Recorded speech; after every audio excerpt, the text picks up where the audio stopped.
Okay, now we're recording. I'm so sorry, Yay! guys. Woo! You want to just take it from the top? Yeah, you want to just start over? Yeah. No. Rewind the last 20 minutes. Rewind. Essentially, honestly, it didn't miss much. You just told me, hey, say a funky little hoodie-doody. I did the recap in Bounty's voice, but you all got it, and it's for the pleasure of you guys, so that's what really matters. I'll just do it next week as well.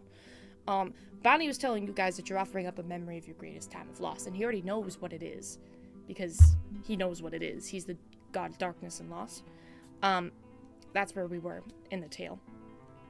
He knows what the greatest memory of loss is, and also that, in order for Rhett to be anointed a saint of the nihilist, all of you are going to need to offer it to each other as like a trust exercise or a sacrifice you're making as a group in order for Rhett to ascend, but also so you all bond and become closer. He also told you that you do get a boon out of it. So it's not like you're getting nothing out of it. There is something you get. Cecilia, you had asked if there's a specific kind of boon you can get, and him being all powerful, and he casually just name dropped the fact that Azari has been around about 6,000 years, which is an insanely debated historical fact, and a god just told you it straight up. So that's pretty cool. But also, yeah, he was kind of humored by that a little bit. So we'll pick up from there. Yeah, it turns out when you swap from stream to recording, all the audio cuts if you don't check it. So even though I had checked it for stream, it wasn't right for recording. And that's that on that. Anyway. We live, we learn. We live, we learn. Any follow-up questions? I'm sorry, guys. That sucks. I'm mad at myself. But there's nothing we can do. We're just gonna have to keep going. Thank God I noticed in the beginning. It's chill. Hey, it's chill. It's chill. Just keep going with the roleplay. I don't remember what I was saying. Bounty was talking to Cecilia. Yeah, and we were just kind of deciding who goes first. I think that's what we were deciding. Because we haven't got an understanding. Or you were trying to ask what about. You want. Yeah, what is it you want? Oh, I have to tell everybody? You can whisper it. Do you want to whisper it to me? Can I write it down and then ask for it after? How about this? And he holds out his hand. And the second he holds out his hand, whatever thought you're thinking is immediately taken from your memory. You want to just DM me what it is you wanted? Well, thank you. I will do that. God of darkness, god of secrets, god of loss, god of whatever. Technically, secrets is not my forte. That's I more love my that. cousin Cyric. But what? I love that Bounty's just like, sorry, out of character, I love that Bounty's just like, just DM me. Yeah, just DM me. Just text it to me. Just send it to me in the DM. Him taking the thought, by the way, has the same notification sound as getting a DM. Yeah, just ding. Yeah. Anyway. Chicks, can I just say I absolutely love Bounty? Oh, I'm glad you guys like him. Oh, sorry, that's not. I'm glad you guys like him. Bounty is like Deadpool. He just breaks the fourth wall. Yeah, it's just constant rewinding. Ooh. So Bounty kind of like takes in your question, Cecilia. Kind of reels it in and goes, Do I look like a magic guy? Yeah. How about I tell you exactly where it is you need to find it? How about that? I feel like I already know where it is, but okay. Oh? Where is it? I think it's in... No, okay, wait, because Allison knows where it is. Does Cecilia know where it is? Cecilia for sure probably knows where it is with keen mind if you've heard it at least once. Oh, yeah. Yeah, okay. I think it's in an underground library. Oh, Lost library in the middle of a desert. Oh, you think it's in the Lost Library in the middle of the desert? Do you know where in the Lost Library in the middle of the desert? Or are you just gonna wander around for 685 underground miles? Oh, you can tell me a very specific location? I possibly could. Subsection? If I knew exactly it is what book you were looking for, I could just shoot over there in my free time and take a look.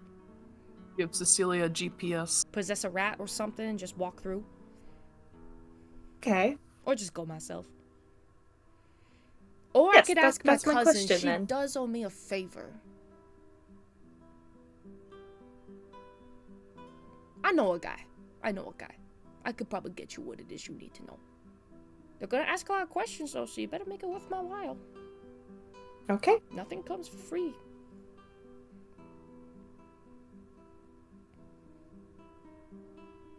Is that really what you want? You want that instead of the cool boon I was going to give you? Yes. Yes, yeah, Cecilia, what the fuck? What? I just had a question related to a research endeavor. Research endeavor. You're so funny. See, Red, this is exactly what I was telling you about this girl. Uh-huh. Okay, His head is in his hands. that being said, I need all y'all's consent. You need to offer it willingly. Can't take nothing that ain't offered for free. Oh, I get your consent, Cecilia? Yes. Great, that's one. Who else?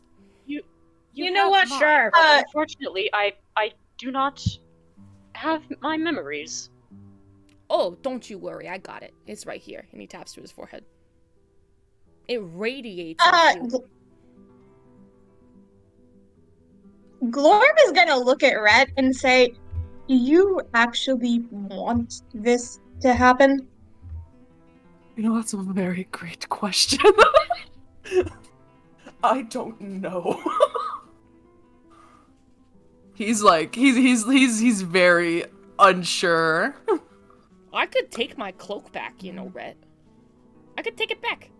I could take back the boon I'm about to give you and all your friends. I could take back my help. You don't need to be a saint of mine. In fact, if you don't want it, I'll poof you all back right now and we'll literally make you forget that this ever happened. That's really funny. Out of character, that's really funny. We just don't remember. Yeah, it's just like fully your fingers get snapped and you're all like sleeping in bed and you're like, that was weird. That was a weird, wacky dream. Yeah, fucking your dream. You know when you have a dream and you can't quite remember what the dream was? That's what it'll feel like. You're like, oh, I know I had a dream. But what was it? I could just snap my fingers and do that for you, if you'd like to. We don't have to do this. Danny just called it out. We're being offered the red pill and the blue pill. Basically. You guys take Red your is. pick. I'll tell you what. I need everybody's unanimous agreement to do this. Otherwise, it's not gonna happen. Red's not gonna become a saint. Red doesn't get his fancy cloak. You guys don't get no fancy boon from me. We move on. We move how? Oh, like politicians. What? Nothing. You have my consent. Crazy. Really? If you actually want to do this, it's fine. Brett. Rhett's like, that's like pulls his hair back. He just like takes a deep breath. Ironically, I was going to say the only way I'll do it is if everyone is okay with it, because I don't want to do it unless everyone's okay with it. Okay here, Red. So we got Cecilia saying yes. We got Nev over there saying yes. Glorb is gonna say yes only if you're okay with it. Aurora, you're saying yes because you don't remember, which... Are you absolutely sure? Because yours is a doozy. Aurora blinks. It doesn't She- have a she- memory. Yeah, she looks at Rhett. I do not remember anything past when I met Brett. Oof. Big yikes. Okay. This is gonna be really crazy. You know everything, but yet you didn't know that. Oh, I knew that. I just thought she was lying. Are you shitting me? Listen, Why would I lie? because That's the kinda way funny, the actually. way it radiates off you is, I can't believe you could possibly forget. Maybe her boon should be getting her memory back. All of it? Okay, there's some things I can do, but I'm telling you I can't do that. Maybe a good chunk of it? I can give That her might back fry her any brain. memories associated with loss and darkness. So take your pick. I'm not the happy guy. You gotta find one of my cousins for that, probably. It looks at Aurora. Aurora, it looks like she's just kind of. I'd say that she's standing next to Rhett just to, again, try to just be there for him. But she looks like she's just standing very still, like thinking. Like not even her ears are moving. You mean to say that one of the gods could give me back my memories? Oh yeah, sure. If you ask the right one. If it's magic that's taking your memories, you could seek to a cousin, Cecilia. You might be familiar with him. The father of scrolls. He's quite the magical wizard guy. You give that a shot. Or you could speak to somebody who tends to lean towards the light. The Moon Mother, the Sky Mother, things like that. Peacemaker might be able to restore some of your memories. Depends what took them. I have my own speculations based on what I can see inside you, but no guarantees. You really don't remember nothing? She shakes her head. You don't remember this guy at all? Holds out a hand, and in the palm of the hand, like in Star Wars when Princess Leia just like appears in the hand?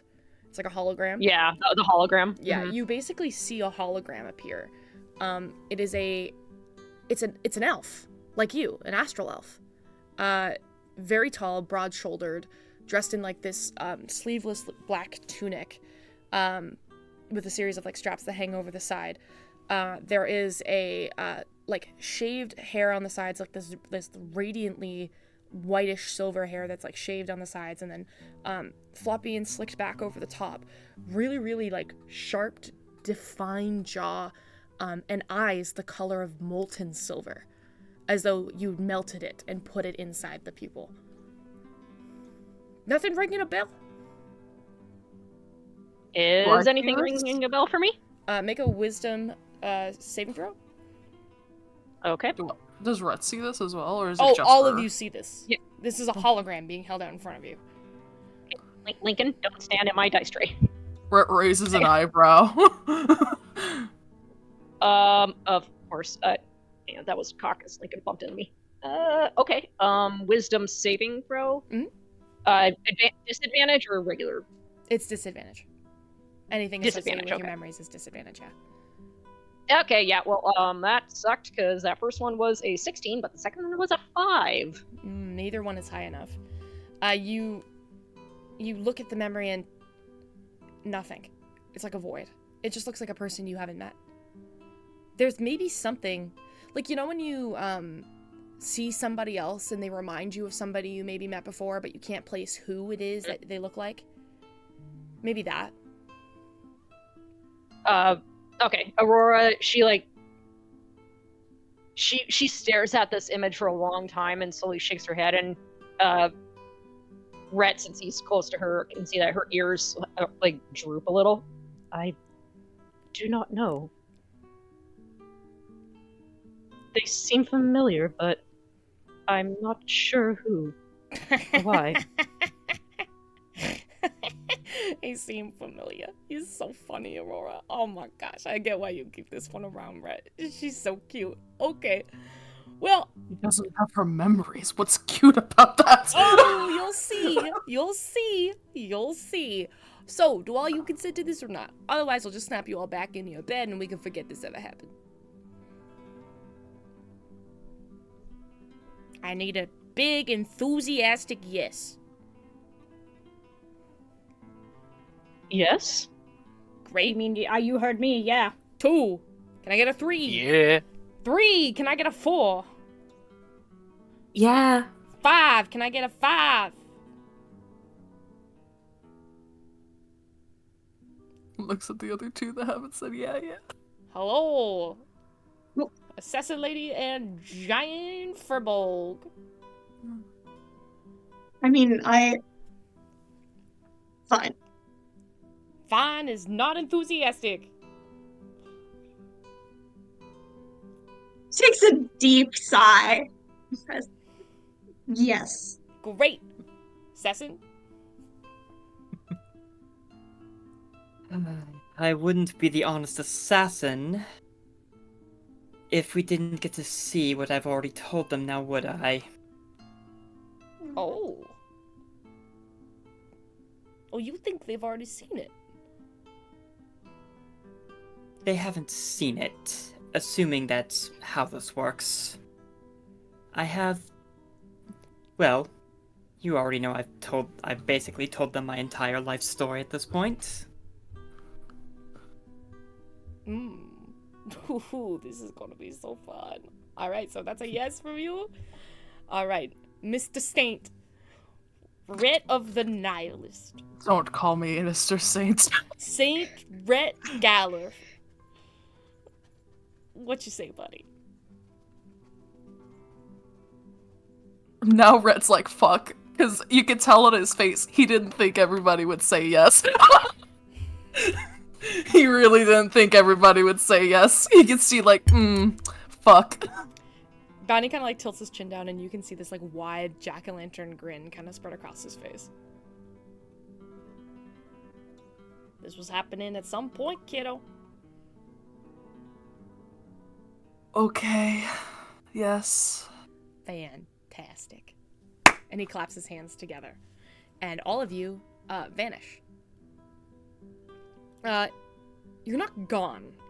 You can still feel that you're exactly where you were before, but a fog of blackness just like sinks over all of your eyes, all over your vision. And you can feel your body present. It hasn't physically moved. But your vision is changing. Now, as we begin the memories here, I will tell you all how this is going to work. Rhett is going to go last. I'm going to go down the line, and I'm going to use a d6 to determine who goes when. You're all going to describe to me your character's greatest moment of loss, as though you were watching it in a dream through your own eyes, as though you were reliving it again for the first time. Now, I'll be clear, there's no context required for this moment of loss. It is simply the moment it happens. Maybe some of the events leading up to it, but not like days, weeks, hours before even. More like the moment. If we were, for example, if your life were the Titanic movie, we're watching the ship sink. Does that make sense? Yep. Awesome. As you sink into this darkness, let's roll this die. Viz, you're 1. Cecilia, you're 2. Aurora, you're 3. Glorb is 4. Mirabelle is 5. And Nev is 6. Glorb is first. Man. Shit. Okay. Now I actually have one question regarding your instructions. For sure. Just because in terms of if the exact moment is kind of less of a precise moment and more of like a slow process over a few hours, I feel like in that point it's kind of starting hours ahead is inevitable, so we're like, we good with that timeline-wise? Yeah. It's whatever you would say, like, hyperbolizing that moment of loss is. Okay. Yeah. Whatever you're comfy describing. Alright. So, and we're watching through her eyes then, yeah. Okay. So, for Glorb, watching her memories, start in the pine forest. It is crisp, and the air is a little cold, but kind of autumnal. The breeze, it can't be very strong because the trees are thick and it smells like earth and pine needles. And we, through her eyes, are riding on the back of a cart being led by 2 yaks. The wheels are crunching along a dirt trail, and on either side, hands are resting on our shoulders. To the right side, there is a half-orc woman, and on the left, a large human man. They're both wearing the same clothes as Glorb, and more or less the same clothes she's wearing now, although she's not wearing armor. And there are 6-pointed snowflakes worked into the knitted patterns on their little shawls, just like she has now. You don't look towards the front of the cart at all as it moves. As you're sitting on the back, you just keep your head down and watch the ground underneath going by. And the cart comes to a stop, and the woman's hand on your right shoulder pushes a little, and she says, "Come on." And you keep your head down, and you don't move. She makes a really obviously exasperated sound, And after a minute, she, leans around to look at you, and her hand tightens, and she says, "Don't make this harder than it has to be, Glorb." And you linger for another moment, and you grimace, and you let yourself be pushed off the cart. You walk back down the road for a minute or two, away from the cart, both hands still on your shoulders. Behind you, you hear the sound of a gate lowering, you think, and then distant voices. You think it sounds like they're speaking giant, but you've walked too far away to really be sure. You stay there on the road, flanked on either side by those people, with their hands on your shoulders, and you can feel that they're stronger than you. She's not as tall as she is now. And you listen as the cart you got off of begins to make its way, you think through a gate, but you haven't actually been allowed to turn around and see yet. And the man on your left kind of lets up on his grip for just a moment to pat your shoulders, kind of comforting, but not very well.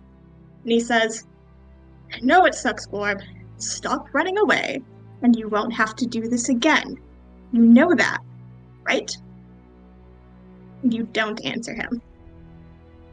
His hand stills again on your shoulder, and the moment it does, you put all your strength into moving, and you throw yourself backwards out of your captor's grips as hard as you can, and wrench yourself around and try to run for the sound of the gate. But they grab you immediately, and you're caught after one step. But you've turned around, and you can see where the cart went through, and there is a gate, and you see it just as the gate closes its final feet and seals the wall in front of you again. In front of you is a tall wall made of massive timbers carved out of trees that stretches around into the pine forest, protecting a camp that you cannot see behind the wall. A big gate in the middle to let carts through that is in the process of being closed. And you're too late to see any of the people. There's no one there except for 2 more people in outfits just like yours. And as they grab you again, the woman on your side shouts, "Glorb!" And the man says, "Mistress, damn it!" They keep you from moving, and you struggle, but you cannot get free, and you start yelling at them in anger.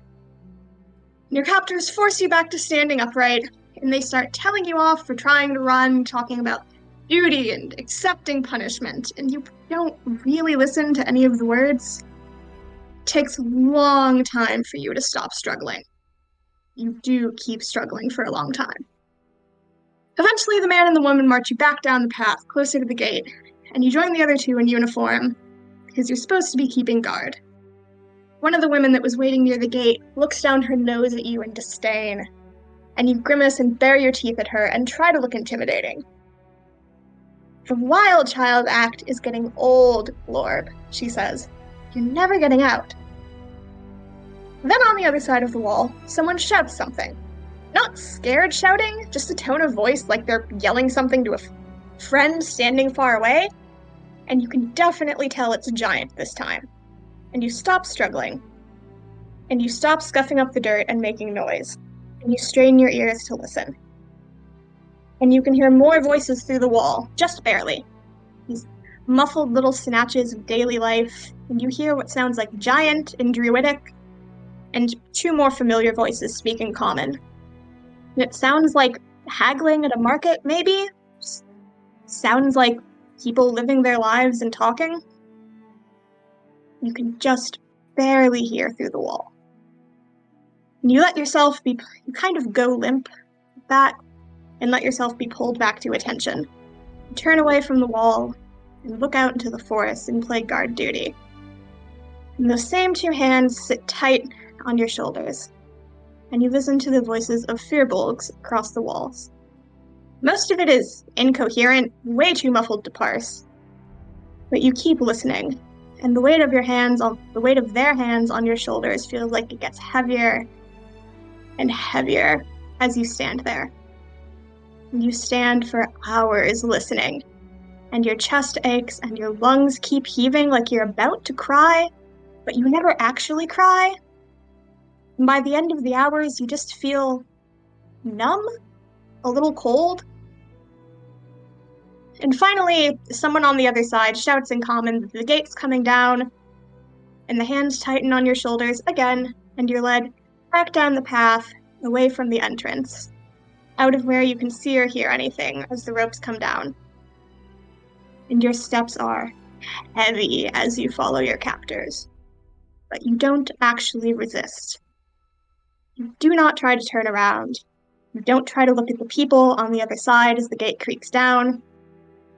You're led away, and you wait down the path in the forest until the wall closes again. And you turn around and let yourself be led back to the cart. And that is the end of that. There is a brief moment where you feel your shoulders go kind of relax. It's strange watching your own vision again. Stranger still knowing that though you do not see the presence of your new companions around you, you know they're there. And they've just seen that through your eyes. Like you. And you feel a release. Something almost comforting, though terrifying. As you're not the only one holding on to that memory anymore. And the fog gets tighter. And the memory shifts again. And this time, you're smaller. Cecilia, you're next. Okay. So we kind of zoom in into a quiet, ornately decorated hallway. There are a few surrounding candelabras burning very low. There's like a little dim light kind of glowing within the creeping shadows. You are slightly hunched in front of a cracked door. You feel like a single palm really sweaty as it grips this twisted metal handle. And you're barely taller than the handle itself. You feel your bare feet kind of digging into this plush carpet below you. And you're aware of the fact that you are kind of like muffling your breathing, trying not to make a sound as your eyes and ears are straining and listening into the conversation that is within the room before you. Beyond this kind of door is a large, lavishly decorated bedroom. Against the walls which are heavy with this damask wallpaper in deep burgundy, provides this kind of background for gilded mirrors and oil paintings of pastoral scenes. There are elaborate sconces which cast a warm, flickering glow across the room. There are a few mahogany pieces of furniture, including like a vanity and a desk, of which its surface is across the room very delicately placed, ordered books. And little boxes with hand-painted glyphs. But the focal point of the room that your eyes are just locked on is this grand four-poster bed with a towering frame adorned with intricate swirling carvings and draped rich brocade curtains. But specifically, you're looking at the woman lying underneath the sheets. It is a hobgoblin woman with like deep wine dark skin and dark hair that curls kind of damp at the hairline. She's a strong aquiline nose and thick eyebrows that are creased with tension. Her dark lips are slightly open, exposing her small tusks, and they're like opening as she's panting these sharp, heavy breaths. Her arm is raised but limp in the grip of a much taller, broader hobgoblin. This is a familiar sight to you. This is General Cavrack Darlington, although he's younger than when you all met him. Kind of his thick hair and beard have a little bit less gray in it, but his face is still lined with worry as he's clutching this woman's hand. And his golden eyes are flickering quickly between the two other figures that are at the foot of the bed and speaking. Another of the two figures you recognize, and that's Annalise Covington, standing stiff with her arms crossed tightly over her chest as she's staring down the other woman next to her. This is a figure unknown to you. She is a tall, elven woman, dressed in regal white robes with golden religious symbols that are familiar to you, as we've seen them before. This is the symbol of the Lawbearer. Her auburn hair is swept back neatly, but her face is impassive as she scans the woman lying in the bed. Her palms are glowing. This golden light just kind of flickers out as she turns back to Annalise Covington, and she says, "The light of the Lawbearer has allowed me to grant her some comfort, but it won't be long now." Annalise Covington her expression is thunderous as she responds, "That's it?" The woman responds, "The sickness has progressed rapidly. There's nothing I can do to delay the inevitable. I'm sorry." "How long?" General Kavarek's voice kind of cuts in, quiet. And there's a moment of silence before the cleric speaks. "A few hours, perhaps." Annalise, her face twists once again in outrage, and it looks like she's going to yell. But you're not paying attention to their conversation. They become background noise. Everything slows, and a staticky kind of fog overtakes your mind as you stare at the woman lying in the bed. You watch perspiration drip down her forehead and her eyelids flutter. Suddenly the robed figure turns and your breath hitches, terrified of being caught, and you go to take a step back. As your palm leaves the door handle, the door creaks, and Kavarek's head turns, golden eyes bright and locking with yours. You go to turn your back, go to run back to your room, and his voice is deep and rumbling. "Come here, Cecilia." You hesitate before opening the door slowly and padding quietly over to your father. Your eyes are trained on the carpet below you, shame flooding your features at being caught, trying to ignore the heated gaze of the two other adults in the room. When you reach him, his strong arm wraps around your shoulders and pulls you close to the bed. "It's well past your bedtime," he murmurs, and you nod quietly, digging your face into the crook of his neck and shoulder, your back turned to the two adults. There's a sense of just nervousness overtaking you when you feel their gaze. He lets you stand there for a moment, his large clawed hand rubbing soothing circles on your back. "Did we wake you?" His voice is quiet, and there's another moment of silence before you give a tiny nod.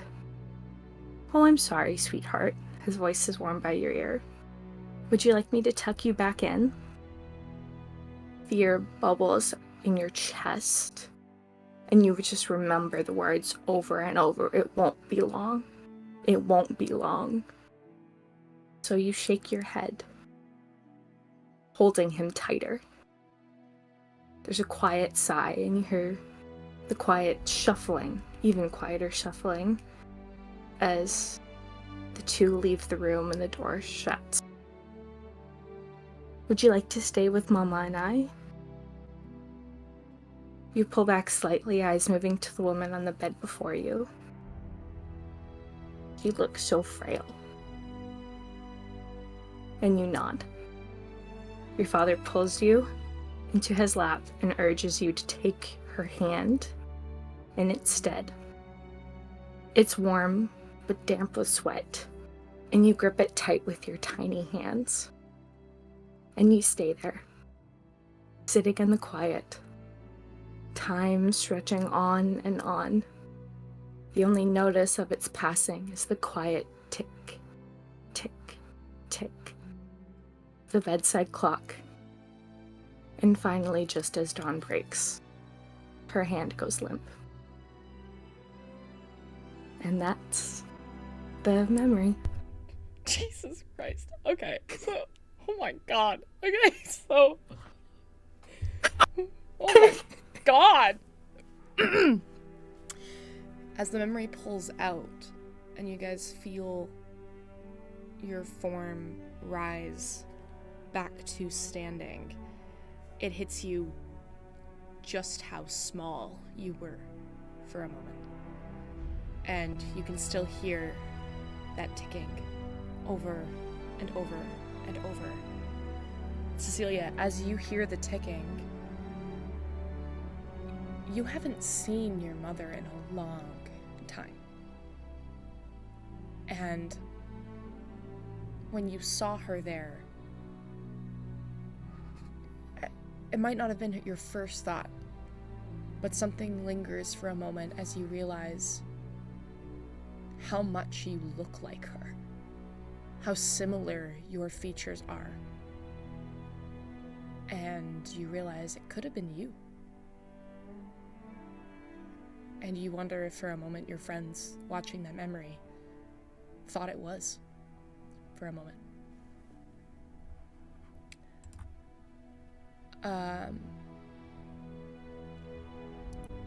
The memory pulls back.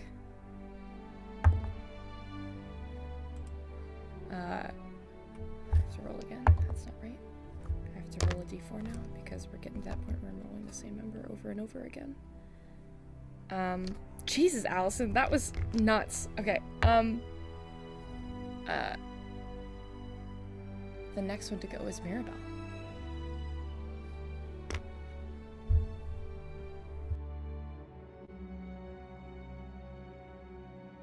Okay. Before I begin, I have a question for you, Shax. Yes. I know you said last week to, I guess, send you a little script, but so far the two people who have gone have not really had you read anything out. Did you want to do any voice acting for mine based on what I sent you, or did you want me to go ahead and just do it all like they did? It's entirely personal preference. The only one where I'm reading is obviously going to be Aurora's.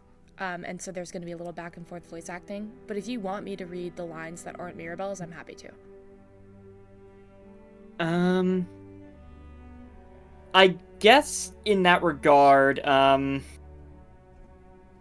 know when I gave you the note on it, there was one specific one I said you were definitely free to alter because it's one of the gods, so I guess if you wanted to read that one when we get to it, you could read what I wrote, you could do it however you feel it should have been done. That one I will leave up to you. Here's what I'll say. I want you to read the whole thing until I stop. I'll stop you at a certain point.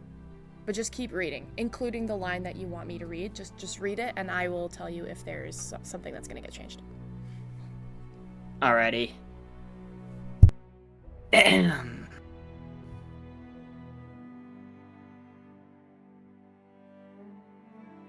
As the vision begins to change, you notice it doesn't come into full focus right away. But you definitely pick up on things that don't seem right. You hear the sounds of fighting, of people screaming in pain. You can smell this roaring inferno just crackling all around you.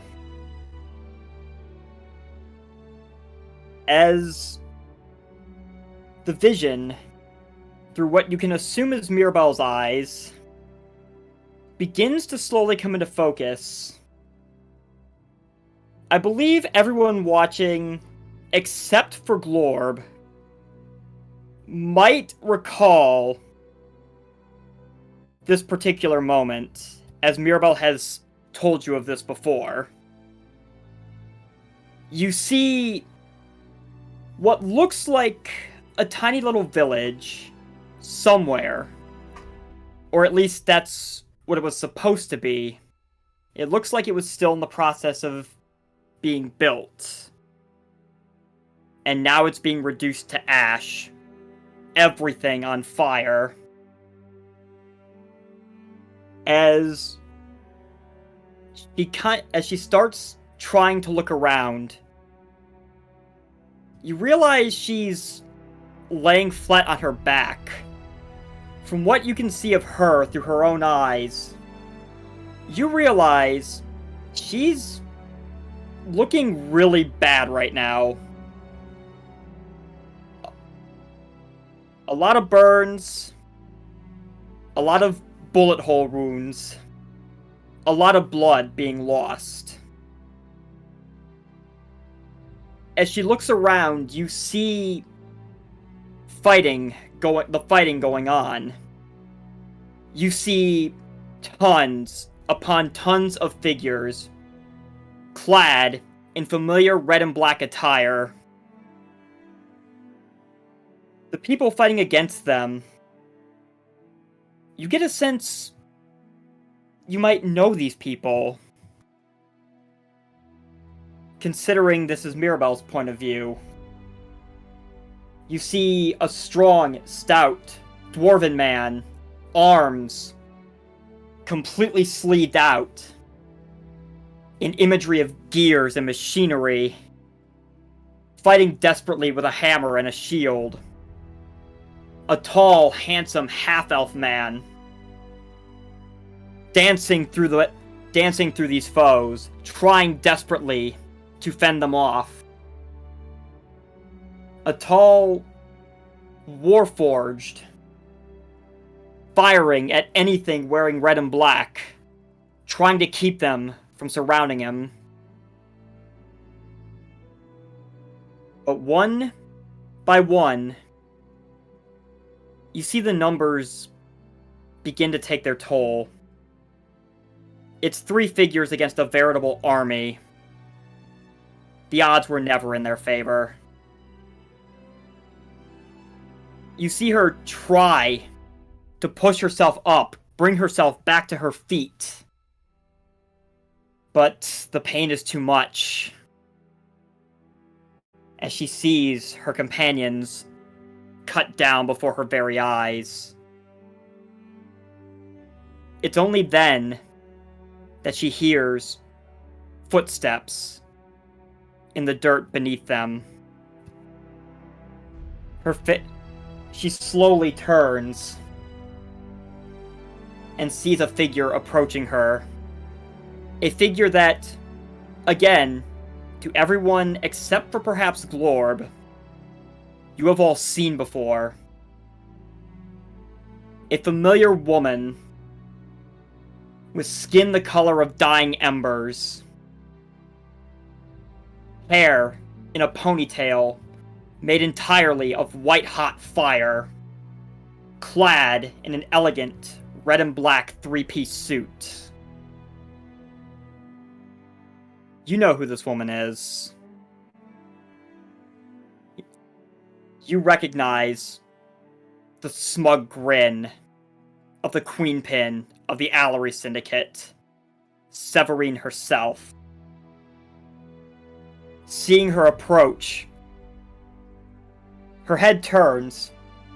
You see her trying to reach out for one of her short swords, discarded nearby. And just as her fingers begin to graze the hilt of her sword, you see a scuffed dress shoe slam down on her wrist, pinning it to the ground. Slowly, Severine reaches down and takes the sword.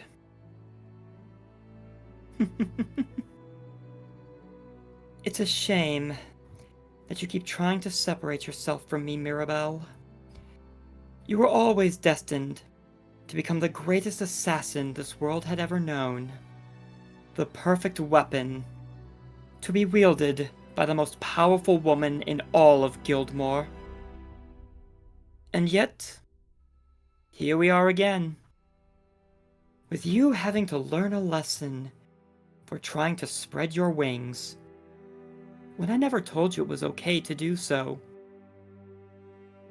But, as I have always said, suffering breeds the challenges that create the most dangerous individuals. And I think I know just the challenge for you to try and overcome this time. Slowly, Severine raises the sword above her head, and down it comes, severing Mirabelle's right arm from her body at the bicep. You hear Mirabelle crying out in pain and agony as Severine just chuckles and kicks the arm away like it's discarded trash. Before she can do anything else, however, a figure suddenly leaps in, trying to pull Severine away. Almost picking up the fight you feel that Mirabelle was about to lose. A very beautiful drow woman, armed with a rapier, a violin discarded, as she swings madly, trying. But her efforts are in vain. Mirabelle reaches out with her remaining arm, trying to call out, but her voice is gone. And it's not too much longer before you hear a sickening gunshot. And the drow woman falls to the ground, a gaping hole where her heart once was.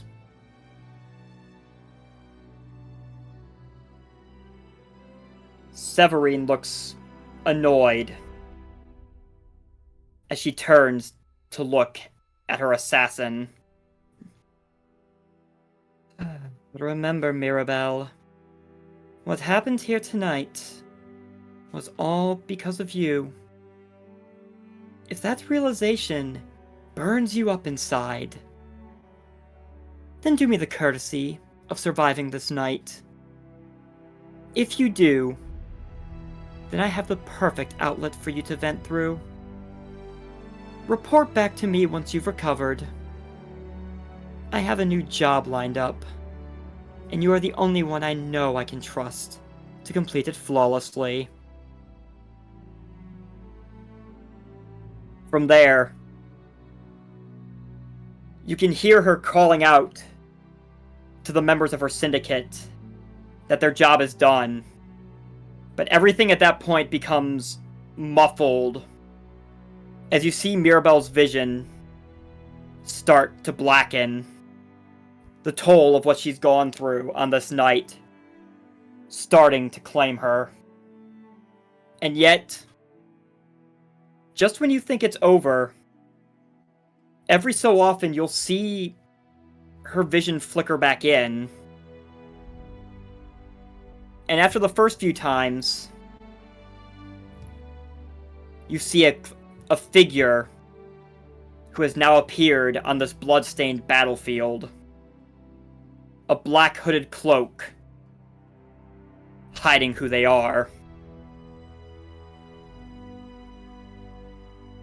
Through Mirabelle's flickering vision, you see the figure just wander along all the corpses scattered around, both her fallen friends and the people who would have been residents of this town had tonight not happened. The figure seems to be collecting something, and as they approach, the deceased body of the drow woman, something suddenly seems to snap within Mirabelle. You can almost feel the adrenaline coursing through her as she suddenly begins to fight, to pull herself back to her feet, claiming her discarded short sword with her one remaining arm.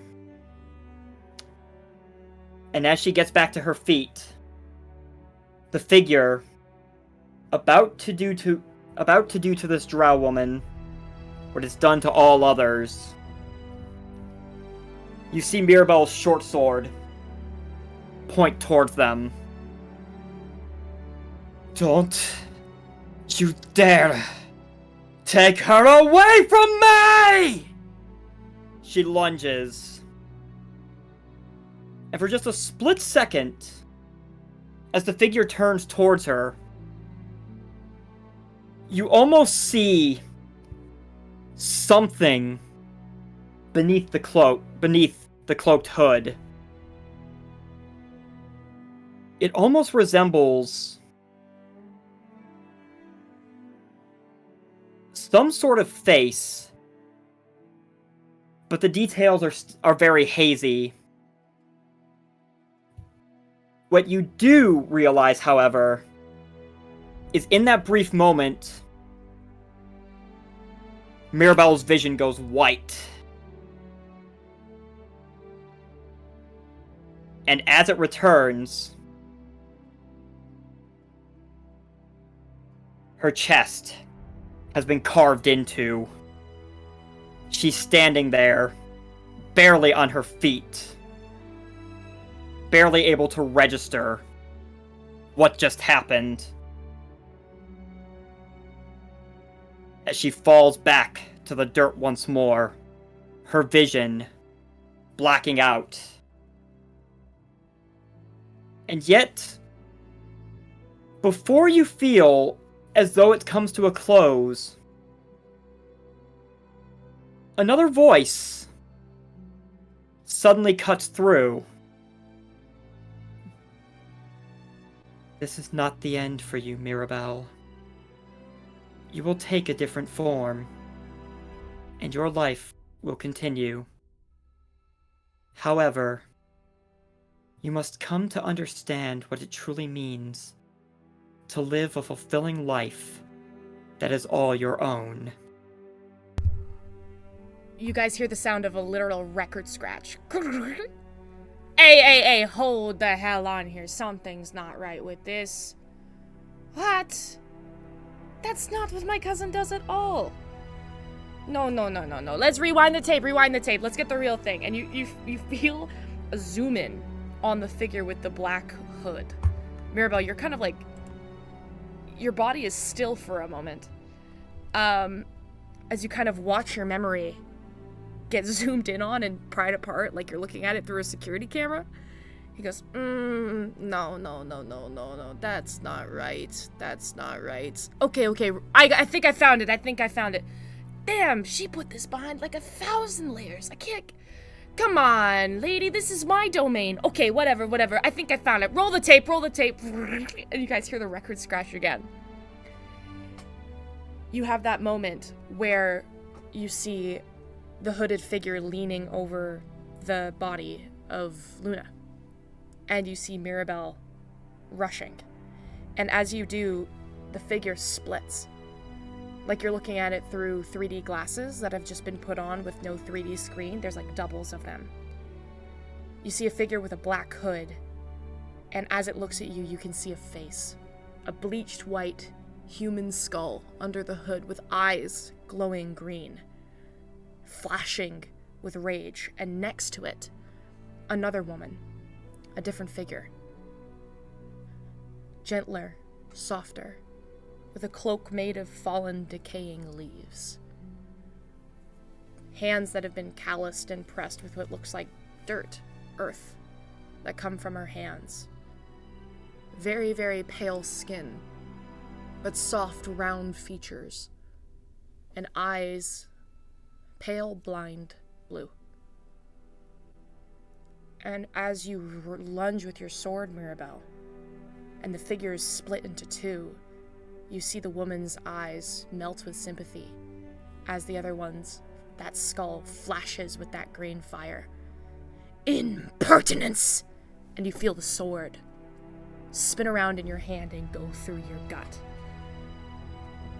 Nobody moved, but he lifted a single finger, and as he did, the sword was buried.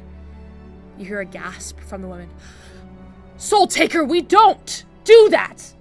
Impertinence, it says again. She goes, be gone! Flashes a hand, and the figure vanishes.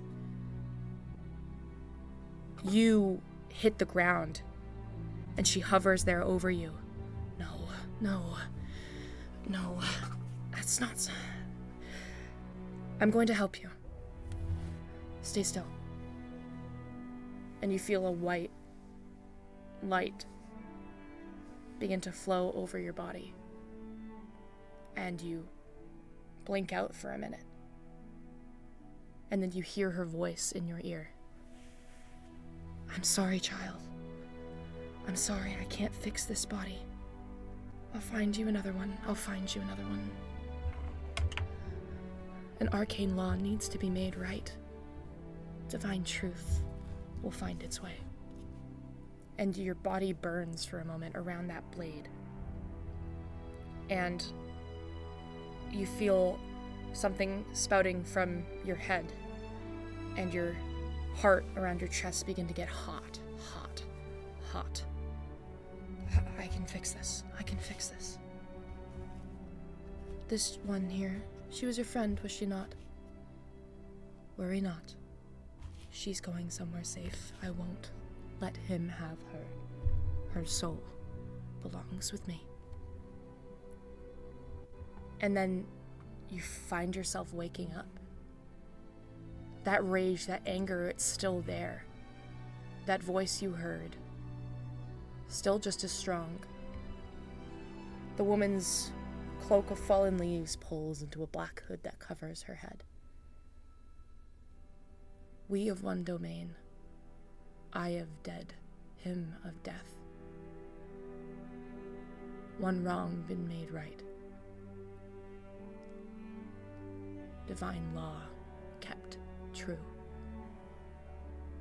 This is not the end for you, Mirabelle.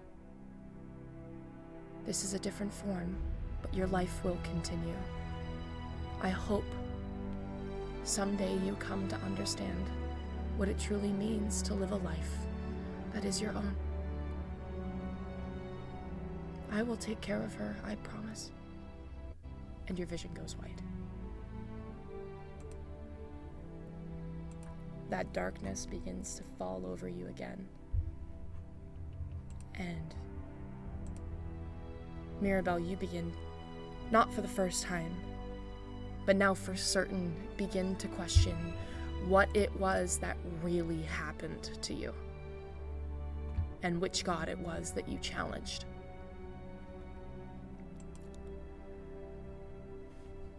We're gonna roll another die.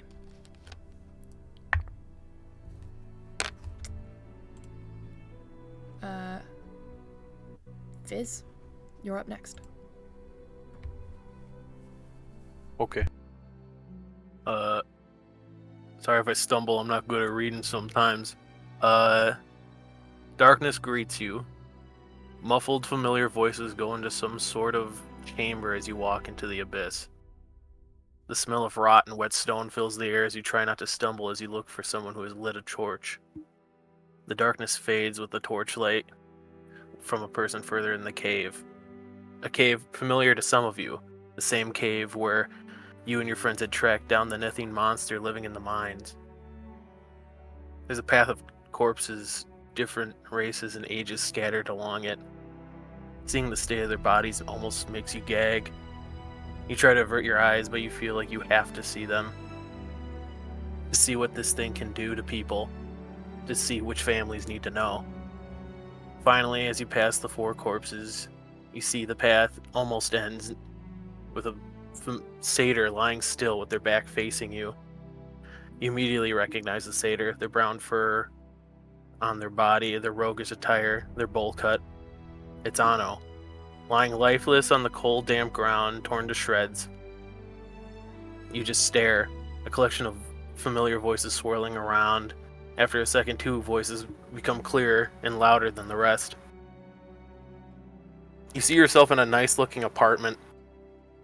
Big windows looking out onto the city during what could presumably be nighttime, midnight.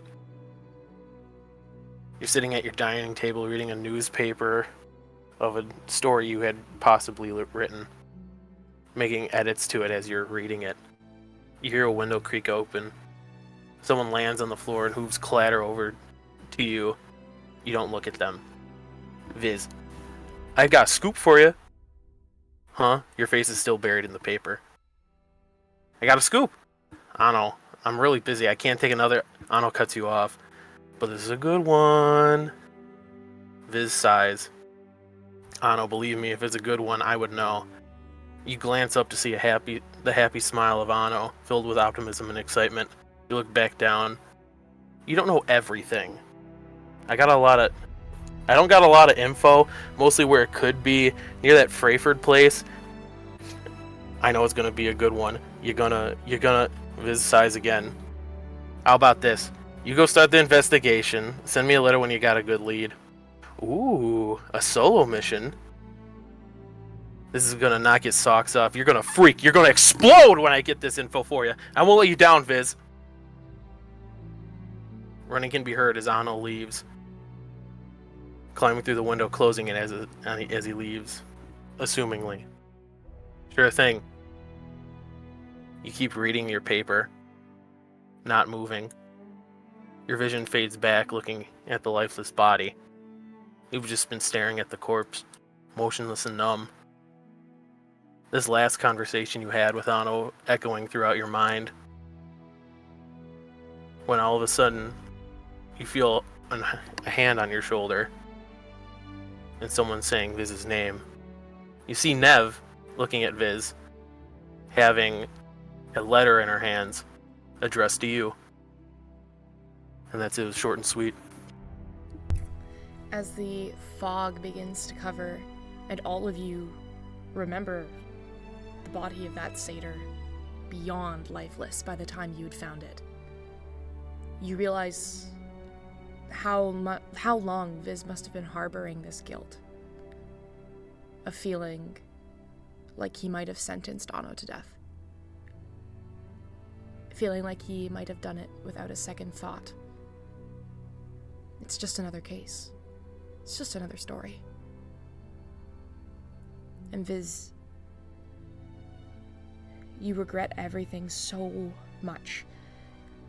But there's that bit of fear that pricks at the back of your mind that wonders how easily that could have been you. And there's that same shred of knowing that however many times you might have thought, even maybe called Ano annoying, not to his face but to others, you will never do that again. And you will never have another chance to tell him he did a good job, that the lead was good, that his lead is making all the difference now.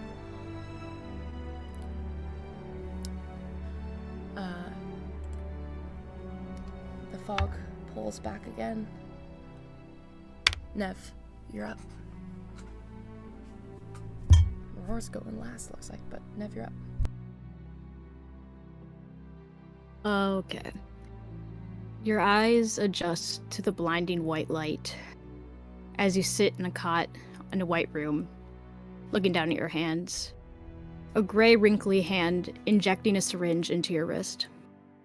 Your eyes trail up the arm, and the hand belongs to an elderly tiefling woman with horns that curl up and pierce directly into her forehead. An orange scarf draped around her lab coat as she finishes the injection. Viz, you would know this woman as Dr. Eulalia Hawks. She doesn't say anything, but she wears that same stupid grin on her face that she always has. It's a look of amusement. She knows exactly what's to come. She turns and closes the door behind her, leaving you in the white haze. Aside from the hum of lights, it's quiet. Some time passes and the hum slowly stops. You look up. When did it get so dark? You look back down, and you're no longer in a white room. Endless, unfamiliar hallways laid out ahead of you. You call out, "Hawks, where am I? Is anyone here?" Silence. You begin to wander, but you aren't getting anywhere. Every room looks the same. There's no landmarks. There's no indication of any way out. There's no indication of where you are. You begin to panic, and your breathing quickens. You begin to run. You don't know why, but something feels like it's chasing you. But you don't dare to take a glance back. You know that's a good way to die. You're smart and you know it. You start to dart around corners, trying to zigzag as much as possible to throw this thing off. It's a good strategy, but it's still not far behind you. Suddenly, something catches your eye. You look and you stop. Whatever's chasing you, luckily, also stops. You still don't dare to look behind you and keep your eyes to the sky. There's a chair. There's a chair on the ceiling. There's someone sitting in the chair. You can't make out any details. They're fully casted in shadow. But you hear it speak. "Poor child, born to be a spectacle, yet doomed to detonate." You ask the form, "Who are you?" The form answers, "Who do you want me to be?" You sigh. A way out. The thing lets out a childish giggle. You feel annoyed at this. And with all the teenage angst in the world, you say, "Never mind," as you turn around. Thing then speaks up again. "There's a bomb inside you. I know where it is. And that's your way out." You suddenly turn around. "Where?" And as you turn, the thing is face to face with you. Yet you still can't make out any details. It's still just a black, shadowy form. Maybe it has eyes? It has teeth, that's for sure. Not sharp, but humanoid. Unnaturally round, square teeth. It grabs your hand and slips a blade in between your fingers. "I'll help you, but you need to find it first." As you look at the knife, you see yourself in a mirror. That mirror was not there before, was it? God damn it. You see yourself, and for all of you, you see a teenager Nev, scared, or not scared, yeah, scared, unscarred, symmetrical face and ears, short, spiky white hair. You hover the knife above your chest. Wait, no, your neck. No, that's not it either. You hover it above your stomach, and then you hear the sound of something. Something is ticking down. There, you plunge the knife. It takes only a few stabs to make a large enough hole for your small hands. You reach in. You pull out a brick-sized device, covered in blood, ticking down a clock in numbers. 5, 4, 3, 2. Before you can throw it, you're back in the white room. The hums, the blinding lights, but the device is gone. You're standing there holding your intestines, surrounded by guards armed with tranquilizers. Flanked by 2 of them is that same smiling Dr. Hawks. Before you have the chance to speak, the intestines slip out of your hands and a dart pierces through one of your hands. And you slowly start fading away. Not just your consciousness, but a piece of yourself. This is wrong. This place, these practices, these people. This is a concrete jungle, and you and your brother are the most delectable of dishes. Unless you crash the feast. A main course of death, fire, and shrapnel. Yes, you will consume them all. The last thing you see, before fading away, is an empty chair on the ceiling. And that's the end. As the fog pulls back, all of you have a moment where you realize your hands are wrapped around your middle. You want to check, but you don't even know where your own body is, but you wonder if you're broken, if you're ruptured, if something in you is gone. Nev, not for the first time, and certainly not for the last. The only thing you can think over and over and is, what was real? What was real? What was real? What was real? You still don't know.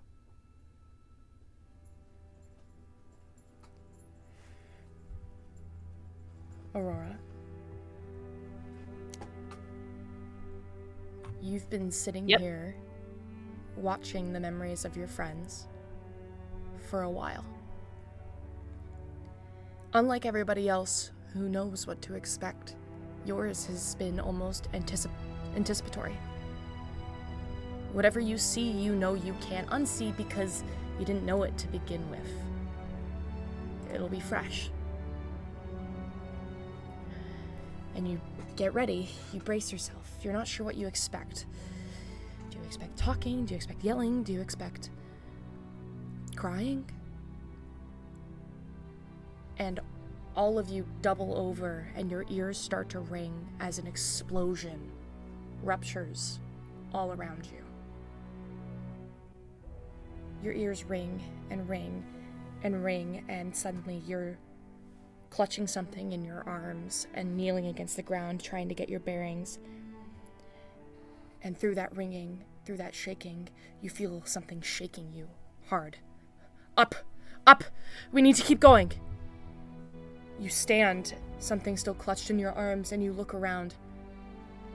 A beautiful grand hall in chaos. A once beautiful chamber in ruins and shambles, marble and ivory blown to pieces, the very hall shaking with explosion after explosion. You don't know where you are, Aurora, but you're running. You're running as fast as you can possibly run. You feel the weight of a heavy weapon at your back as you dodge and leap and dive over bits and shrapnel and shards of marble that have fallen from the ceiling. The hallway is almost indecipherable to run down, but somehow you know where to go. Like you've walked these halls 1,000 times. You know where to go. Just another left, then a right, and then you're there. You feel the weight of a heavy weapon on your back. A familiar weapon on your back, sheathed to instead have your arms carry the weight of a small person who is bundled in your arms. You're almost scared to look, but your body does for you anyway. It's a child, no older than 4 or 5 maybe, and they should be scared and they should be shaking, but instead, they're doing as you told them. Their head is pressed into your shoulder to cover their eyes, which are squeezed tight, and their hands, you've completely got their body wrapped up, so their little tiny hands are pressed against their ears and blocking out all sound and all sight, just as you told them. You hear them counting, rhythmic, in your ears, in time with your steps as you sprint. It's so quiet you shouldn't be able to hear it, but you do. 78, 79, 80, 81. For a moment, you're impressed. She's never counted above 70 before. Then there's another explosion, and you spin left. You feel that body, that person shaking you from behind, wrap an arm around your shoulder and pull you taut against the wall as a boulder falls from the ceiling, narrowly missing you. You look back up, relieved, and you see a taller, masculine elven figure. Broad shoulders, hair slicked back, shorn on the sides. Familiar because it's the figure that Bounty had showed you moments before. Another elf? No, another astral elf. Like you, but not like you. Eyes a molten silver, and a sharp nose that, looking at now, you remember always finding so aesthetically pleasing. He gently lets you go, almost pushing you onward. We're almost there. We're going to make it. We're going to make it. You round another corner, and a space opens up before you. People like you fleeing, running onto shuttlecrafts that are taking off in a flash. Armed soldiers lifting children on board these small shuttlecrafts parked in this bay area. Wide, open, out to a beautiful purplish blue sky and countless stars. As rocks, boulders, marble continue to fall around you and the ground continues to rumble and shake. You see armed soldiers lifting children, helping people up, keeping their eyes terrified on the open sky above them, like they're waiting for the sun to fall. They're poised and keeping themselves together, but you can see the terror in everyone's stances and on everyone's faces. Right in front of you, there's your exit. A small shuttlecraft currently loading another small family. 2 female astral elves, and a young girl around the same age as the little girl in your own arms. And she spots you.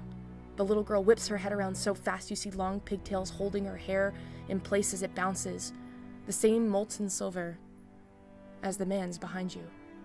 There! Mama, they're coming! We can go on! They're coming! And one of the women turns. A long, lanky, feminine elf, hair the color of mahogany. And you see those molten silver eyes widen in relief, and she gestures for you to come. Hurry! We're running out of time! You clear the space. You're almost there. So close. And then the ground rumbles again and you're knocked off your feet. You spin into the ground and your grip on the child tightens, and when the rumbling stops, you get to your feet, you check. The child is staring back at you with wide eyes. You want to ask if she's okay, but she says it for you. I'm okay. The ground rumbles again. Not enough to knock you off your feet this time, but enough for you to turn and look. And you see them. Githyanki. They've hit the ground in the shuttle bay and are stalking right towards you. In the lead, there's a Gith, a long, open navy cloak, revealing a massive scar that cuts across his chest. He has long, dark hair tied back, and a smirk splitting out from under a goatee. In his hands, he's wielding a pike, and it's coated with something so neon and green that it actually sends a shiver up your spine.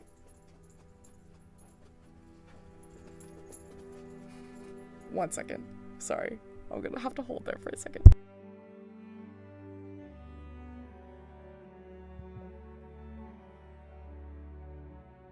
Sorry.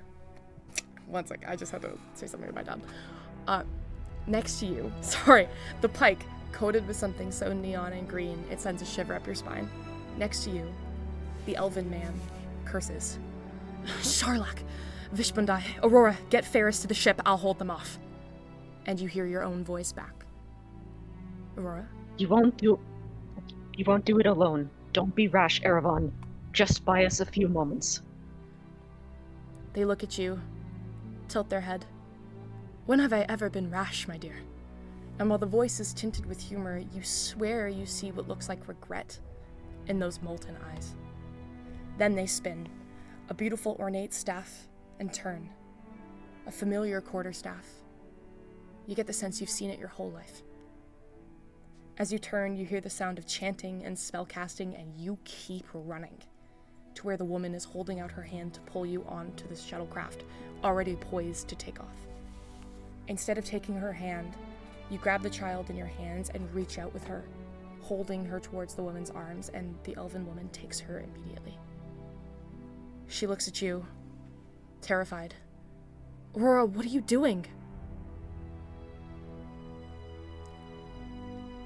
I won't leave Erevan. Take Ferris and get her somewhere safe. The child's eyes open, wild and molten silver, just like the man behind you's. Like the woman holding Ferris in her arms right now. Immediately, she reaches for you. Mama, aren't you coming?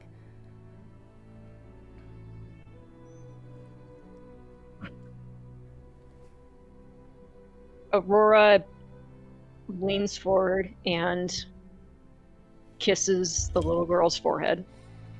I must help your father. Listen to your Aunt Alora until I come find you. Do you understand? There's another rumble and another explosion behind you. You hear a whoosh and see Erevan cast a wall of fire that ripples across the bay, separating the Githyanki from you and your child, and time is running out.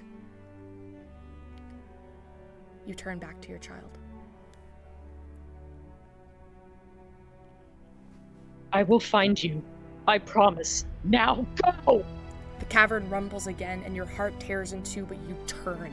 You push off on the shuttlecraft, and with a light, it roars, searing off into the sky.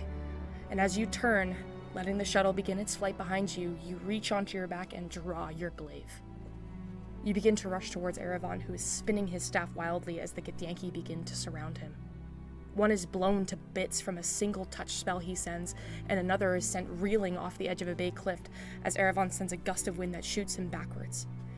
You reach him quickly, cutting through one soldier and kicking away another Githyanki, and for a moment, together you two are unstoppable. Between sorcery and metal, you clear the space and allow the shuttle to fly high, high, high away into the sky and out of sight. Your daughter is gone. She is safe. And it is thanks to you. For a moment, you're relieved. Then, you hear Erevis scream out in agony.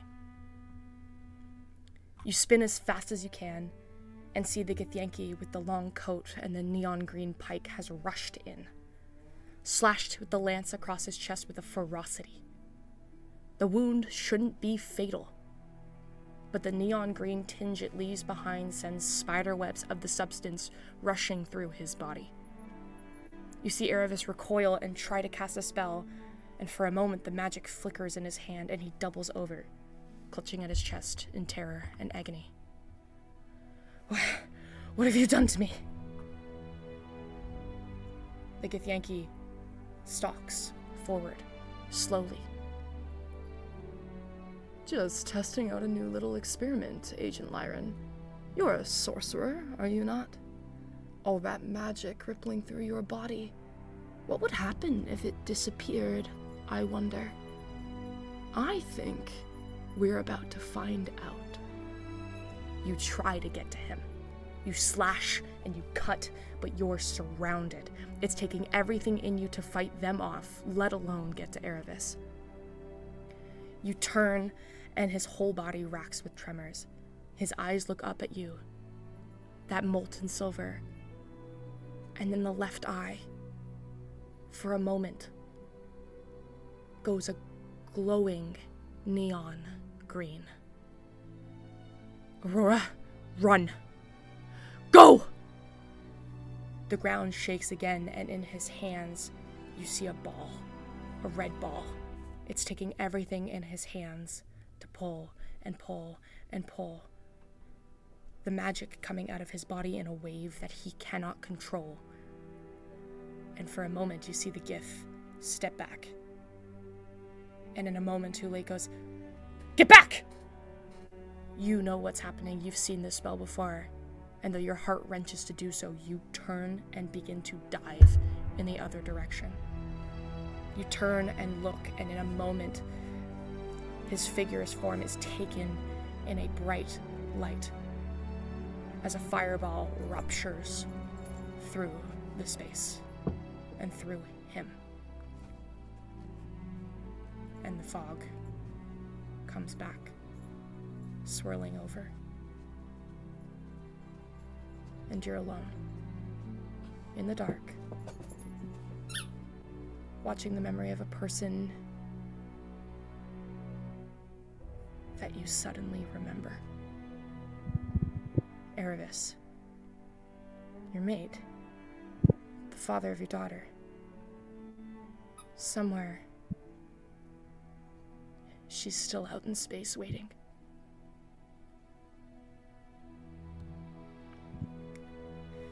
The fog pulls back,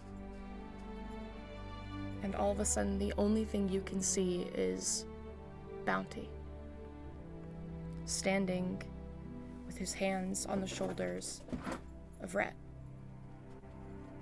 Your friends have done you a great service here, Rhett. Given you something, given me something. There's only one piece left of this puzzle. There's only one person who has left to share. Are you ready?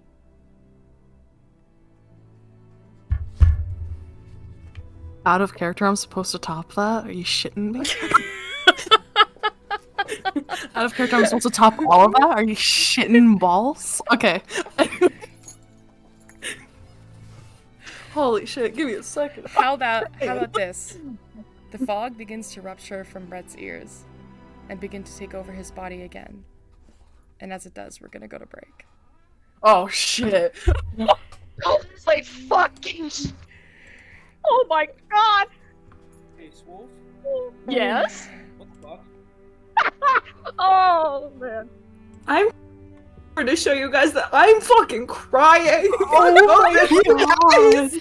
I'm about to make you cry some more, cause here's the animatic. If you Cry wanna out see of fear, you mean? Yours was what Yeah, the fuck? cry me, not sleep Allie. for the next week. Allie, here's the thing. You almost had me crying. Yeah, Okay, oh my god. yeah, okay. The second your daughter opened her mouth, I was like, Yeah. I messaged Sex like, hey, I don't know what your plan is, but I kind of have a request. oh my god. Give me a baby. I ain't gonna lie. I ain't gonna lie. I thought for like the splittest of seconds, like when Shex was starting this, that it was like one of us was just gonna be like, I lost a toy when I was like 5. I never found it again. And I thought it was gonna be like that. One person was gonna do it. I'm like, oh, that's gonna be hilarious. What the fuck? What the fuck is all this childhood trauma, guys? And then romance trauma? And what the fuck? And then guts? And then family. Did you and Shex both write that together? So no. No. All I did was I messaged Shex after our last session, going, "Hey, I don't know what you were planning for Aurora, but I've had this idea for a while. Here it is." And Shex So you "Give me a pitched baby." it. I You pitched the idea. Okay, it. great. Yeah, I pitched it, and I was like, traumatize me however you want. And then yesterday, she sends me this script that I read, and she said, all right, when you hear me tell you, read these lines. And the second I read it, I was like, oh, everyone's gonna hate me. Can I just say, you've killed it. She had no idea what was coming before and after those lines. She didn't have a single idea what was coming before and after those lines. Yeah, no, My I had no silence, I got to a point where I was like, I just gotta be quiet, and then she'll know to read the line because it makes sense following what, like, she knows she has to say. Mhm. And you picked it up so well. I was really happy with that. It seemed so organic and genuine. I was like, oh my god. You would have never known you had never read the script. Yeah, no, I just read it over a few times, and I'm like, oh boy. Allie, are you actually crying? I sent. I'm not crying anymore. She but sent I me a sent a photo to Shelby, and I just went, "Fuck you," which is me crying. I just sent her photo, just like, absolutely fuck yourself, like that. I'm bawling my eyes out in the dark. I gotta say, the music was a paid actor. The music Oh, picking up absolutely. at certain points. God. Oh my god. Yeah, it was like the timing of just about everyone in their story and the music was like, oh man, I was getting chills. I'll be honest, for when I was reading mine, I'm like, I need to get in the groove, and I put on something else for myself. That's fair. Yours was Meg, like yours yours was terrifying. sad, but yours was scary. Yeah. Scary sad. Like deeply It was unsettling. Loss of literally a control. drug trip. Well, Loss it of was a control. trip. Yeah, it was a terrible that. Well, Yeah. it was It's a lost- it was- non-consensual drug trip. Yeah, it was loss Yeah. of control and loss of When Meg, you know what the sad thing is? All I could think of when you were describing the monster was, is that the Chimera from Fullmetal Alchemist? Oh my god. I immediately thought of the Cheshire Man, You said chair on the ceiling and someone's sitting in I- it. My whole body tensed. Yeah, I just, I'm Oh, like, that- oh. I have Oh, never I- thought of that in my I- life, and I have a new fear. I didn't really think of it too much until you said that you can't see what they look like, and then suddenly they You appear guys- to you and they have round human teeth. you mean- Yeah, no. Guess No. I was like, Guess oh, what? fuck You no. I should watch the animatic. Oh. Oh Yeah, my I God. simply Yeah, will. Meg, with the animatic, I have post notifications on for your YouTube channel, so I got Yeah. the notification and watched the first like 20 seconds earlier, and then I was like, wait a second, I don't think I'm supposed to be watching this yet, and had to like exit out. You have Oh, permission man. to watch it now. I'm That gonna being go get said, some that being food. said, I don't know if I'm I'll gonna have switch. an I'm gonna appetite, switch. but I'll I'm be gonna back. switch it over to the 15 minutes. We're gonna take 15 minutes. Everybody's gonna de-escalate, take a breath. That was very emotional. We're gonna take some. I'm supposed to top any of that. I'm supposed to come back for the prank and top any of that? Wild. Yours is the worst. Are you kidding? Okay, I guess so. All right. Maybe so. Anyway, we're gonna jump. We're gonna come back to it. Thank you all for sharing. That was really something. That was really something. All right. See you guys. in Checked by 15 the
let's do this anyway.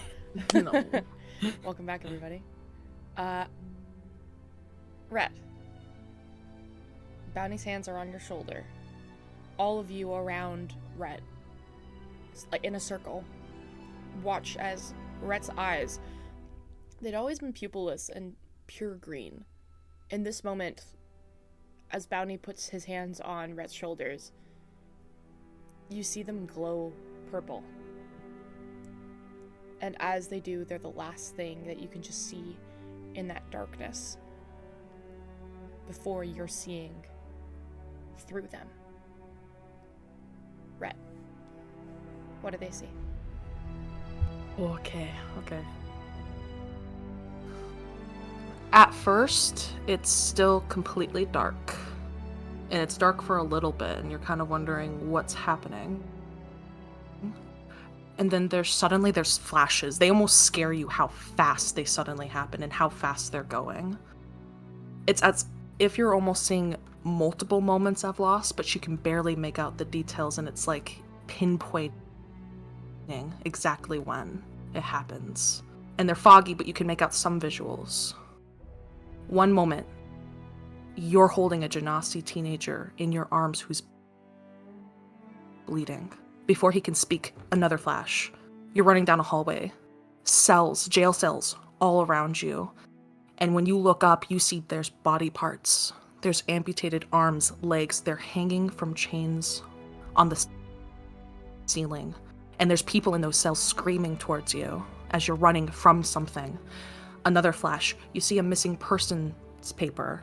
It's a small little drawing of a gnome girl, another teenager, and you remember them, but you can't place them. Another flash.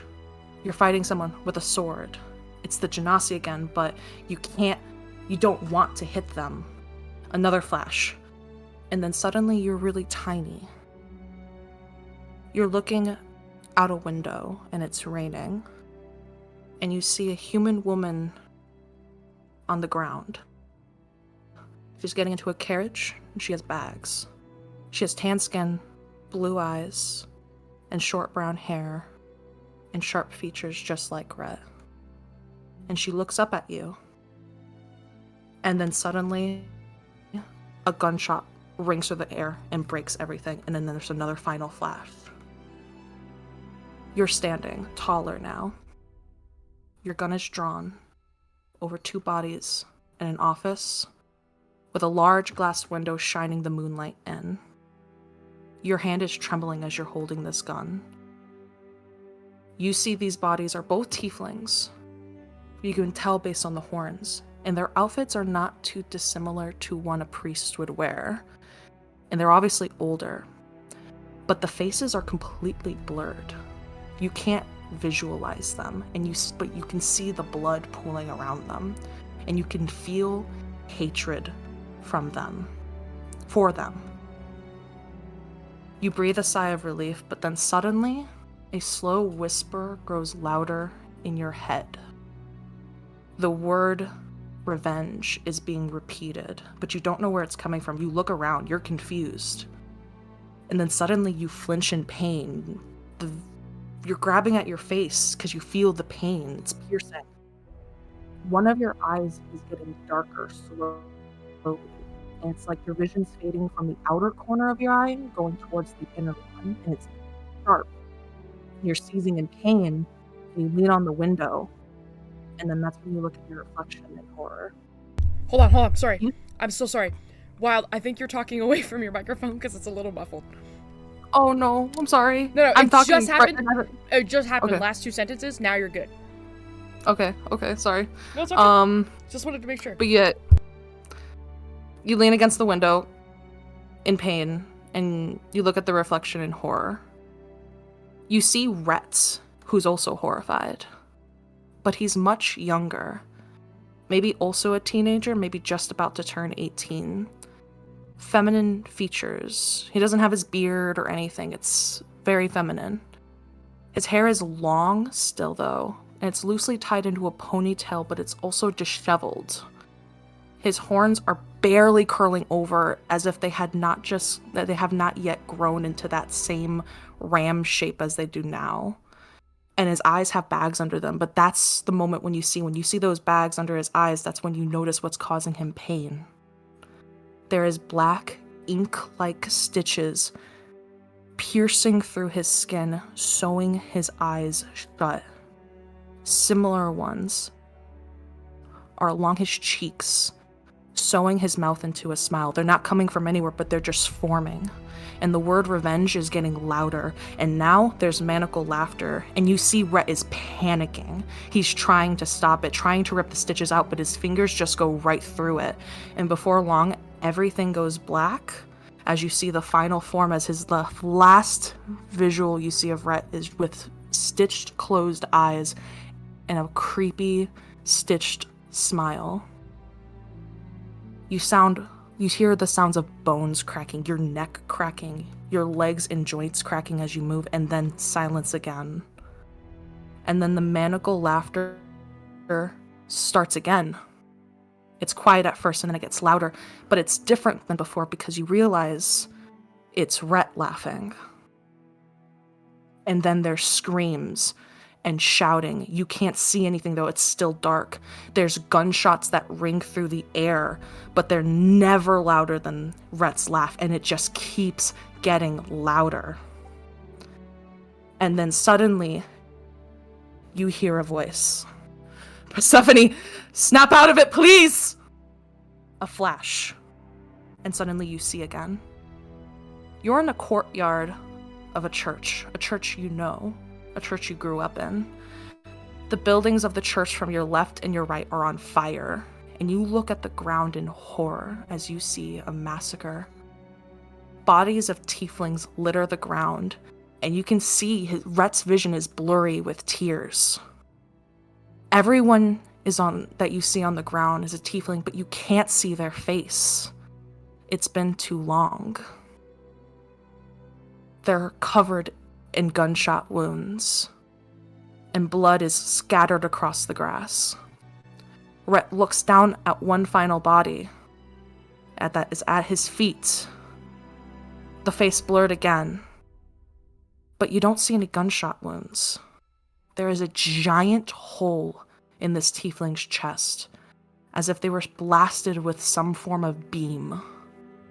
And you feel Rhett's horror, his grief, his guilt, everything hit him all at once. Across from you, you hear muffled talking from a different voice than before that you heard, that called for you. They're tall, and their face is also blurred, and they look like he's talking at you, sounds like he's making a speech. He sounds like he's saying something. He's trying to explain himself, but you can't hear it because Rhett is only focused on the bodies. He's looking at his own hands that are covered in blood. He's looking at the gun that you guys know Rhett has in his hands, but the eye that is on there, it is also pitch black. Every noise around him, between the talking, the fire that's crackling, everything, it's muffled. But there are some words that come through. There was no other way. I had to make the deal.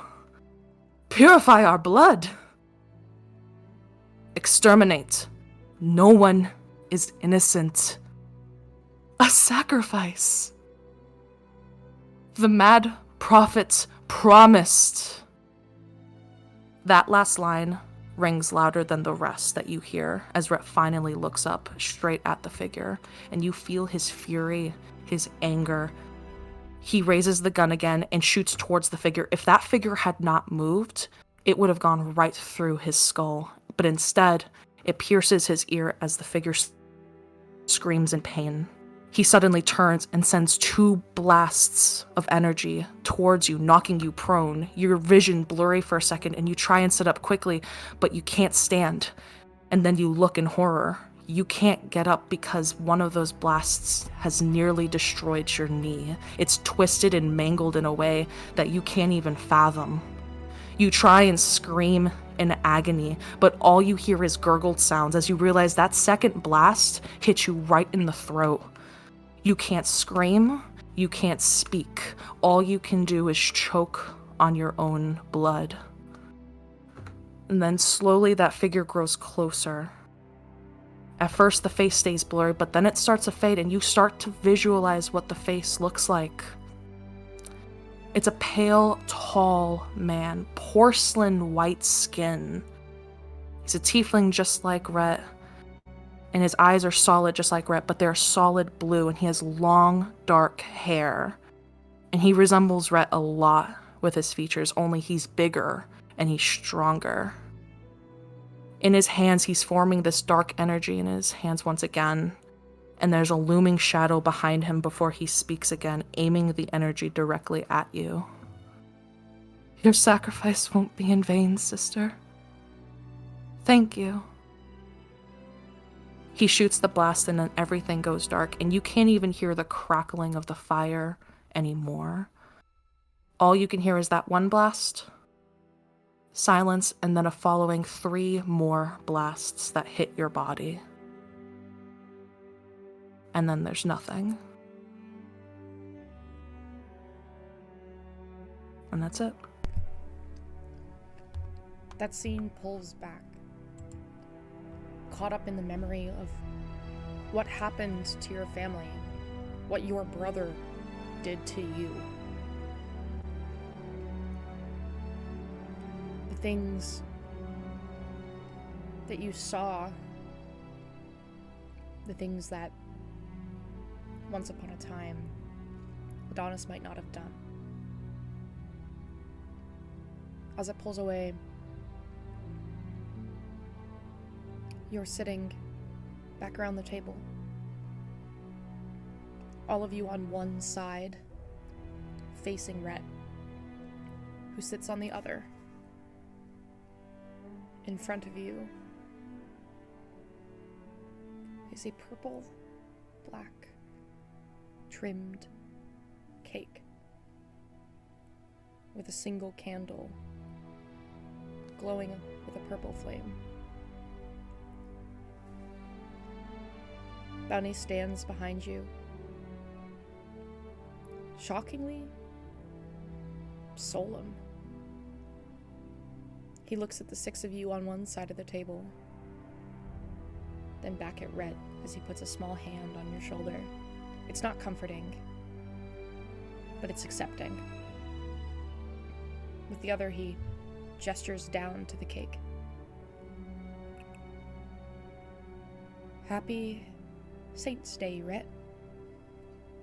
And congratulations. Do you blow out the candle?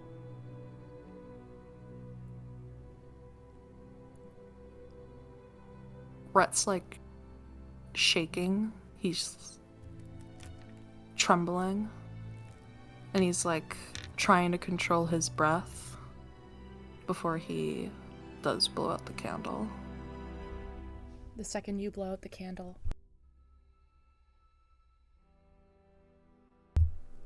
everyone's vision goes dark.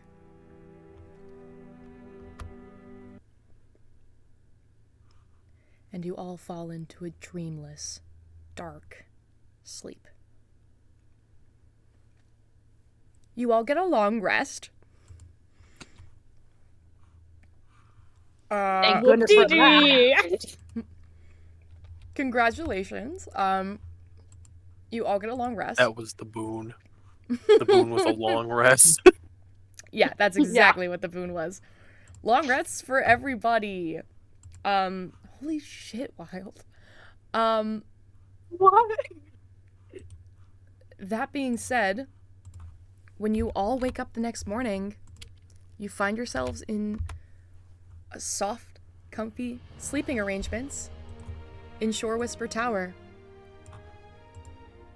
You see blankets and pillows that hadn't been there previously, all a dark purple color. When you awake, there's the smell of a banquet left before you. Pancakes, eggs, bacon, orange juice, mimosas for those who are feeling a little spicy. And it's beautiful outside. Nev immediately goes for the liquor. There's a big, beautiful bottle of what looks like champagne or some kind of like mimosa. And in your hands, Rhett, is a small, winded up note.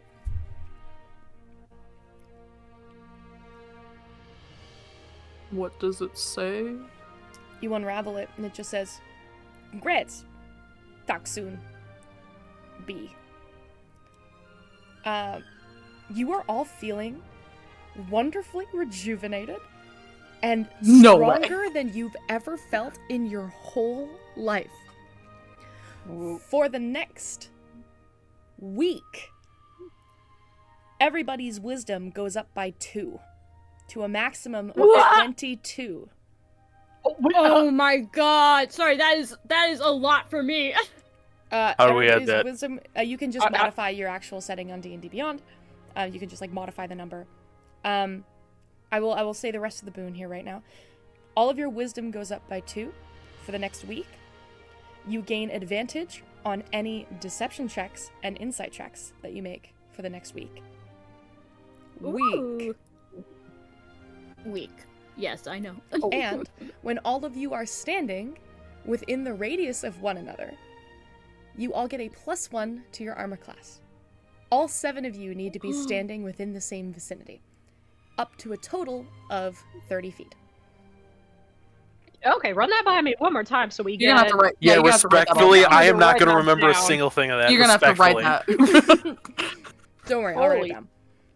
Okay, cool. Just for now, no, your wisdom goes up by 2. You also get advantage on insight and deception checks. God of Darkness. Everybody gets this, but Cecilia. Yeah, I'm cool with That's that. crazy. That's crazy. I'm so cool with that. Cecilia, you wake up with a note in your hand. Sick. I'm gonna read it immediately. You get coordinates. Sick. Eating. You sound like you're eating. Sorry. You get coordinates that lead to somewhere. You're not sure. But it also has underneath it Ward of Time. Section A, row 26. Ward or word? Ward. Like a ward. W-A-R-D. Yeah, Ward of Time. Okay. He just basically gave you a way around the Dewey Decimal System. Yeah, for sure. You just basically got a library lookup system. Sick. Crazy. And that was what Okay, you so it's- wanted, right? You wanted the Ward of Time. What did you exactly tell me? Yeah. Yeah. So it's morning, we're back in the tower, and We're physically rejuvenated, but we're emotionally exhausted. Yep. Yeah. Cecilia, the one boon that you do get is the wisdom buff. I should specify. You just don't get the advantage nor do you get the benefit of the +1 to armor class, which sucks because you're a squishy wizard, but hey, you made a deal. I was the one who could have used it, but we're good. Yeah. We're good. Additionally, Rhett, if you look in your feats, you should now have Saint of the Nihilist under your feats. Great. you sound thrilled. I'm so happy. As Rhett says as there's tears down his face. Nevertheless, your breakfast is beautiful. And you see Mateo kind of come around the corner and go, "Oh, sick, dude, who made the pancakes?"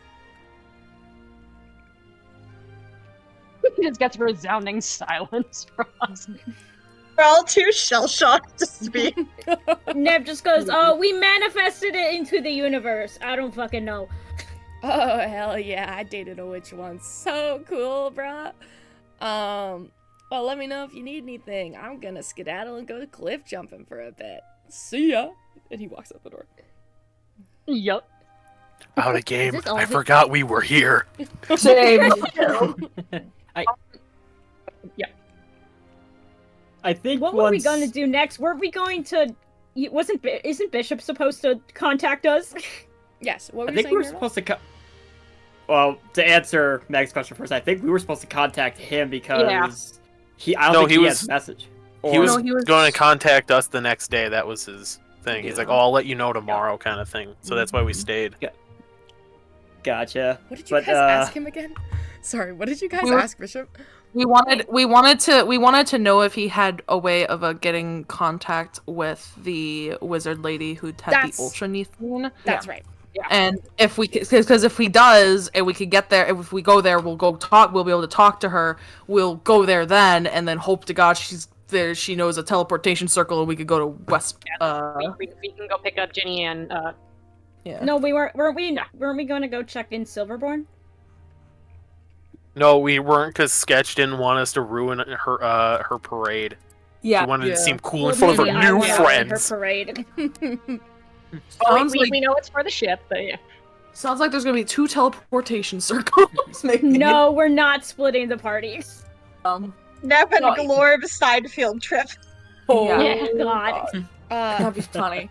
The wisdom dump and the charisma dump. Great team. Cecilia, The artificer druid. you hear Yes? a voice in your ear. Okay. It is not Bishop. You recognize Bridget. Okay. Got sending working. Heads up, we might need to skip town for a bit. Ginny got herself into some trouble with the religious sect. That's crazy. Hell yeah. Of course. Oh, so Cecilia doesn't say hell yeah. She doesn't say that. Allison says that. Hell yeah. Yeah. Her response, hell yeah. Respect. I think, by the way, as Cecilia is getting this, she like opens her spellbook and is writing it out and showing it to them as she's getting it. Okay. So you all get this message. Yes. And so everybody knows that. And knowing that, I think Cecilia's gonna kind of give them everybody a look of like, okay, are we gonna go there? Like, they gotta leave. I'm gonna say Aurora's not looking at anyone. She's like sitting up in the bed or sitting on the edge of the bed. Just has this very distant look in her face. Mirror. Sorry, just a really quick, because I'm doing this because of a concept. If Cecilia speaks out loud, that's not answering the message, right? Like, she can confer with people and then can like choose think to it's answer answering the the- message. I think it's answering the message. The reason why I say that is because I remember back in Ayabesh, Glacia panicked, had a drunk panic when the senator reached out to her. Yeah. And that ended up being the answer. Yeah, you need to reply to it. Yeah. Yeah, so like if I speak out loud and be like, okay, what do we want to do? That will be answering the message. Yeah, it will. Okay. You can't like put Okay, the phone fine. against your chest and like whisper to your friends. It's like it's I don't know, I'm a Yeah. wizard. She could write questions in her notebook. Yes. So she will show everybody and be like, and then, sorry, Mirabelle was saying something? I was just gonna say, Mirabel's gonna see the message that Cecilia wrote out. She's gonna kind of look at everyone for a moment. But as her eyes ultimately drift down to her prosthetic arm and specifically the sigil of the Gravekeeper that's beveled into the back of its hand, she just suddenly and without warning just grabs a glass of mimosa, slams it down, and then storms outside. Not a word to anyone.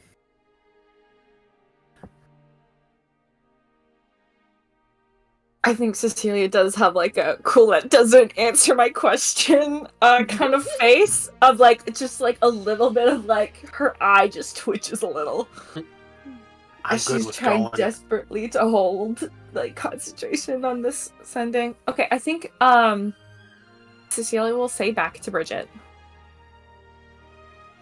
Where do you plan on going? We can be there very soon.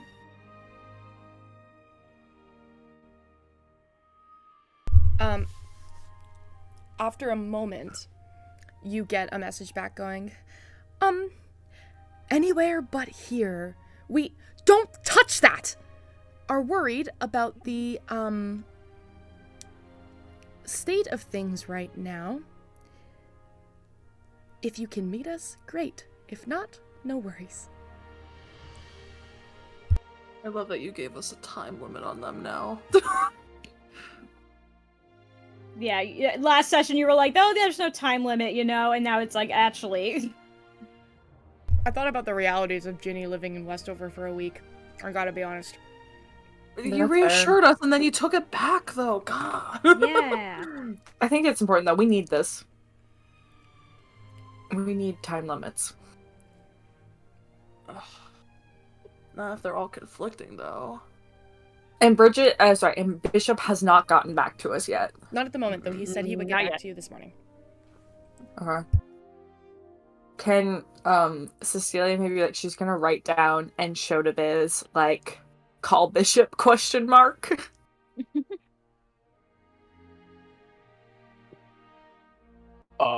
Shit. Viz is gonna look at Rhett and be like, nah. And then Viz is gonna try sending. That's really funny. Yeah, No. Rhett's in the same state as Aurora.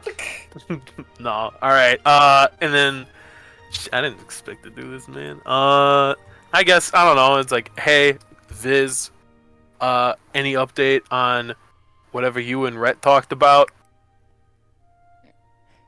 You get a voice back pretty immediately. Oh, I was just about to message you. Found a small lead. You could perhaps speak to the apprentice Tyrion at her tower. Perhaps Master Dove will see you. Not in office at the moment. Could be back anytime. Okay. She's not there. Viz is like, alright, she's not there. There was a lot of perhapses in that sentence.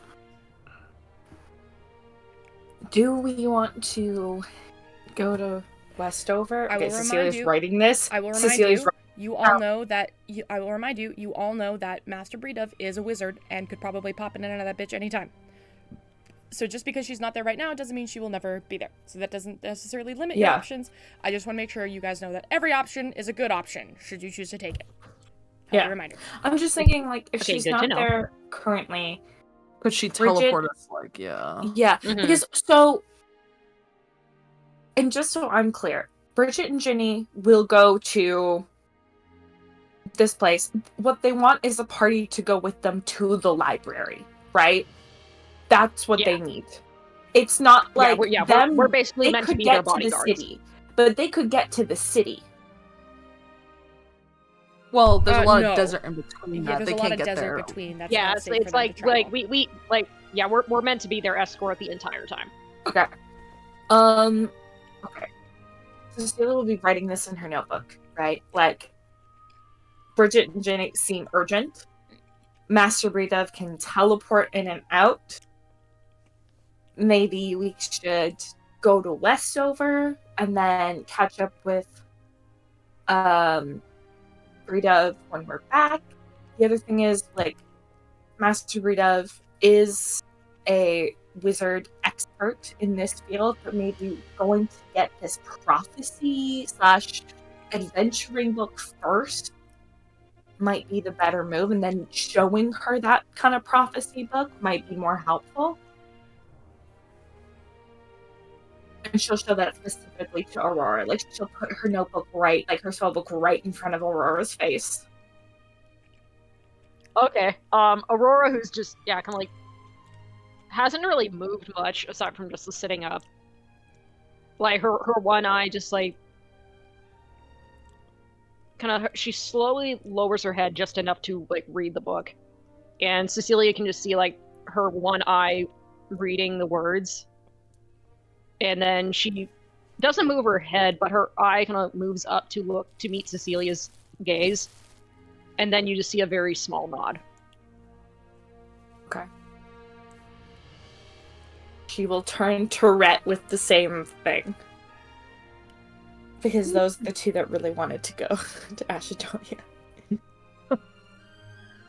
I'm trying to think of out of character what Rhett should say about, like, I'm thinking he should do the stoned thing, because I think he would tell her, and then, like, if she is ever, like, if the moment she is available, if she can reach out to us, that would help a lot.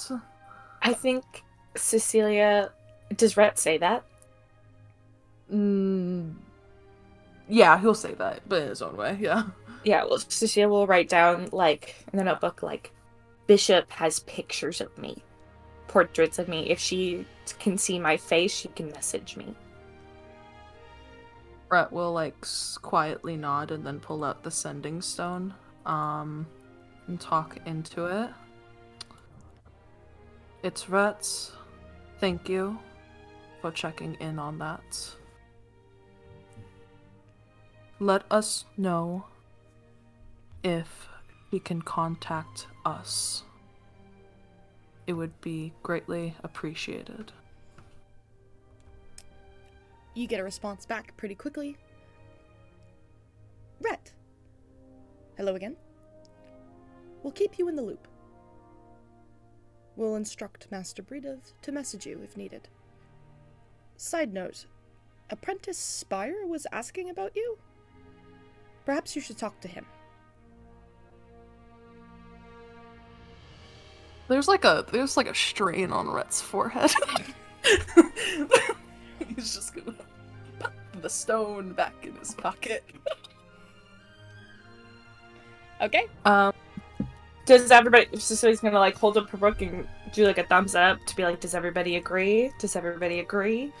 We shall go to Westover. Fizz Orb does will a nod. thumbs up. Yeah. Okay. Okay, Cecilia will message back Bridget. By the way, Allison, just to double check. We're good to do this? This makes sense to me. This makes sense to me out of Like, go to the library, get the book, then go to the wizard with the book.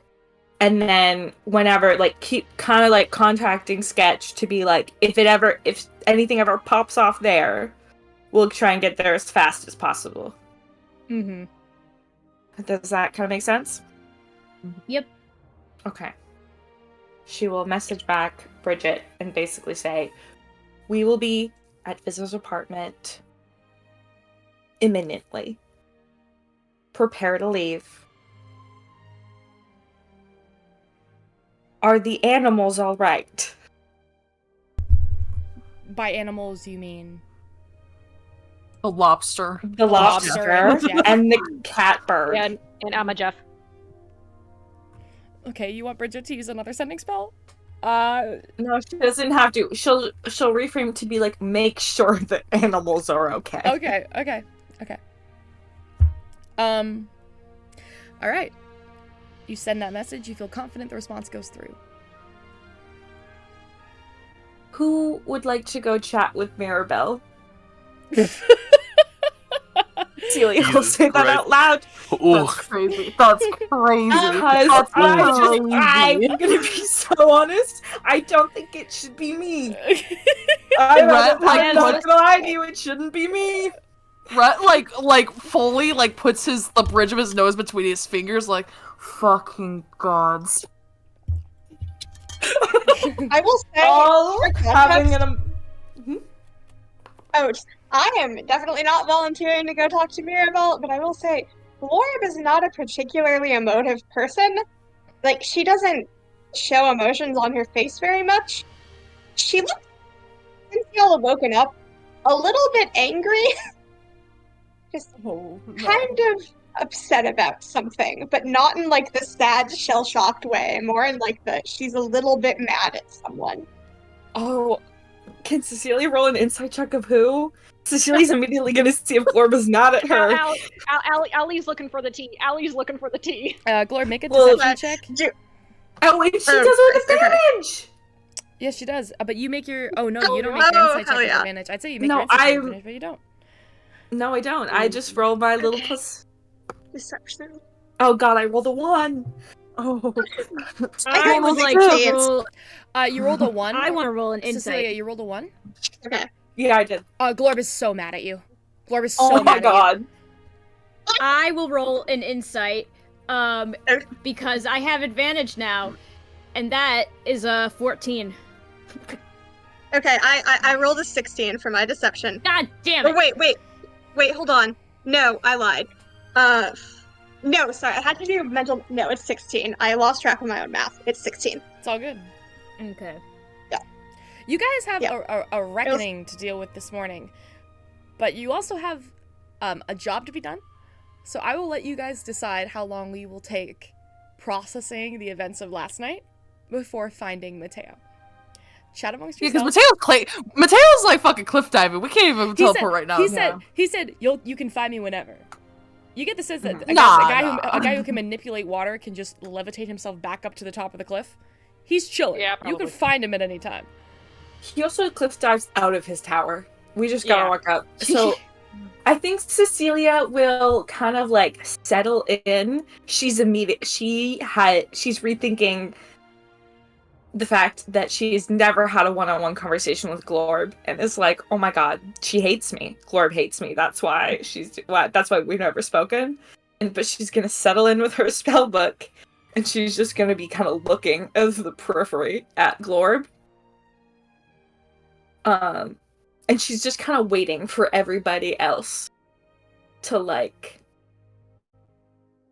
process.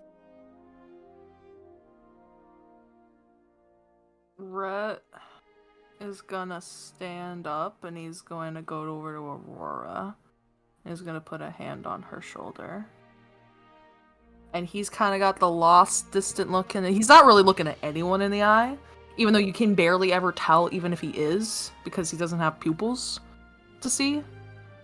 But he's really not looking at anyone, in all honesty. You could probably... It's a very more apparent right now. This is what happens when you don't give your characters pupils. Yeah, it's great, and I love it. I'm genuinely... I like that part about Rhett. You never can tell where he's looking. He goes over to Aurora, though, and puts a hand on her shoulder. And does she say anything or do anything at first? Is Rhett like standing in front of her or next to her? Next to her.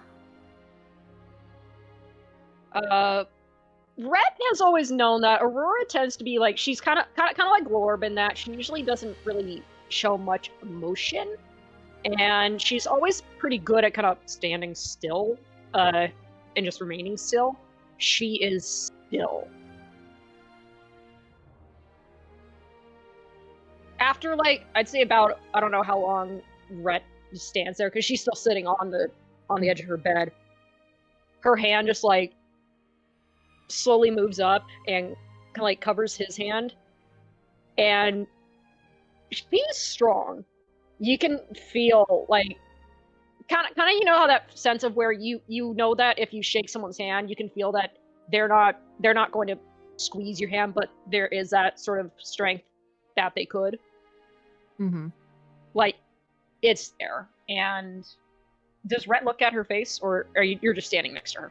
I feel like the moment she does put a hand over Rhett's hand, he'll still with the hand like there, but he'll shift and he'll like come to the front then, because it's like he didn't want to get in her space until it felt welcomed. Tears in her eye. Like, she's not crying, but her one eye just is brimming with tears. He'll get on. He's in this position because she's sitting, right? So he's technically taller. Will get on a knee in front of her, and will gently like cup her face,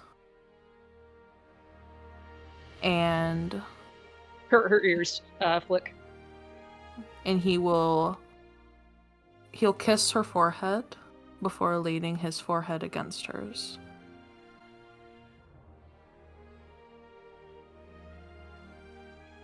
Aurora starts crying. Because I'm trying my best to not cry right now. Mm-hmm. And he like leans in him. Mm-hmm. He holds her. He wipes the tears at first, but when they keep coming, he knows to hold her instead. She hugs him back again, like definitely restraining herself from using all of her strength, but like she gives him a good hug. he's used to it no matter what. He literally, like, if anything, like, hugs you even tighter as if urging you, like, you can, if you need to hug me any tighter, basically. For once, he's not really saying words, which is very different for him, because he usually tells and says, hey, it'll be okay. Hey, we'll figure this out. Hey, talk to me, but he's more doing actions, which is a little different for him. Yeah, and Aurora just kind of like rests her face against his shoulder. Just not saying anything, not making a sound, just like crying. And I'll say at this point her tail is out, but it's like it is still. Actually, I'll say it yeah, you'd see this. Her tail has like wrapped around her leg, kind of like how Rhett's does whenever he's worried. I will say, honestly, equal, same. They're both got that going on right now. His tail is wrapped around his own leg.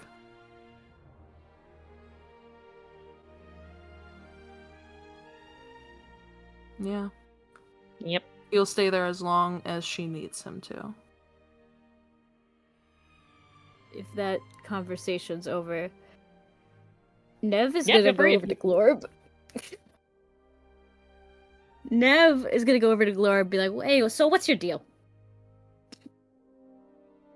What? You do. You just kind of show up out of nowhere.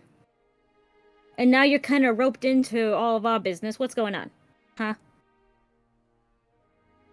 Also, you were following us for a long time. I already told... You're the only people I've found that know anything about Antinothene. That's crazy that, out of all the people in this world, billions of people, that we're the only ones that know. I mean, yeah, we are kind of chasing that whole thing right now. But, I mean, it isn't that rare of a thing, I don't think. I mean, at least since the Duke and Duchess, they got poisoned, I thought that was, well-known news, but... The only ones I could find that are involved. It's, secretive where it comes from. You're also investigating. Well, what led you to, this whole Antinothene thing? She just kinda looks at you like a little annoyed and a little incredulous that she's like being questioned randomly after all that. Hey, look, come on, we've all seen our worst moments now, displayed on screen. We can have a conversation about this. Takes a moment, takes a breath, she says. There are people in the place where I live that got a little bit of Antinothene. I'm supposed to stop them, or try to find out how we might stop them from getting more, because it's a problem. I think I told your friends that already. What are they using it for? To attack people? I mean, well, yeah, anything that, destroys people's magic, duh. Although there are other uses, I found out how to turn them into bullets. Besides the point. Is that what they're doing? Are they turning into ammunition?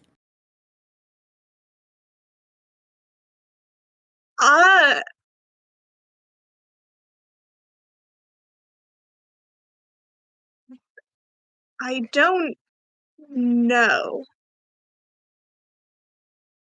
Wait, so you go on this whole thing, you don't even know what you're chasing after? You don't even know what... Hello? That my job is to find where it's coming from and get it to stop coming from there. I have the information that I need for that job. You didn't think to question any of it? Rhett scoffs when Nev says that. Huh. Alright, now what's your deal? Rhett's holding. Wait, who's she saying that to? I said that to Rhett when I hear him scoff. Rhett's holding Aurora. He doesn't say anything. Gloria's just kind of gonna look down at you, Nev, and say, "Why I forget are their height difference is you?" stupid. Yeah. Why are you here? Why are you so interested in Antinethine? Well, I work with explosives, you know? Magic and machineries, that's kind of my thing. Right. Not to mention, we originally me and my brother got roped into this whole mess.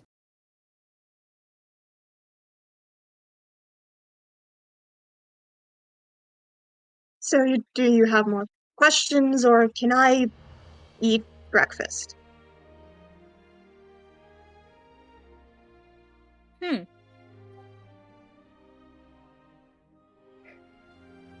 Sorry, I just read the fucking ope.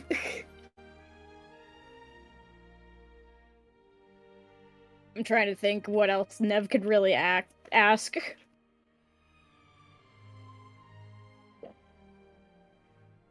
Yeah, feel free to dig talking into to her. you- You're just Yeah, you're just interrogating someone that doesn't talk to people. yeah, no, Nev's just like, talking to you is like stepping on a leaf in the fall, but hearing no fucking crunch, and it's just disappointment.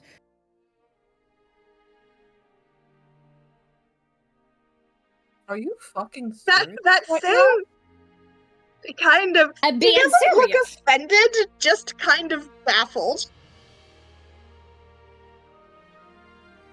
Seriously, he gets up. He think like Cecilia- he yeah. he wiggles out of he like lets go of Aurora because in Aurora could tell there is anger. Are you fucking serious right now? What? Not one of you has tried to question her? She just came out of fucking Love nowhere. doesn't even look mad. She's just so tired. Nev looks mad.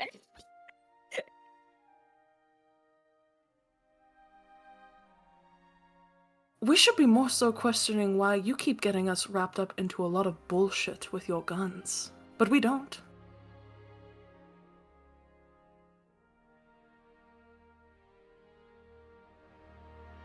You leave me and my guns out of that, alright?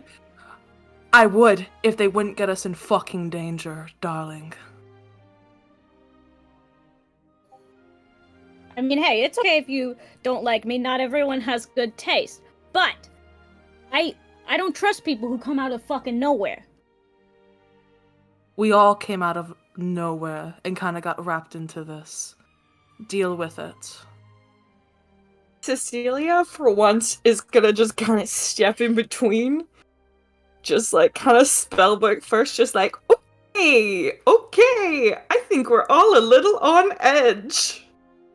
I think we've all had a very traumatic evening. Are we good? Do we all need to take a breather?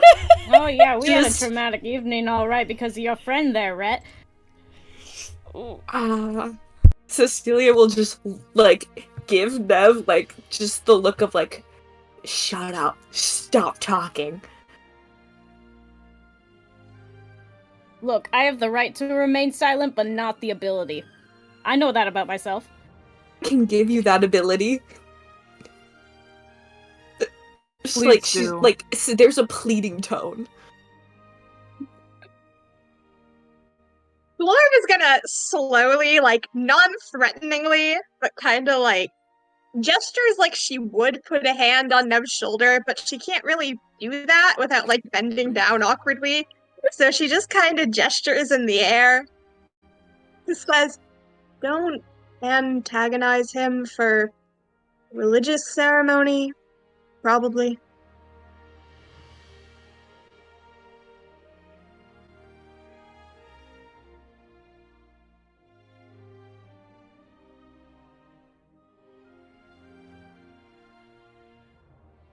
Whatever. if Nev Y'all are giving doesn't me a ask her any more headache. questions, she's just gonna walk away and get more food. Okay, What did so Nev say? What did Nev... Oh, I thought Nev said something I completely didn't hear. Nev lot just of- said, whatever, you're all giving me a headache now. Wait, Fucking gods. is that if this conversation is over, Cecilia is going to pull Viz out of the room. I Cool. think actually you're able to do so very discreetly because the conversation's quite tense that you two slipping away is quite literally not a big deal. Bro, you could cut the tension in the air with like a butter knife. It was Ooh. thick in that room. Ooh, it's so bad. I'm usually the cause of that sometimes. Ooh, that was bad. Yeah, that was real rough. I just don't know if like right now is the time to pick a fight. You know what I mean? Yeah, it's not. Nev has some weird defense mechanisms, and that was uncalled for. It's like yeah, it's kind of giving like cornered animal, Yeah. but like maybe doesn't realize that they're the one cornering the animal. Yeah. Yeah. How are you doing? Well, I mean, everyone saw what happened. It's there's no use beating myself up about it if everyone knows, you know? It's on me, and I gotta live with it, you know? I don't know if I agree with that, but I understand the guilt regardless.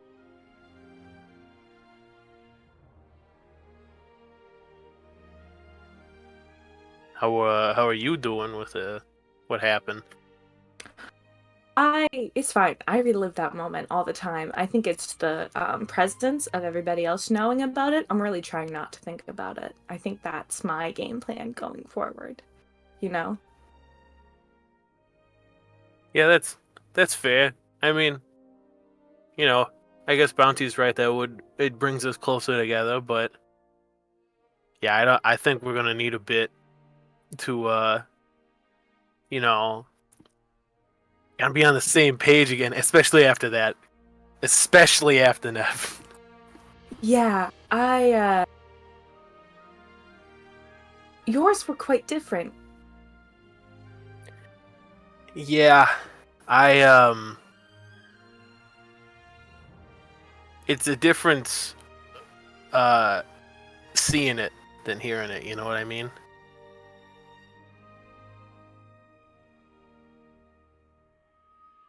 Did only Nev experience that? I didn't experience that personally, but I had other things happen to me, you know? You were in the same place. Yes. Okay. Well, I'm sorry. That's an awful.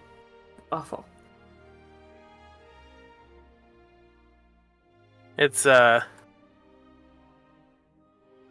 and done with. Me and Nev our own people now, you know.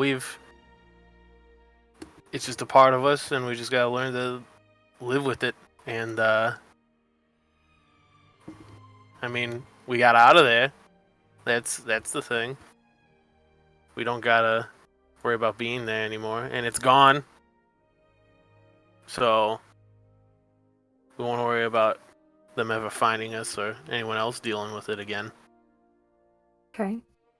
That's good to hear that they're gone and you don't have to worry about that anymore. Right, checks. What? Bounty just suddenly appears. What? Yo, what? What the fuck you say? What we talking about? Anyway, bye.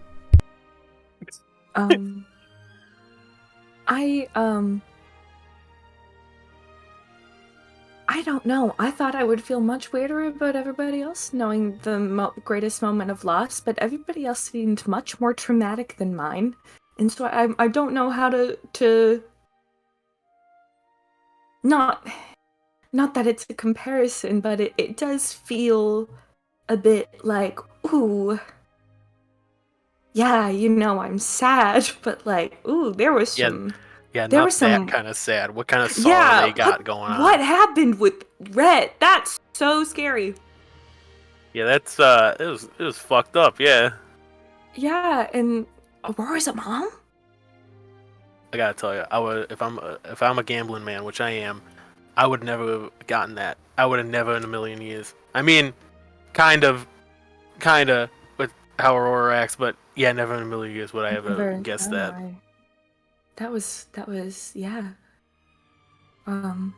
Like Mirabelle did tell us before, So like I wasn't super surprised, but I guess the end was a bit different. I don't think anybody in that room in this moment is able to go bring Mirabelle back. Yeah, yeah. You want to go over there and talk to her, like both of Yeah. us? We'll just do a little walk and talk on the way because I do have a couple more questions. Yeah, sure. Completely unrelated to what we just experienced. Okay, more than fair. Okay, so we're walking and talking as we're following where Mirabelle went out. Mirabelle, are you intentionally trying to hide? No. Okay, good, because if you were, no one would ever find you. But, rogue. Okay, that's totally fine. So you guys could follow up Mirabelle out where she went, continue your conversation. Yeah, so as we're doing a little walk and talk on the way. I did a little research on what's happening to you. Oh? Yes, I was trying to figure out what could potentially be the cause or the, particularly, like, trying to figure out how to perhaps reverse it. The only recorded instances of somebody's form changing like that is, a physical transformation like that can be done by gods, curses, or hexes from hags. And there are, certain spells where, like, very, very powerful wizards are able to go through that process and change somebody's form. But nothing that relates to what is happening. Oh. So, am I just stuck like this then, or? I think we could find a solution, but I think it's very, very important that we figure out how this happened first. Because if it is anti-nithine, I don't want to... Do you want my... I don't want to scare you, but a lot of the ways in which these, powerful beings were to change somebody like that, it involves magic. And as we've seen, anti-nithine it completely neutralizes magic, and so I don't know if it would work.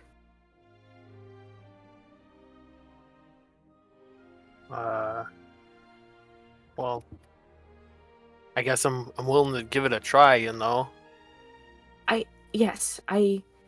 I think we need to obviously first and foremost figure out how this happened.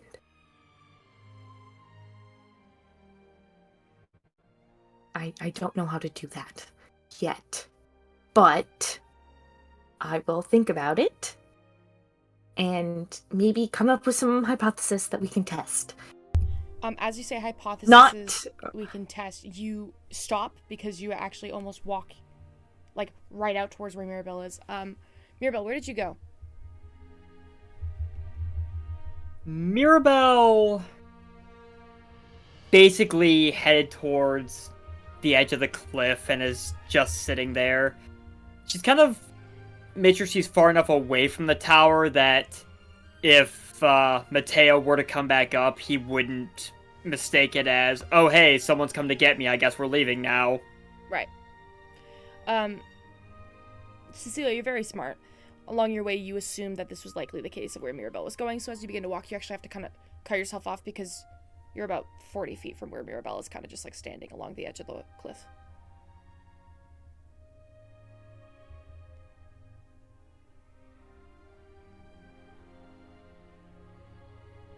Hello, Maribel?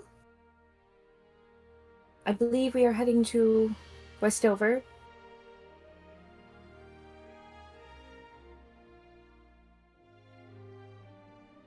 Mirabelle will just kind of glance back. As she does, considering she's looking over her right shoulder, you kind of notice something.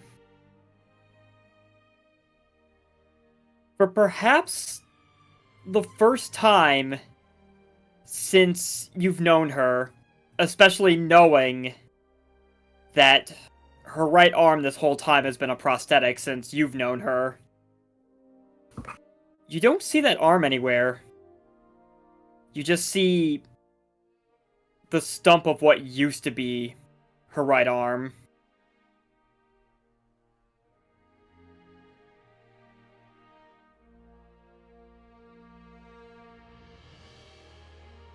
We're heading out already, huh? Yes, I think we got a... as I showed you, we got a message from Bridget. We should, we're in a bit of a time crunch, and well, everybody's processing last night in their own ways. Cecily, does Mirabelle have her prosthetic arm on her? Like, yes. in the vicinity? As you kind of move closer to where she's sitting, you kind of notice it's just sitting in her lap.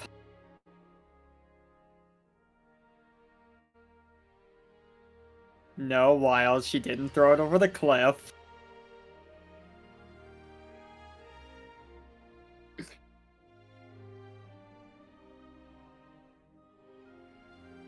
And how are you doing?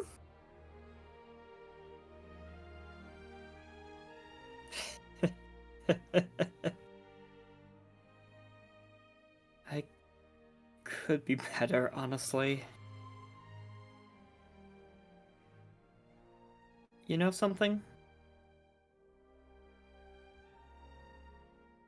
That night, those memories, they have haunted my nightmares for so long now.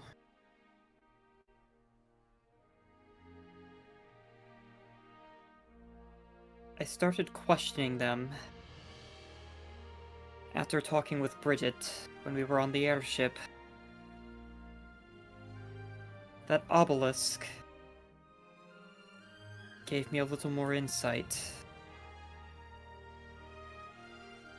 I think I've known for some time now something was off, but to see the way it was framed in that moment, to be given the missing pieces,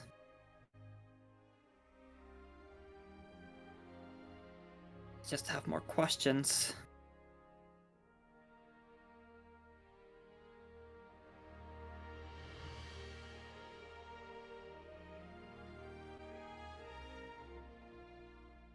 And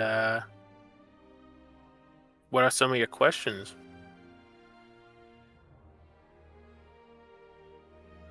The way Bounty, the Nihilist, whatever name he wants to go by,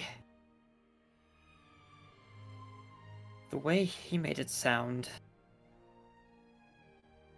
it seems as if the Gravekeeper didn't want me to know that she was the one who altered it. But if she did save me on that night, if she did give me the second chance, why would she paint herself as the villain I tried to fight that night? why would she protect the one who actually struck me down?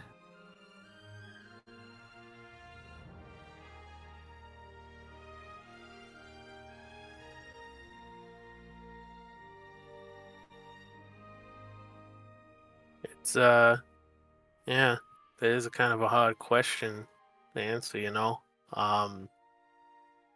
The wills of the gods are quite, they don't follow logic or reason, I find. So it's hard to tell. I don't know, I'm not much one for religion much, so...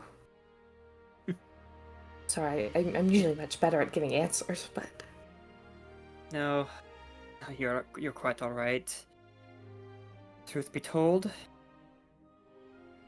up until I was reincarnated, I never bothered to think much of it either. Religion, the gods, they were just one of those things that Severine always told me were irrelevant unless I needed to know something for a job.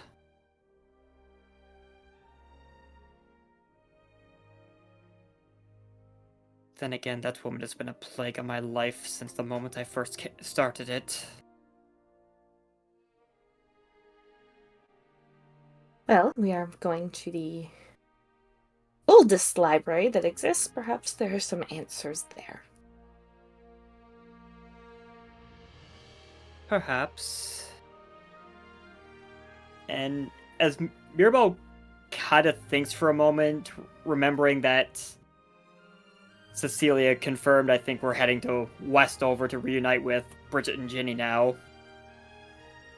She just looks down at the Gravekeeper's sigil on the back of her prosthetic hand. If I'm remembering correctly, they were going to stop in Sarnia before heading out to the library, correct? I believe so. They have to get permission from Princess Mahon for this expedition.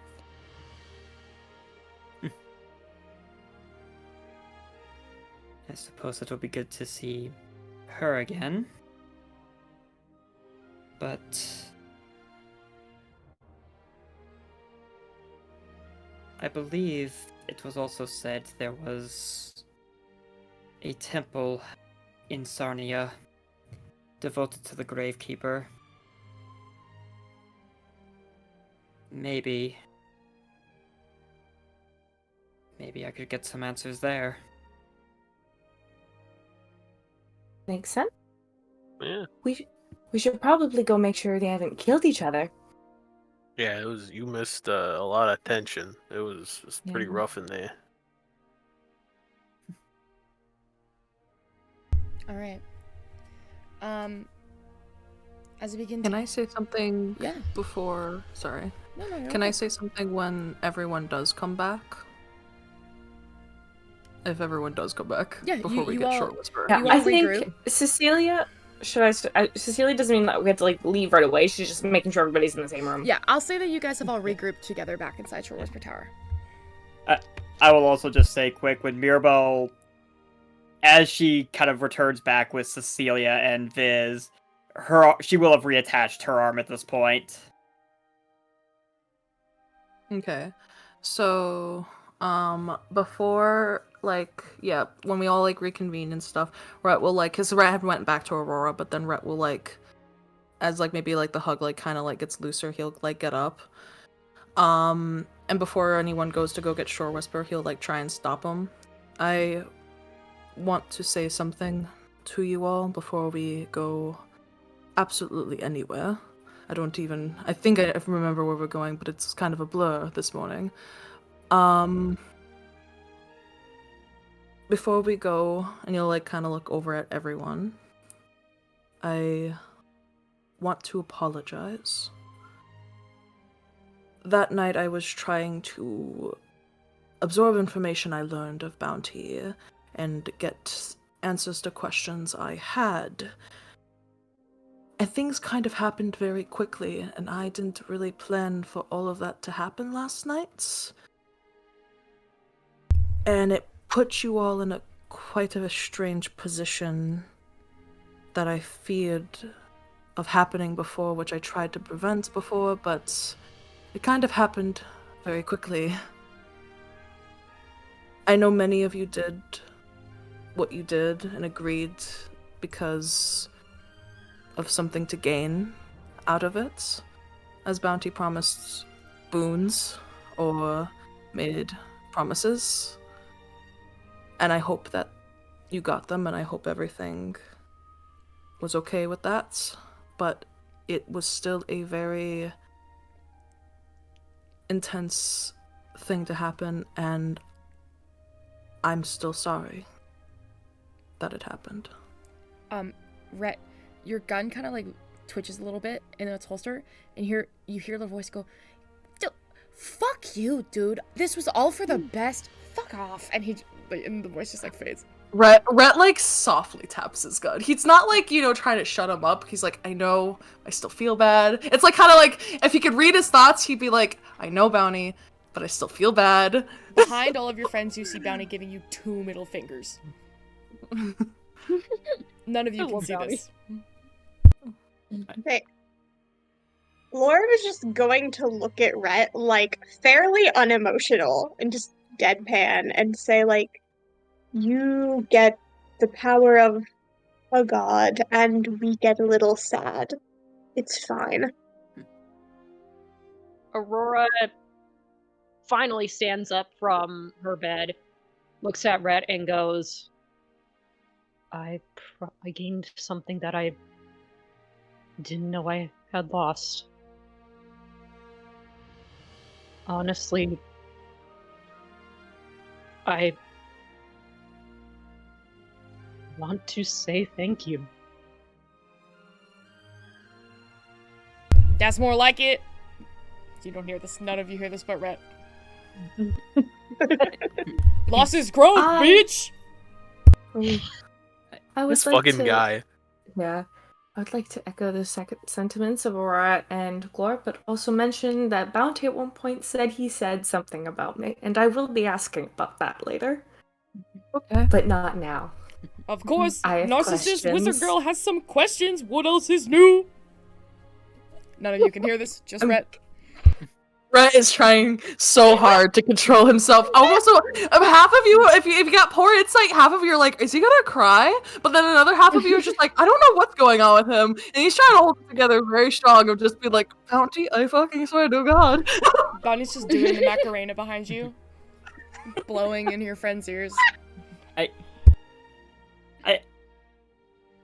Mirabel will just kind of look at Rhett. Speaking from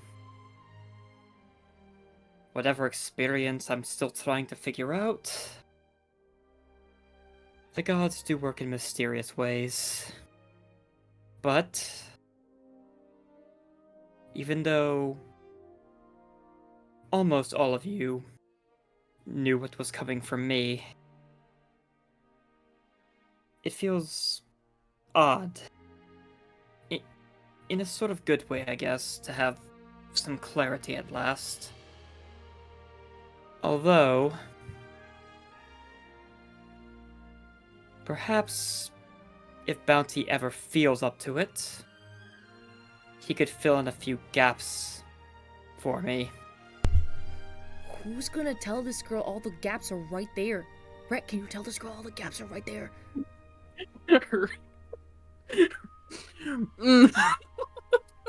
Red's gonna keep his eyes twitching slightly. Do you think if I stole her dagger, she'd notice? I'm gonna steal her dagger. Which one? The Venom one. There's so many of them, though. Yeah, 'cause I was about to say she's got 1, 2, 3, 4, 5, 6 daggers now. You're practically a porcupine. Rhett, you watch. None of you see this, but the dagger of Venom just ever so discreetly. He's only letting you see it, Rhett. Lift out of the holster, and then he just twirls it in his hand, and it disappears, and he winks at you. Rhett gives him the look, like, put the fuck back. I am trying He waves it behind you. He's like, "Oh, do you want it back, Rhett?" You want me to put it back? Answer the girl's question, Rhett. Answer her fucking question, Rhett. I hate him so much. Bounty is Whiplash the character.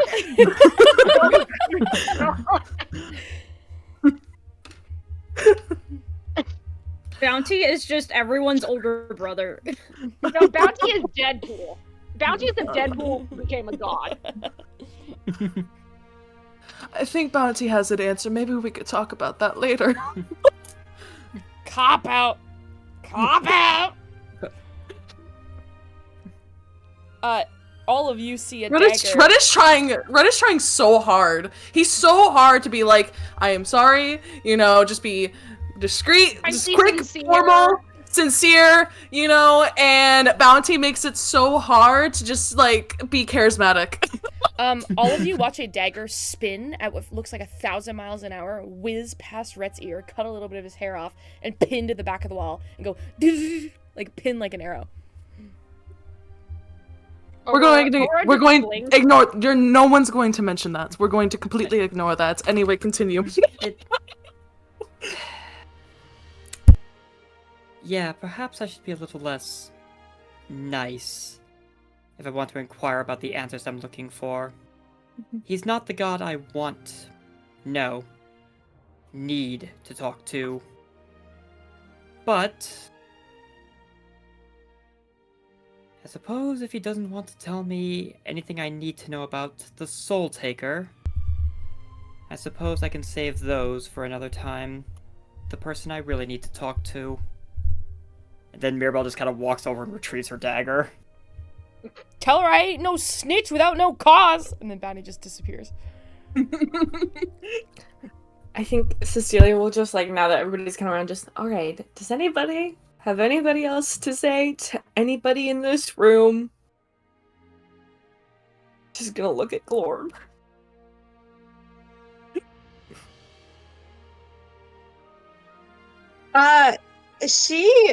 Can I, like, insight or something to see if I notice she's directing that at me? It's not subtle. What's your passive insight? If it's not subtle, if it's not subtle, can I figure out what the fuck's happening right there as I'm trying to apologize? My passive insight is 18. Oh, you absolutely notice this is directed at you. In fact, you notice so hard it's a little embarrassing that you're not saying What anything. I will say, it's also, it's not rude, there's a very clear undercurrent of, like, desperation. Like, Cecilia is a very prideful person, and everybody just watched her most, like, personal moment that she has not spoken to a soul about. And she immediately was like, and this person that we just met hates me. So it's like her pride's just kind of taking several hits today. And she kind of needs a win. And she's being a little too desperate about it. You will also notice that Cecilia is suddenly very insecure that you hate her. She's very worried. She gives you... Cecilia, Glorb gives you a look of absolute bafflement. Did I figure out what the fuck is happening here? As I'm apologizing, I'm just looking at like, what the fuck? Let's let it play out. Let's see how it goes. All of you notice this. Go ahead, Glorb. This weird energy of, like, a person who's usually quite confident, deeply insecure. Even Aurora looks confused. Yeah, and is gonna go, anyway, I have something to say. Okay.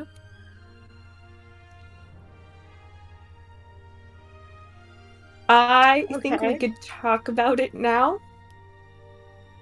And we could each ask every question we have before we go and get Bridget and Ginny out of a potentially terrible mess.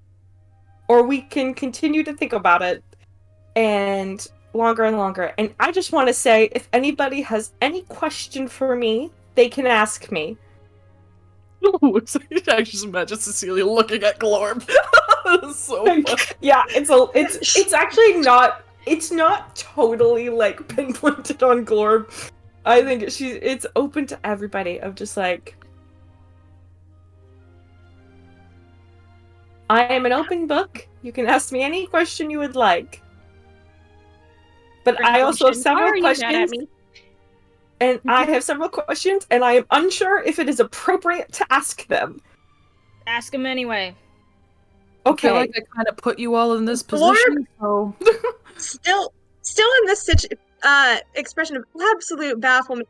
She is broadcasting as clearly as she can without asking you what the hell is going on in this public forum. She is like, she has no idea what you're talking about, Cecilia, when you're like giving her that look.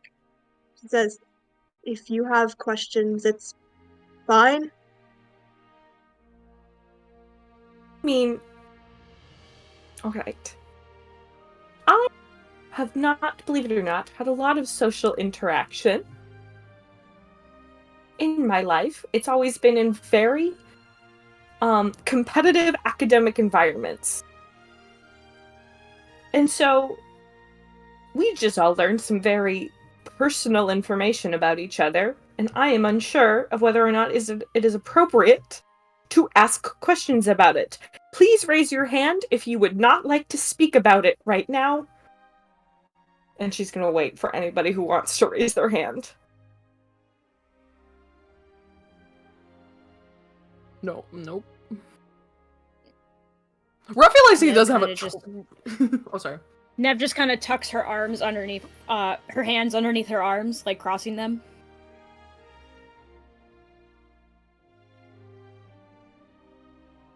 I was just gonna say, Rhett feels like in the position of like, I made this happen, I caused this, I don't get to just cop out. No, I think Cecilia will look at Rhett and be like, we can... Just because a later is a response. Okay. I'm okay though. Okay. Because I do have questions. Mm-hmm. Aurora. Aurora looks at her. Would you like to still process? You can ask your questions. Hi. So you're a mother. That wasn't a question. It wasn't. Aurora looks at her. That was a statement. Yes. The angry look is back on Glorb's face. The bafflement with Cecilia is gone, and she looks unhappy. Are you asking me about being a mother? Can you elaborate?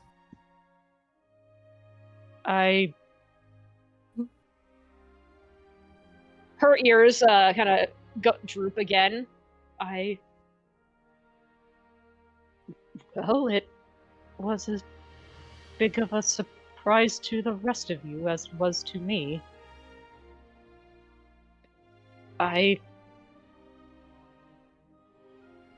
She shakes her head. I promised her I'd return. It's been... She looks at Rhett. 10 years on this plane.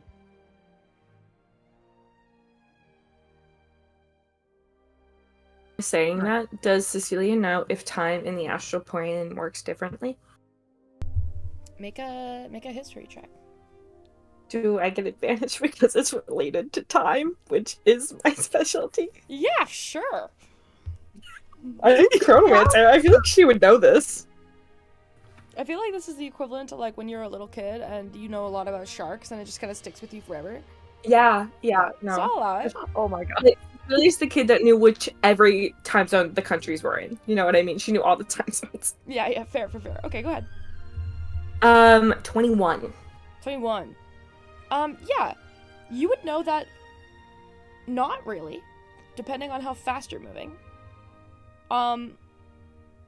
It depends. For the most part, your guess is probably no. But you also know that hypothetically, if, Aurora's kid's 6 billion light years away, there's a chance she could be dead. You know what I mean? Right now. But, if you go back and you're faster than 6 billion light years, and then she'll be perfectly normal age. What's normal age though? Normal like she Yeah, aged 10 what's years, normal or age? normal age like she's still a 'Cause child? she's either going to be 14, she'll be she's going to be plus 24, 10. 40. She'll be plus 10 years from whenever Aurora had that memory, which you don't know how Okay. long ago that memory was. So Cecilia Well, I mean, will Aurora not... just said that she's been on this plane for 10 years. Yeah, so Yes. it's been so she's at least, if she was 5, 6, she's probably at least, oh, she would have been 4 or 5. That's what I should say. She'd be at least 15. Yeah. I think Cecilia will be... She will not say the dead thing. And be like, well, you know, time doesn't work that much differently than here. It's a matter of distance more than time. So... You know, I think she's still out there.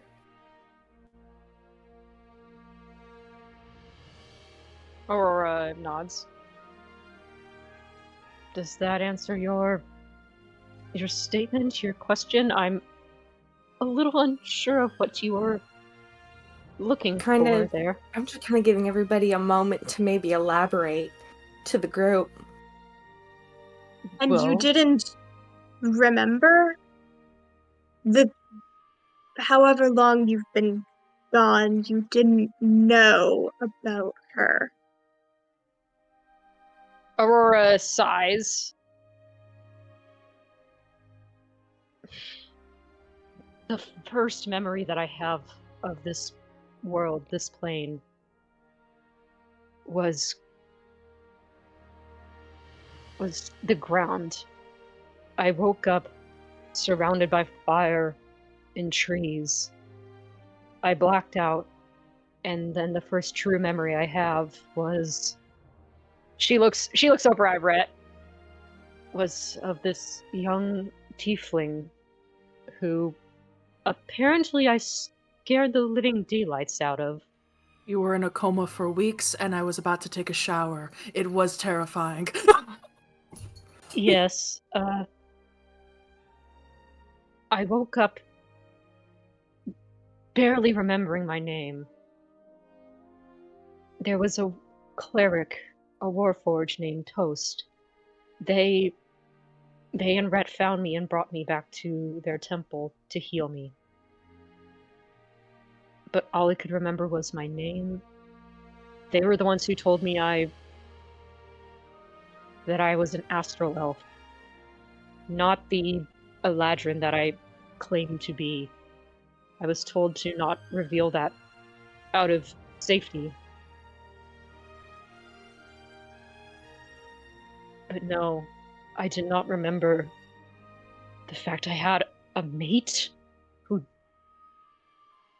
who Aurora kind of she clenches her fist that's like shaking, who I lost, and a child who I promised I would return to, but is still out there, maybe waiting for me, maybe thinks I'm dead or thinks I gave up on her.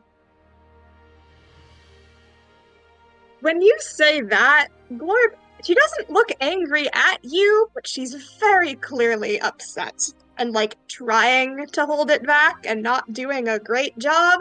She's not gonna say anything about that or like, but yeah. Do we get a read on this? Yeah, do we get a read on that? Are you Or can disguising we it? roll? She is trying to disguise it.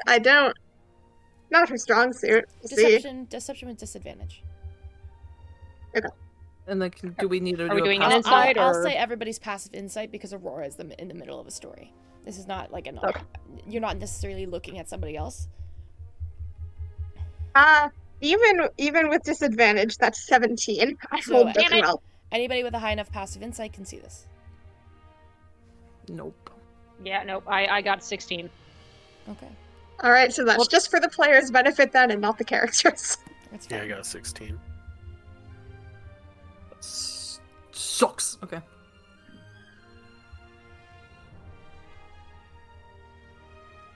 So, I have a question for somebody else. Sorry, Shelby. Did Oh, you go want to ahead. try and move that along? I just had no idea what was going on next. I have no idea what you guys are doing. Please keep talking.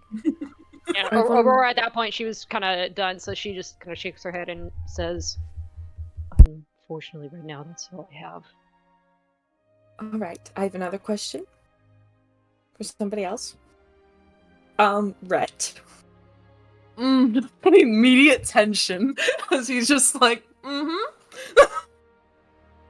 So,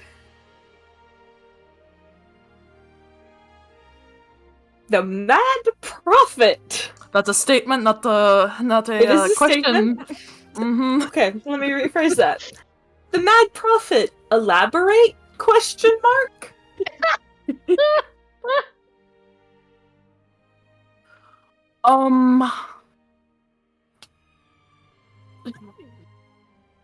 Shit. Okay, give me a second. That's the title. Both Aurora and Red have been like, "That's a statement, not a question." What are you doing? Stop. Rhett will like take a deep inhale before exhaling. My family was not the honest folk.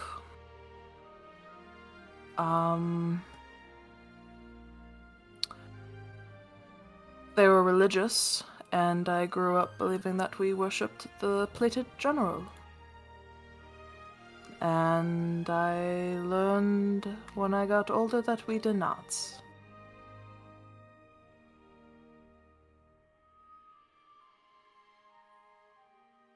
I didn't know any of the things that they were doing until I got older. The man? Which the pale one? Rhett, That- like, wrote like Titans. That's his name is Adonis. He is my twin brother.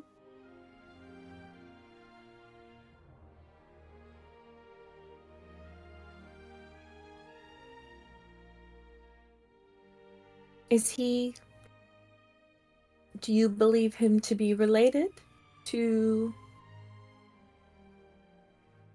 what we are searching for? Rhett nods quietly. I kind of got that confirmed at the, I can't remember the name of it. The thing in the desert. What's the word? The big totem thingy that gave us all... Obelisk. The obelisk. That's the word I'm looking for. Thank you. At the obelisk. That was kind of something I got confirmed then.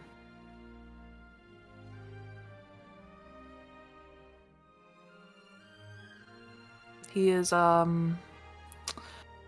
similarly as I am now apparently a saint of the nihilist, he is a disciple of the Mad Prophets now. That was supposed to be me.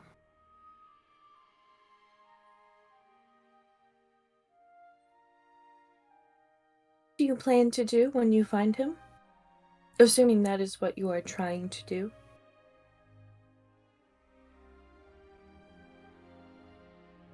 Well, it won't be a happy, reunion. Let's say that.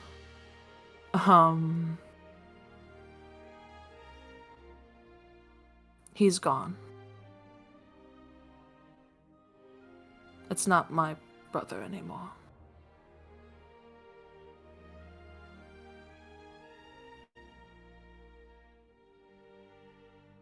Not to me, anyway.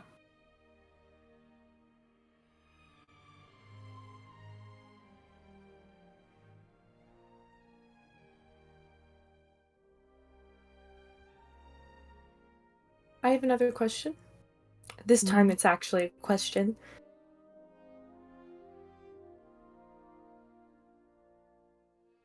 Did Bounty tell you about me? He alluded to something. Do you want me to be honest and say it in front of the room, or do you want me to... I have no secrets. Trying to remember off the top of my head with everything that happened. I think I know, but I hope I don't miss any details. You told me you're trying to bring back your mother?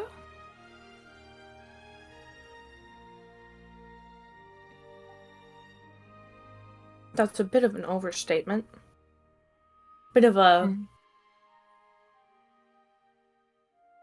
I only kind of found that out last night, to be completely honest, and it was kind of in the midst of him saying a lot of other things, so yeah.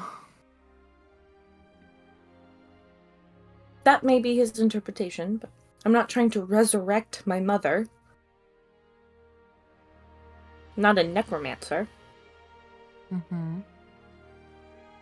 I'm guessing you're trying to reverse time?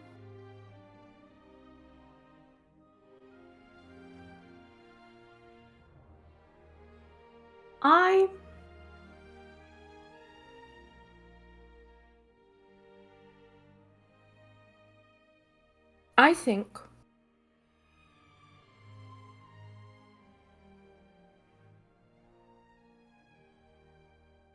time is more malleable than any other concept.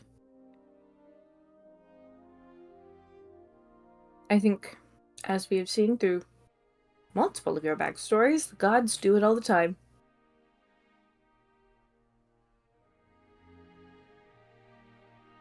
I don't see why we cannot.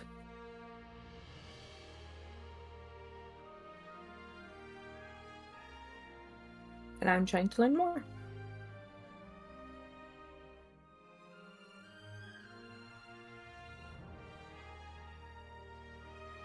I can respect that.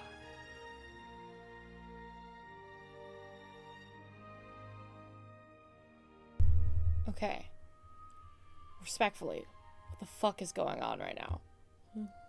Cecilia's just asking questions. Okay. Like, that's just kind of it. Okay, are you continuing? Oh. I'm down for it. I think she's... It just feels like a TED Talk right now, and I'm wondering what's happening. Yeah. Okay. She's just kind of asking questions because just nobody has directly asked anyone about what we just saw. Yeah, we kind of just witnessed. And she's kind of like... Nobody's talking we kind of about just it. went to sleep after that. Yeah, and so she's kind of just like giving people the opportunity to ask questions. Yeah, we're opening the door. Round table. It's a round table. Yeah. Okay. Yeah. It's a bit of a round table. We were supposed to have a round table around some cake and pizza, but you kind of just like teased us with it and then gave us a feast in the morning. The vibe is like, so this is the red table talking. I'm Jada Pinkett Smith. Like, that's kind of the vibe. Okay. But like anybody can jump in and ask a question. You sounded like you had a lot of questions, so that's why I'm not interrupting. And you say when you're done. Anybody interrupt me whenever. Okay. Anybody who wants to ask a question, ask a question. I'm just kind of like, before we move on to the next place and ultimately have to not have this conversation. I think the like, sad in part is we're not passing the insight. Yeah, let's the sad just part is we're not passing the insight needed to figure out why Glorb's mad at somebody. Yeah, you know what I mean? Like, it's very like, I'm just kind of leaving it open before we move on to the next kind of quest. You know what I mean? Okay. Yeah. I fully approve of this because I think half the people in this group are not going to talk about their emotions unless forcibly questioned. Yeah. Yes, that's fine. That is this group. We're not a found family yet. Yeah. And Cecilia, like, did just learn the most about all these people, and she is very much like, hey, so everybody's told me it's okay to ask questions. I'm going to ask questions. Yeah. I'm going to ask the most direct, uncomfortable question. Okay, respect. Continue then. Was that the, Do you have more questions for me in particular? I have so many questions for you in particular, but I don't think now. Like, I'll send you a list, you know what I mean? Send me a list? Yeah, I'll send you a list with message. Let me write them all down. Let me go back and remember the details. And in a little bit... Why is it gotta be a message? Why do you have to... Why can't you just write it down on a piece of paper? ultimately, I will I feel remind you like- guys. I feel like I'm getting billed. I will remind you guys that if you actually do want to come up with a list of questions to ask each other and have like a game prepared or something, you will about to be traveling through a desert for an indeterminate amount of time. That's true. So you will have lots Hey, of time you to don't chat. get. Hey, let's be completely honest though, guys. Let's not forget that we just got like consensually shoved into this. So No, yeah, that's and the why I bonding, said- and now Shex is saying you got a whole desert to bond. You know, you don't have to do it right now. No, I meant like if everybody is extremely overwhelmed with what they've just seen, don't worry, we can come back to it. There is time. All the I'm time in fine. the world. Does anybody? I'm kind of out of questions for this moment. I'd like to think about the rest of them. Does anybody else have any questions for anybody else? I have one. Aurora looks at Rhett. How do you feel about being an uncle now? Rhett thought that Bounty gave him whiplash. And Rhett's just suddenly just like, never thought that of it happening. We gotta find her. Very much like that, yes. Seriously, Aurora, we will find your daughter. I don't know if you can tell, but I kind of have a vested interest in mother-daughter relationships. Yeah, she definitely does. Oh, kind of tilts her head. I was beginning to gather that. I don't know if any of you had me pegged as that, and apparently I didn't either. No. Parently. Sorry. Nice. Jesus. Jeez, I wish Glorp said that. I wish Glorp said that so badly. I would love that Glorp just says terrible jokes. Aurora, Yes. could you make a wisdom saving throw, please? Just not a at regular one? disadvantage? Not at disadvantage. Oh, okay.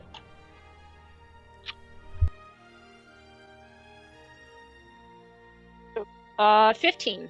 Wait, yep, 15. Okay. Yeah, that'll be enough. You're thinking about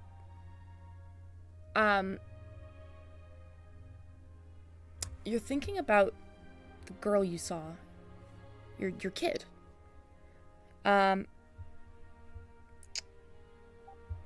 You remember Erevis, that was his name. And you remember that her name was Ferris? Ferris, yeah. If anyone wants a spelling on that, it's Ferys.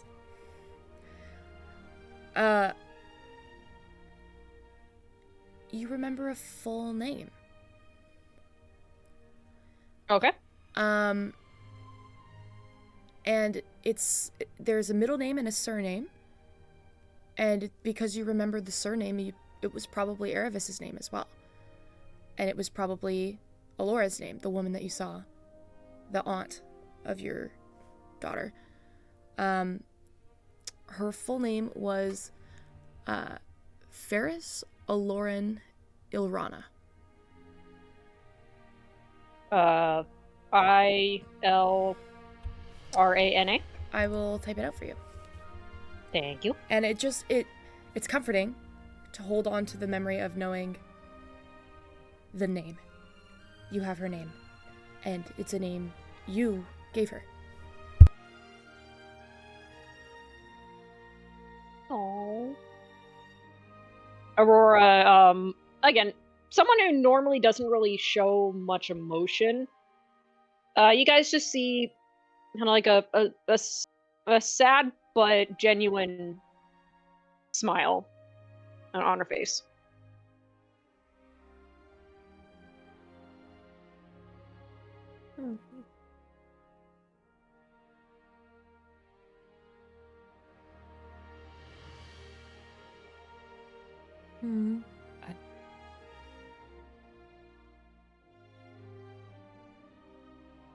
I suppose I have a question for all of you. It kind of does not pertain to what we saw. But knowing all the questions I have for myself that I need answered, I'm realizing I probably should have asked this one a long time ago of all of you.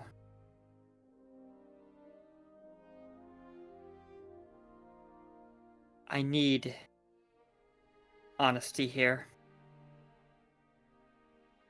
Before any of you met me,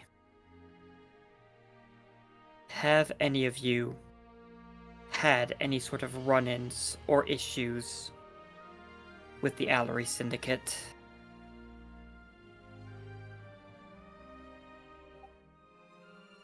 Orb immediately looks at you and shakes her head. Like, this is so far out of her range. Not at all. Shex, I'm gonna assume that Rhett and Aurora probably maybe heard like a little bit of it from the Solar Condors, but never had direct. Oh Yeah. yeah, this is like one of the most intense thieves guilds in Gildmoor. You would be a dummy in the criminal underbelly of the world to not have heard of them and be terrified. But did we of them. run? But did we know? Yeah. I'm do assuming the- then because I'm assuming just- because Sorry. of Viz and I's work, we also have heard of them. Absolutely. I'd say, can both of you roll a luck check? Just, I want one of you to roll a d20 for each pairing. What? Okay. Wild, do you want to do it or you want me to do it? Oh, You want me to do it, Evan? What are we doing? I'm confused. I'm so confused now. I was about to ask a Yeah, question, but now I'm really Just confused. roll a d20. You want a high number. I can roll. You want to roll it or you want me to roll it, Evan? I can Wild, roll it. Let me roll it. I've rolled. Do you want I to haven't take the rolled. roll? Yeah, I'll roll. That's a good roll. That was an at 20. Whoa! That's a good roll. That was a nat 20. That's Okay. really funny. I rolled a 16. 16. Neither of you have ever run into members of the Allery Syndicate before, which, thank God, because once they put a target on your back, you're kind of fucked. You would know, Aurora and Rhett, though, that some of the higher-uppers at the Solar Condors have absolutely run into the Allery Syndicate, and a lot of them have had to, like, fully change their names and disappear for a bit in order to get away. So it's not like we're on a friend basis, though. The Solar Condors aren't like, hey, guys, you want to team up? Oh, hell no. Hell no. The Solar Condors don't have friends. Okay. Okay. Yeah, that's very fair. losers. That's very fair. Yeah. What? I'm gonna say Rhett and Aurora probably look at each other, and Aurora relays this to Mirabelle. We definitely know of them. Some of the higher ups of the Solar Condors had run-ins with them, and well, long story short, had to disappear.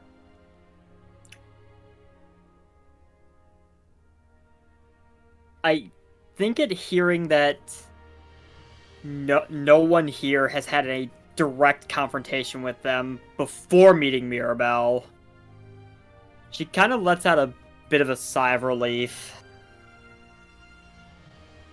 I apologize if that question kind of came out of left field. It's just... Considering I don't know how much of my own memory I can even trust anymore after last night, I wanted to make sure that I personally have not wronged any of you before you even knew who I was.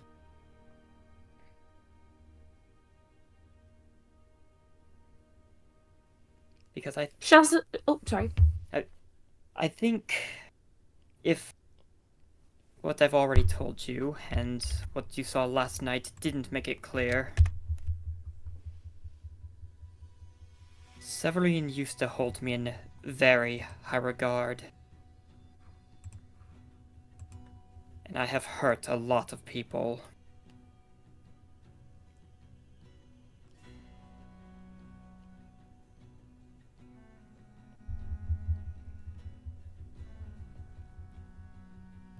I didn't want any of you to be on this list as well. You don't have to answer, but how did you end up working for them?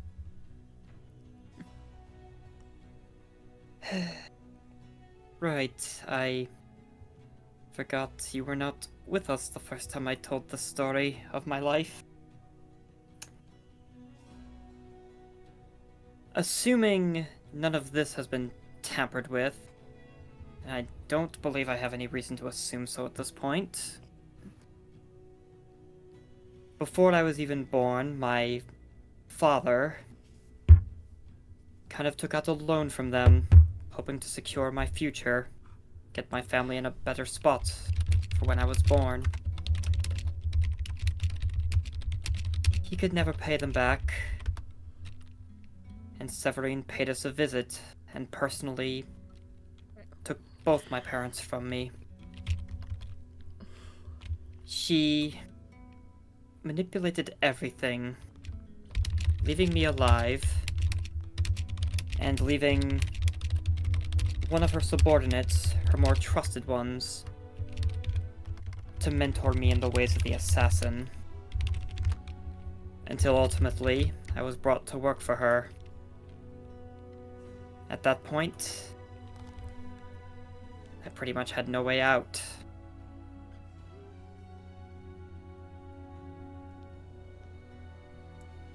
He just kind of nods at you.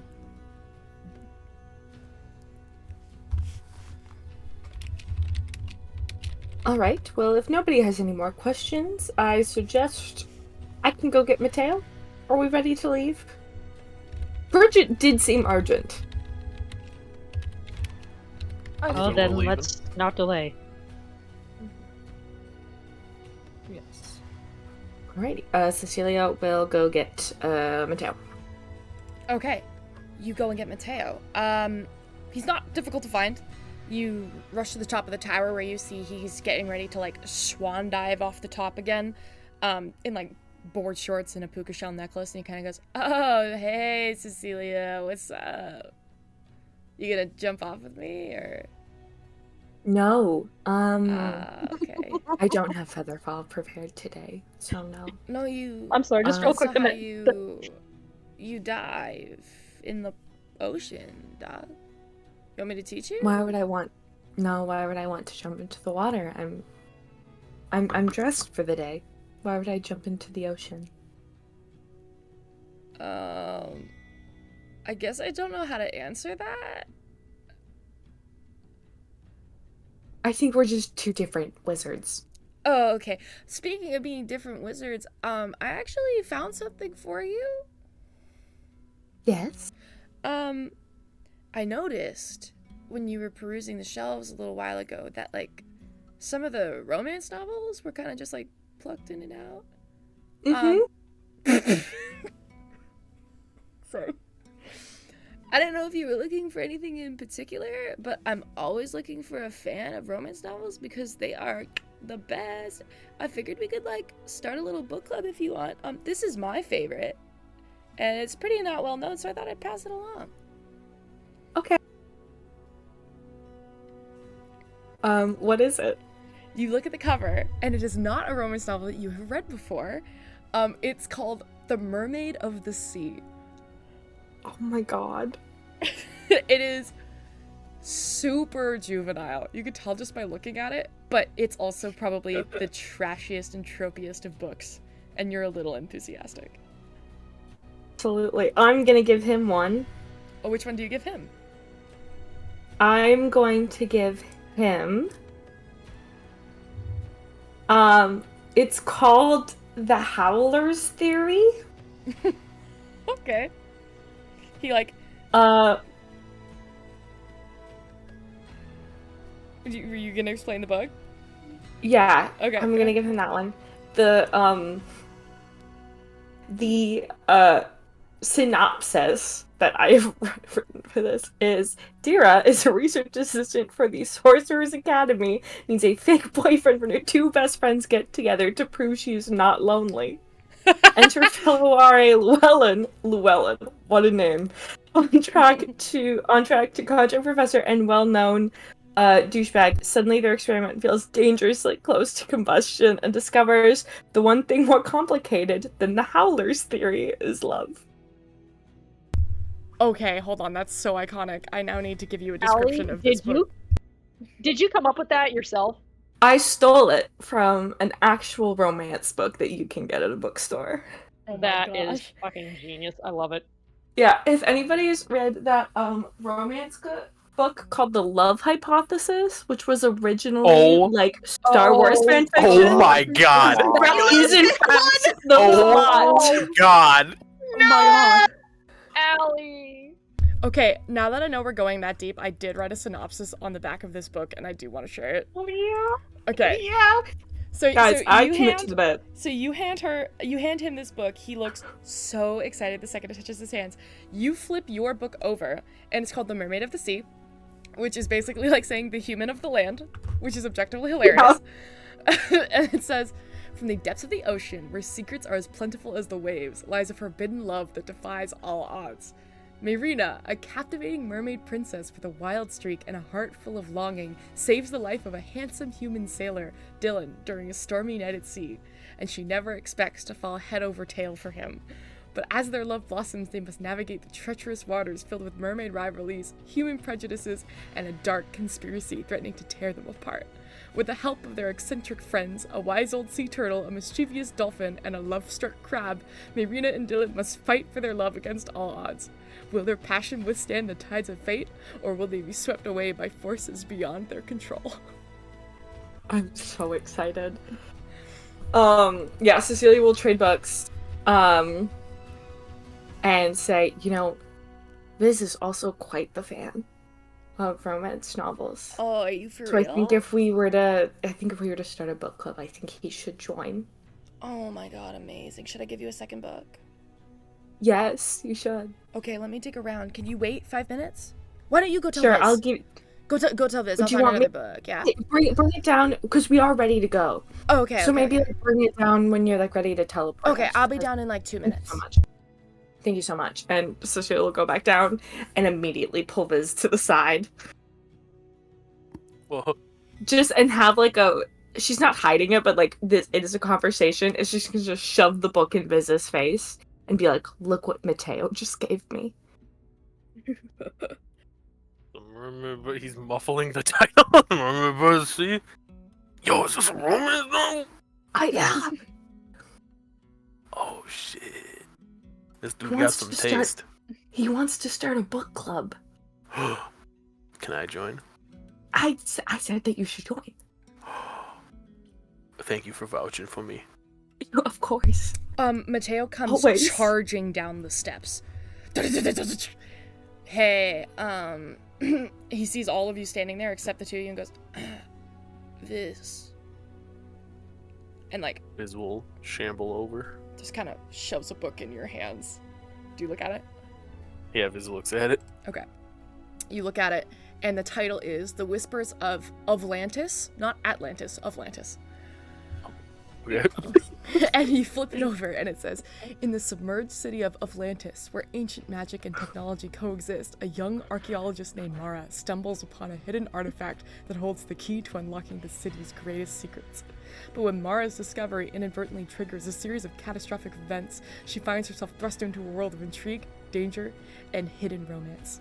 With the help of a rebellious prince named Kale, whose family's secrets may hold the key to saving Atlantis, Mara must navigate the treacherous waters and outmaneuver powerful enemies to uncover the truth. As they race against time to stop a madman's sinister plot, Mara and Kale must confront their own fears and desires, forging an unlikely alliance that will test the boundaries of love, loyalty, and sacrifice, and it all takes place beneath the depths of the hidden city. So basically, Atlantis Lost Empire. Dog, I cannot wait to read this. Anyway, he kind of just, I know, it's pretty good, let me know if you like it. And then he goes, okay, dude, so, y'all decide where I'm taking you then, yeah? Like Rut's like raising an eyebrow. just got folded, and then he fucking stormed down, just like, what is happening over there? And then he, while he's saying that, he discreetly passes you a scroll case, Cecilia. Okay. Do you open it? Yes. It reveals the name of a custom spell, called, Secret Book Club. I'm So excited. Incredible. What level is it? It's a first level spell. Hell yeah, I can learn it immediately. You get the Imagine sense that, if you made it a level 5. That would be crazy. I know. you realize that it is essentially a very, very small burst sending spell that allows for grotesque and insane reactions while somebody is reading a book. So if you're reading a book, you can use a spell to be like, "Oh my God, Mateo," and like send him a message. Okay. Yeah. Incredible. Alrighty, I will tuck that away and just tell him, we're going to Westover. Oh, sick, dudes. Anywhere in particular you want to go? What part of the city are you like thinking? I'm familiar with a couple of them. Haven't been in a hot minute, but you know, we can make it pop, we can make it work. Oh, I'm the most familiar with Port Liberty, but I could probably drop you somewhere in Center Town too. Where's Viz closer to? Your apartment's in Out of all Midtown, the stuff. which is like adjacent to Center Town, but it's still probably like a 40-minute walk. Oh. I mean, I'd say that one. All right. You want the Halls of Gardhalia, or he gets like a little embarrassed for a moment. Reeky Creek Sea Shack of Wonders. I don't laugh in game. I don't laugh in game. Cecilia does. I get the feeling everyone but Cecilia just looks at the ceiling. I want to go there. Cecilia or Allie? Both. Both.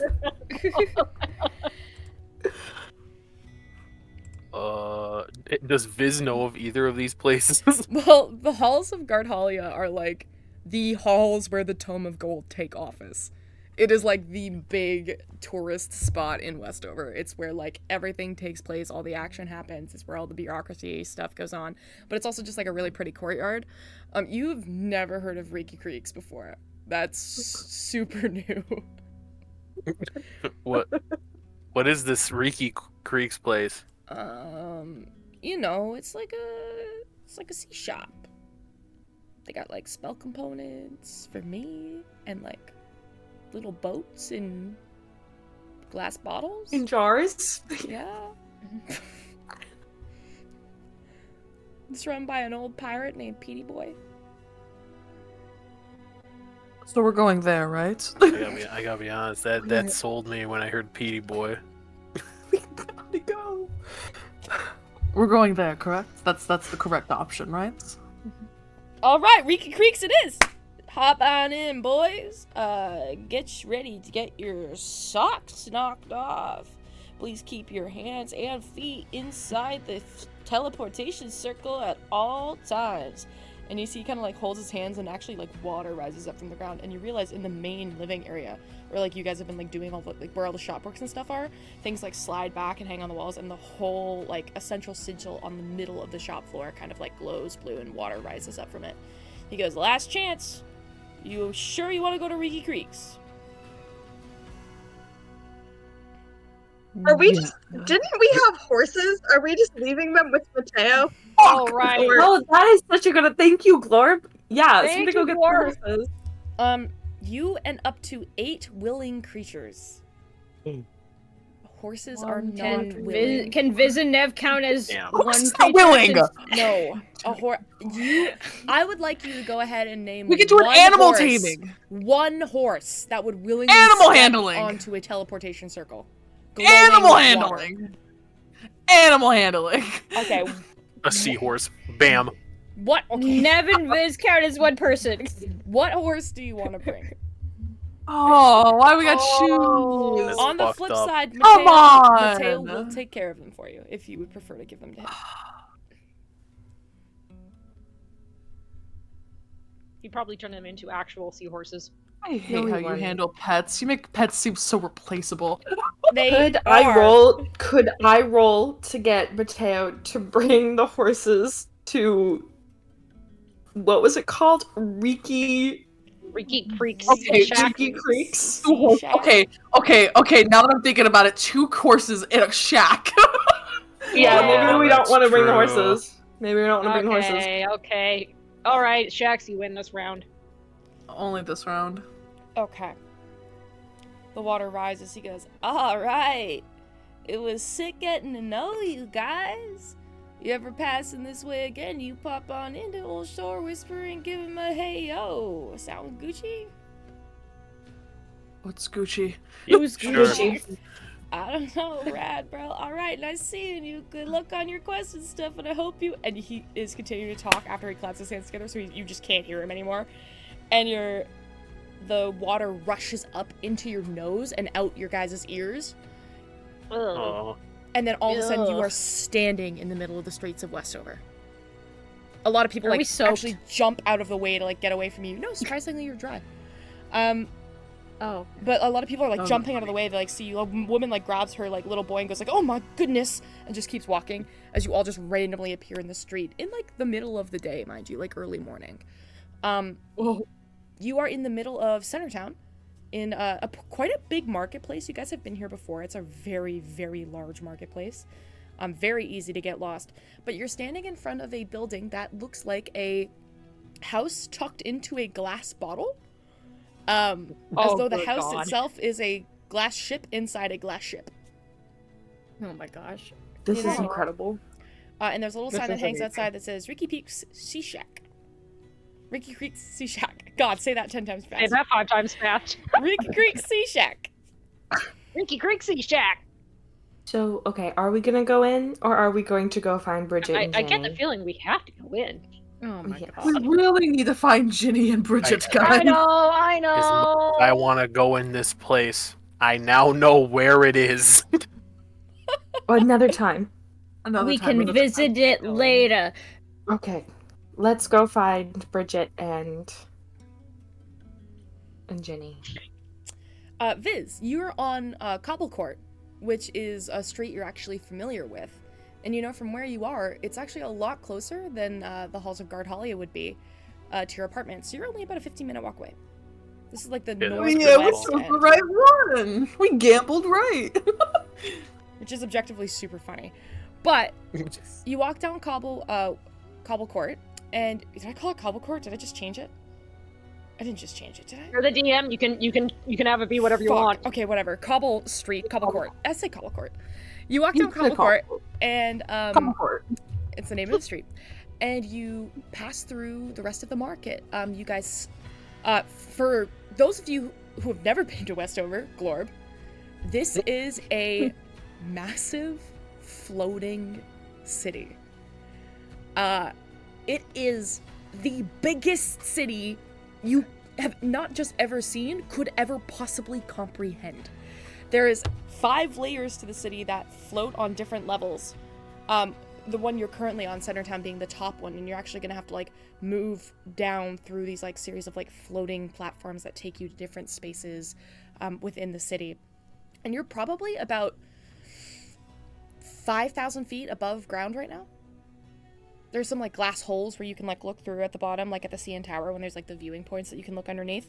You can actually like see the ground below you, and like it's just a rushing shore that like leads into like what you imagine is a beach, going up towards a desert, but it is just down, down, down, down, down. You're so high in the air right now. She is so overwhelmed. There are people of all different races and backgrounds and classes and just different like opportunities. You see people practicing magic in the streets for coin. You see scholars running towards like what looks like classes with book bags. There's kids on their way to school.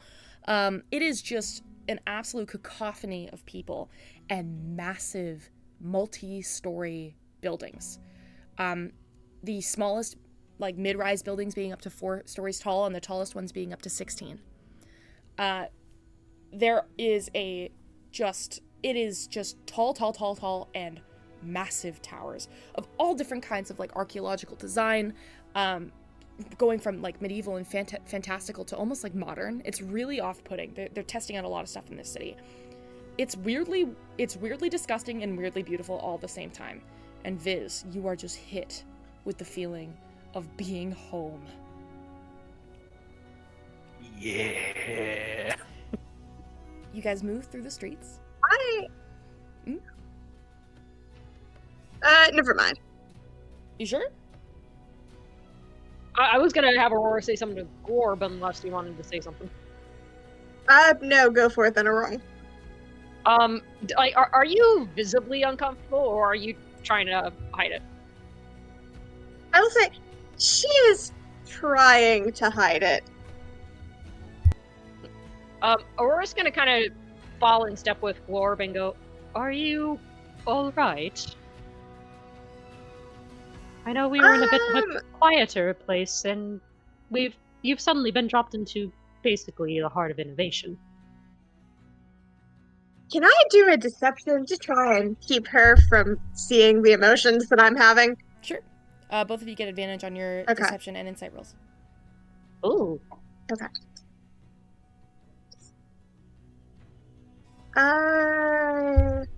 13. 18 plus 6. That's Yeah, you could see the Math. panic. You could see it. You could see it. I will say, overwhelmed and also kind of upset in kind of an angry way. She seems displeased. Not like mad that it exists, but like something about this city is upsetting her more than just the overwhelm. okay. Aurora just kind of looks at her and, yes, kind of piecing that together, goes, "We won't be here for too long. At least I don't believe so. If that's making you uncomfortable." I don't like cities. That is fair, but we will be here for just a little bit of time to get our friends and secure transportation out of here to where they need to be, so won't be long. I think as y'all are like walking along, she'll kind of like take another look around because they're kind of like where they got dropped down and started walking from. You said it was like kind of a marketplace, right, Shucks? Yep. Yeah. She's gonna look around again and say, "Oh, is this? Are other cities and places so much like this? People have so. Is this normal?" Aurora kind of blinks, like, "Oh, haven't thought about that," and kind of looks around, looks at her, and goes, Well, all cities, I say, are the same but also different. This one is definitely one of the busier ones that I've ever been to, or at least, well, that I can remember. But Ashedonia is a little more open, I would say. Still busy in certain areas, but a little more spread out. For reference, Aurora, Westover is 6 times the size of Ashedonia. "Okay, thank you." Westover is certainly larger than Ashedonia. That's the one I'm most familiar with. But I don't know if I've really done a good job answering your question. I'm still reeling from everything that happened, as I'm sure you are, so... She It's yes kind and of, schools her expression and says, "Is this a wealthy city?" Very much so, yes. She kind of just nods at that, like the universal gesture of right. Okay. Hey, if you're uncomfortable here, don't go to Umberfall.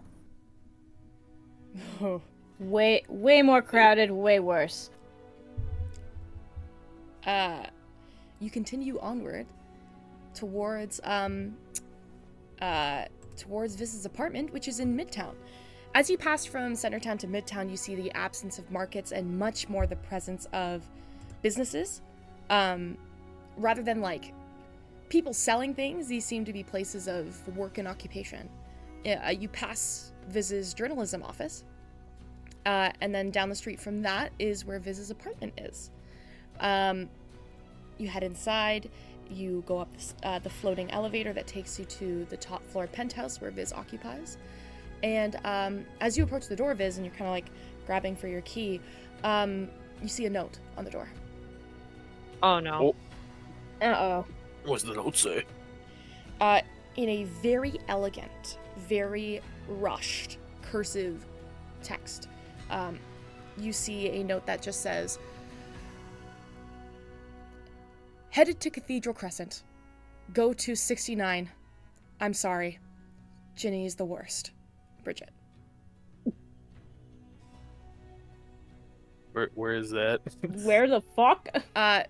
If the address that she's giving you is correct, this would imply that you are that Bridget went to 69 Cathedral Crescent, which is going to be in the northern part of between Midtown and Centertown. It's a really, really long strip, one of like the main roads, to be honest, that leads towards the halls of Guardhalia. It is where every single temple in Westover is required to occupy. Okay. And you know that there are hundreds of temples. Oh. Oh, jeez. Oh boy. Well, I guess we are going there. Yeah.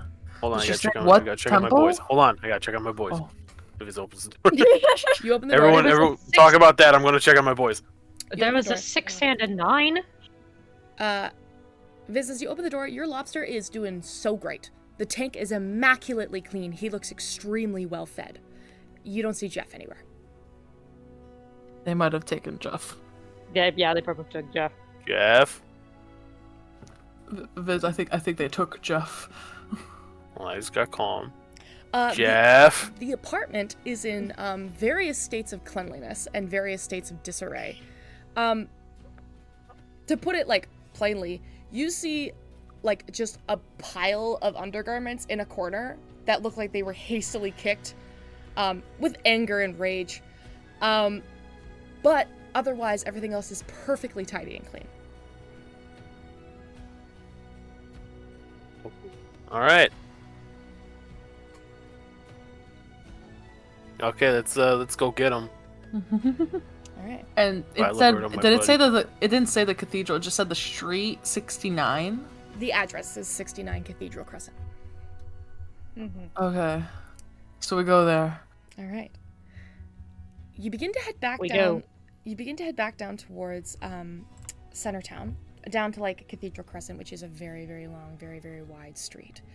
You don't know where to begin, so Viz kind of walk to the beginning and kind of walk down it, and you see a plethora of very immaculately well-maintained temples. You see a temple to the Moon Mother that looks like a giant, like has a spire with a giant silver moon made of entirely silver on the top of it. You see a temple to the Silver Grandfather with a massive silver dragon on the outside, like a statue, not an actual dragon. A statue of a silver dragon on the outside. Cecilia, you can note that there is what looks like a huge library that looks to be a temple for the Father of Scrolls. 2 twin temples next to each other that are the numbers 7 and 8 Cathedral Crescent that belong to the Twin Lords, and it looks like 2 separate temples, and you see elves everywhere coming in and out of this temple. You have all of the main scattered pantheon here. The Sky Mother is just like a massive, like, open temple that overlooks the sky. There's like the Storm Lord, which looks like a big Colosseum kind of. The Peacemaker, which is a very simple, very refined temple. The Peacemaker's big cathedral, you guys all know, would be in Eversummer, so this is a more modest one. Any god you wish to find here has a space here. Down towards the end, you can see a huge temple building that you see police coming in and out of, the operators coming in and out of, which you know is probably the Temple of the Lawbearer, where like most, Crown's Guard would operate. Glorb, you do pass the temple for the Snow Mistress. And you could tell it's the Snow Mistress right away. Yeah, you could definitely see a temple for the Snow Mistress. It's pretty modest. It's like an A-framed temple that has what looks to be permanent snow falling onto the ceiling and just sliding off into these icicles. What shocks you is how like warm it looks in comparison. Not warm like hot, but like warm as in like gentle compared to some of the other temples you've seen. Homey? Yeah, homey. That would be a good word for it. And you could see a small little Goliath child, maybe like 11 or 12, that's kind of just like dusting off what looks to be these permanently growing snowflowers, snowdrops, that are kind of just growing out of the baskets out front. Then you guys continue to walk, and you kind of are counting, okay, temple 1, 2, 3, 4, and you can begin to count. You can see that they do have placards outside them that mark the number of the temple that they are. You get to 67, 68, 69. Viz, you've walked down this street before to do reports in the paper. You don't ever remember seeing this temple here before. Oh god. It looks brand new. I can hear the smile in your voice. Not only does it look brand new, it also looks so out of place compared to every other temple because it is completely Gregorian-styled white pillars that rise into what look like an open-framed temple with like a beautiful like water fountain coming out of the top of it, and doves spiraling from the ceiling, and this gold trim along it. It looks beautiful. It also looks so out of place because you see hot people everywhere. Usually in various states of dressed or undressed, just kind of walking about, chatting with one another. You see people like having lunch. There's people who are like coming up and like look a little embarrassed but like get ushered inside. And outside of it, you do see what looks to be like a placard of like a beautiful pink marbled rose that kind of just emanates from the front of it. For all of you, Nev just goes, "Did she make a fucking brothel?" You know what? It's quite impressive.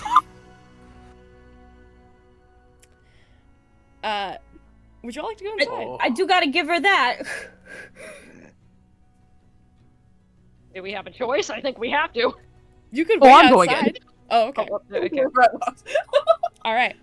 You walk inside, and immediately the smell of, not that smell, the smell of roses and perfume begin to emanate from the space.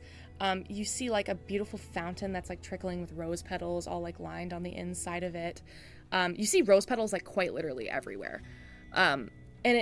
You've not, Cecilia, you've not seen anything like this before in Gildmoor, but it is pretty reminiscent of books you've read about Gregorian culture in Arcos. So you get the sense that Ginny's taken a lot of inspiration from this, if she is the one responsible for this. And you begin to head through, and as you do, there is a woman that kind of like steps up to you and like greets you all as you enter. She's a very, very, very curvy human woman, like built like an hourglass human woman, with like long dark curly hair. She kind of approaches you, goes, Built like like the mom from The Incredibles. Built like a Pixar mom. Yeah, she just kind of like walks up to you all, and you see she's actually in like what looks like a chiton, like a Greek chiton, very like long flowy like white robes with like a singular pink gem in the center of the chest. And she goes, "Greetings, welcome to the Temple of Aphrodite. Is there something I can have done for you today?" We're looking for two friends of ours. We have a very high suspicion one of them at least is here. Name is Ginny. Oh my goodness. You're Saint Genevieve's friends. We've been told to expect you. Please come right this way. Genevieve? Out of character, I become the saint of the fucking nihilist, and she becomes the saint of fucking Aphrodite.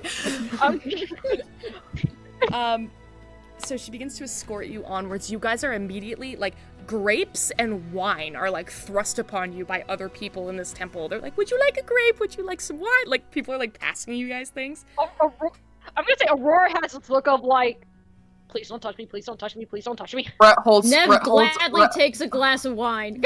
Brett holds a vine of grapes to Aurora's face. You want some? Aurora just like pushes with her finger. No, thank you.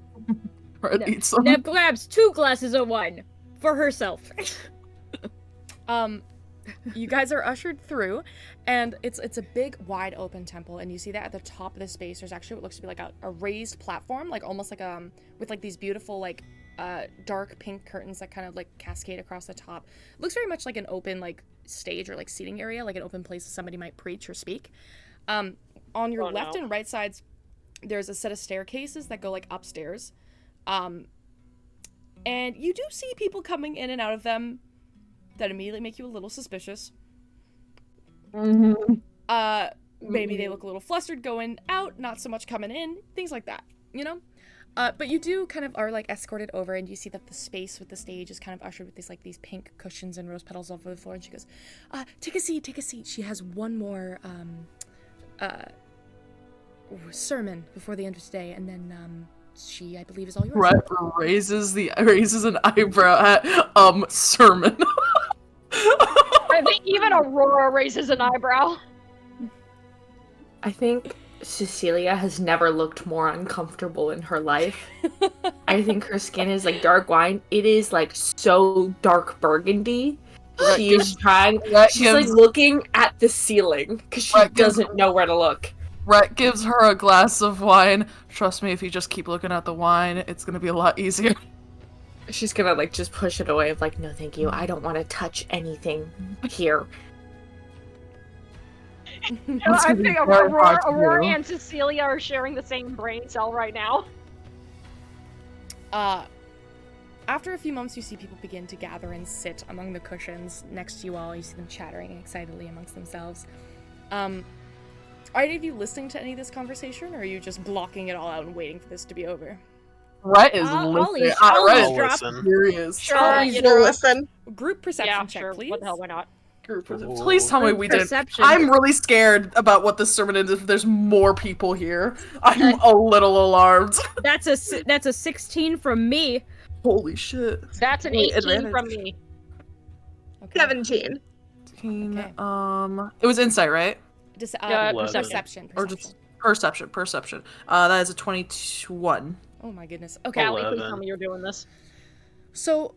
No, I'm not. She's not listening. She's very purposefully not listening. Most of you who choose to are able to pick up the chatter amongst the other patrons. And it's interesting, you hear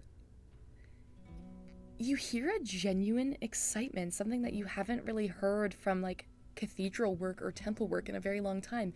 There's like these two girls, they look to be like 18, 17, very young, but they kind of just lean and go, I heard that St. Genevieve has still angered Preacher Castor and that he's debating sending in an archer to have her eliminated. What? Why would they do that? Don't they know it's illegal to kill someone of religious aptitude in Westover?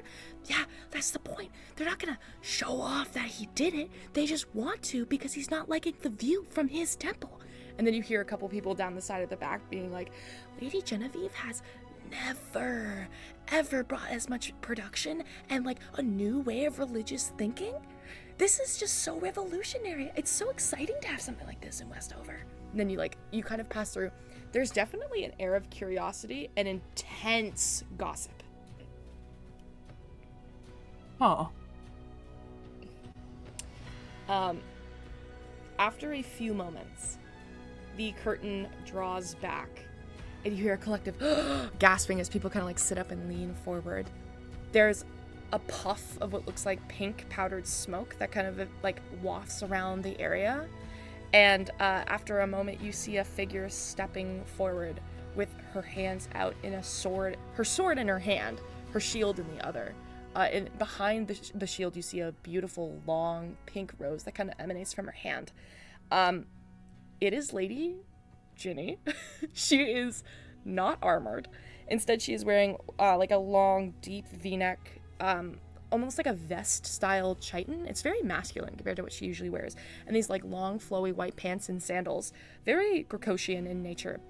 Her sword and shield, identical to the last time you saw her.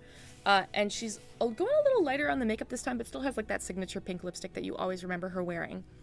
The most shocking thing about her is the way that you can see her freckles and her like really bright blue eyes a lot easier, because she has completely shorn her hair off.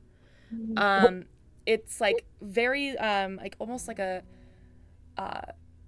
like a really, really, like, I hate to be like, it's kind of like my haircut because it's not, but like, picture my haircut, but like with a little less fringe and more like straight back style.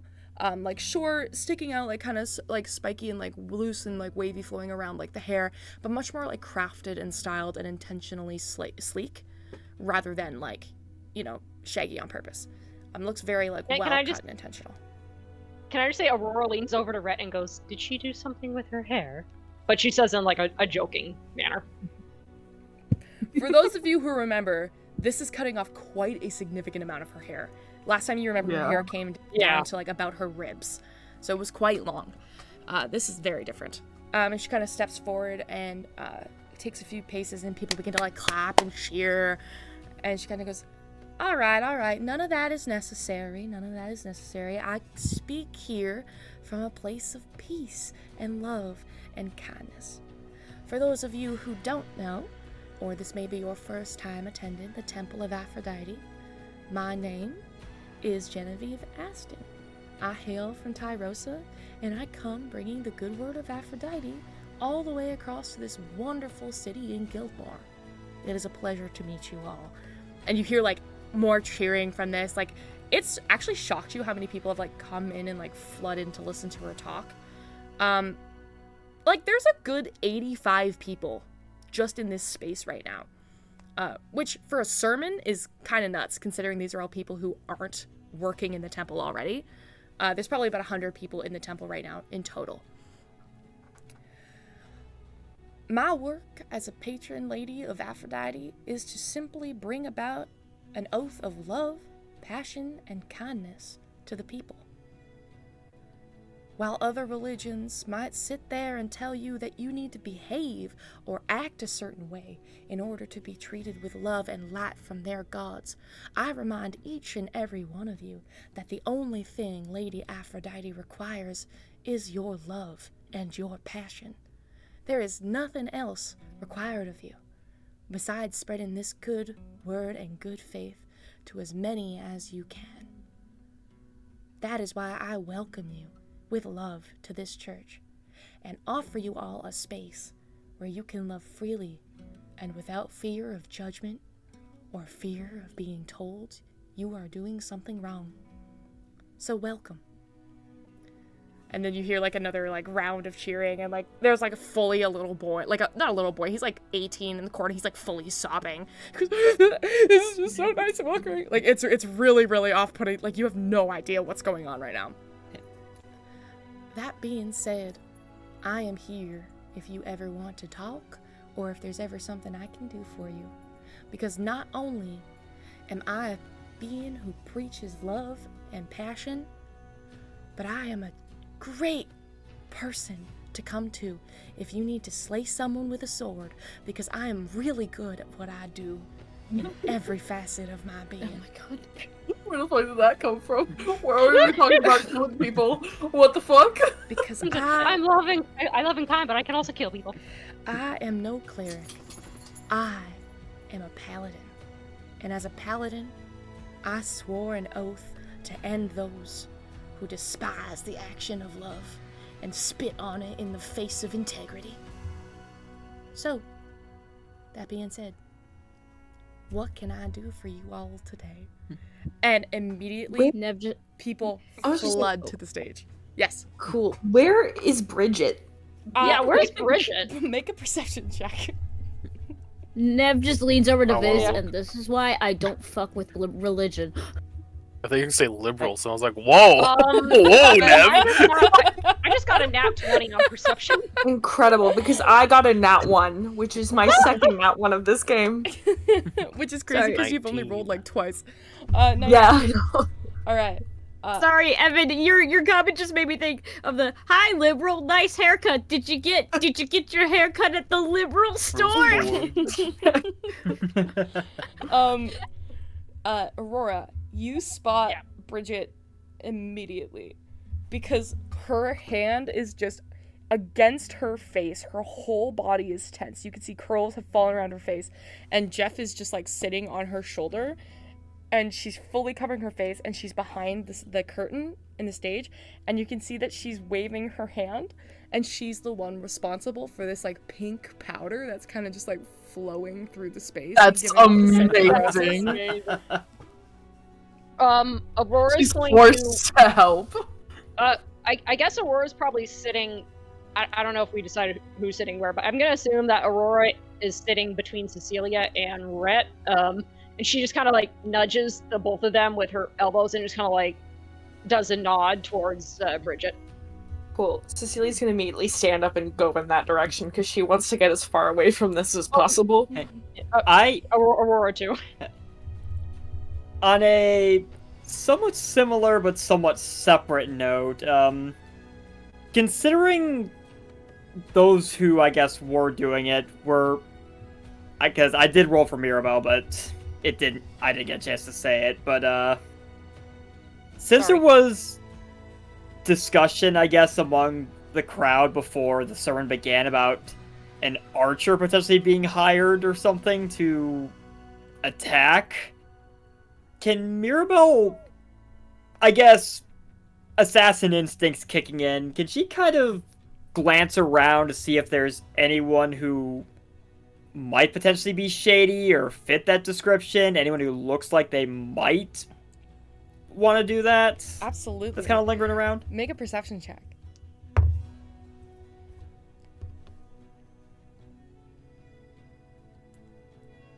So 25. 25. So Aurora, Cecilia, you two immediately walk over to Bridget, who sees you and like lifts her hand and goes, "Oh, thank God." And she begins to open her mouth to talk. As she does, Mirabelle, you immediately just like something rubs you the wrong way. And you feel like the hair kind of prick up on the back of your neck. And you immediately start looking around.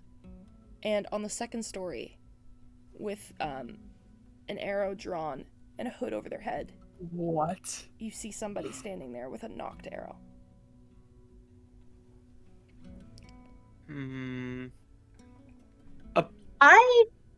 Sorry, keep going. I was gonna say about how far away are they from where we're at right now? They're about 60 feet up. It's like a big open, like church area basically. As you notice this, Bridget goes, "Oh, thank God," and she kind of like pulls you guys closer and goes, "This is the dumbest plan Genevieve has ever had in her whole life." Plan? What is she trying to do? Become a martyr! As she says Why? that, the arrow in the archer's hand releases. And you guys all hear the whoosh sound of an arrow flying. As this arrow flies, at the exact second, Ginny looks up and you hear it go, "Ah!" and immediately like fall back and hit the ground. And you see red begin to like spread all over her body. And the arrow I was gonna ask from her shoulder. Shoot, I was gonna ask if I could do something as a reaction.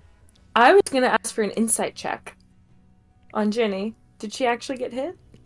Roll an insight check. What's your reaction? What was your I would reaction? also like to do that, please. That's I crazy. was going That's to crazy. do my psionic power protective shield. I don't think you're close enough, unfortunately, because she's on the Not stage. if you I'm went to within 30 Bridget. feet of her. You went to Bridget, You went to that Bridget, who's behind the stage, and it's like a big stage. She's like stepped forward and is now like greeting people at the front. Yeah. So I think you're a little far for that, unfortunately. Cool. Oh. I rolled a 17, but I'm going to use Saving Face to add a +2 to that because Bridget is considered. Bridget and oh, Jeff. did somebody else come? Jeff counts as a third. Yeah, Jeff Okay. counts. Does Jeff count? Jeff counts. He's an Yeah, ally. Jeff counts. Okay, it's a dirty 20. 320. If I am I also able to roll that insight? Go ahead. 24. 24. Cecilia, you're not sure. You have a moment where it really does, like, there's an ungodly amount of red spilling from Ginny, and everybody around just goes, and they start gasping and screaming, and people don't know what to do, as she, like, collapses backwards. Glorb, it's a very, very good act. Oh. It's a very, very Oh, convincing son act. of a bitch. but it is not real, and you can sense no immediate danger. So I'm just gonna let this happen then. Oh man, that's bad because Nev would pull out her gun. No, actually, The rest of you. no, I forgot. I forgot who I was with. Oh God. The rest I of think you. you're with us. Who does not fall? Who does not realize this is a trick? I will say the I don't. Sure, we all Nev roll. again. Do we have to roll? You need to beat a 21 insight. I don't Oh, think okay. that's Yeah. possible for me in general. So, Well, You get have advantage on now. your insight now. oh, I You forgot could roll a about nat that. 20. You could roll a nat 20. If I roll a nat I- 20, yes. I definitely Nope. got beat a 21. I rolled a 1 and an 8. A 1 and an 8. You just want to bring chaos. We know. Maybe. Yeah, I mean, that's why I 23. was like, let's go to Silverboard so I could fuck up Sketch's plan. 23. I rolled. Yeah. I rolled 21 for me. I rolled a 22, Okay. like total after. So if you got a 21, you do know that this is not real. Anybody who did not roll that, can you just holler if you didn't beat that roll? Nope. No. No, I didn't. Okay. So the four of you immediately start panicking. As you see Jenny go, God, this is it for me. I Nev, think in would pull out her gun. You pull out your gun. Biz Rep- puts his hand on the gun and lowers it. And he looks at her with daggers. He's like, it's not real. What the fuck? Shut up. You yell, what the fuck? Everybody begins to scatter. You see actual like patrons of the temple going, no, and like rushing forward and like running to her. And Bridget looks at the two of you who are like standing next to her and goes, for fuck's sake. Can Aurora walk up to Ginny and just kind of like very deadpan look down at her and go, Do you need some help? She looks up at you and like she's got like this like half little smile on her face and she goes, the light, I can see it, y'all, I can see it. And immediately Bridget goes, fucking hell, and like rushes forward and goes, all right, everybody who isn't immediate family of Saint Genevieve, evacuate the premise immediately. And she looks so haphazard that people just start to do it. You see people like running, screaming. There's like people who are like grabbing and trying to like whisper words of condolences. And Ginny looks at you all, Bridget looks at you all and goes, can you help me drag her ass out of here, please? Aurora's just going to So wait, just scoop her up. Are people not listening, or what's going No, on? this is a full panic. Like you see full panicking happening. Like people think she's been killed. Aurora just Nev scoops her is up in her going arms. to. Yeah, I think Nev, after hearing Viz tell her it's not real, and then seeing all the panic, Nev is gonna shoot a few bullets into the ceiling and be like, "Everyone, clear the fuck out!" Make an intimidation check with advantage. With I'm gonna advantage, say you one said? thing. Yeah, she just shot the ceiling. Yeah. I'm gonna say Aurora has her in her arms, like just full on, like fireman scooped her up. She just has like, again, she's not one who emotes normally. She actually looks annoyed. Rhett is Ginny's Rhett, like lying in Fritta- your arms, or Ginny's like lying in your arms with like her arms spread out like a dance and she goes, "Oh my gods, help me please, I'm bleeding out." I rolled a 16, by the way. A 16. People start running, dude. Like this is freaking them out. Oh, Ginny.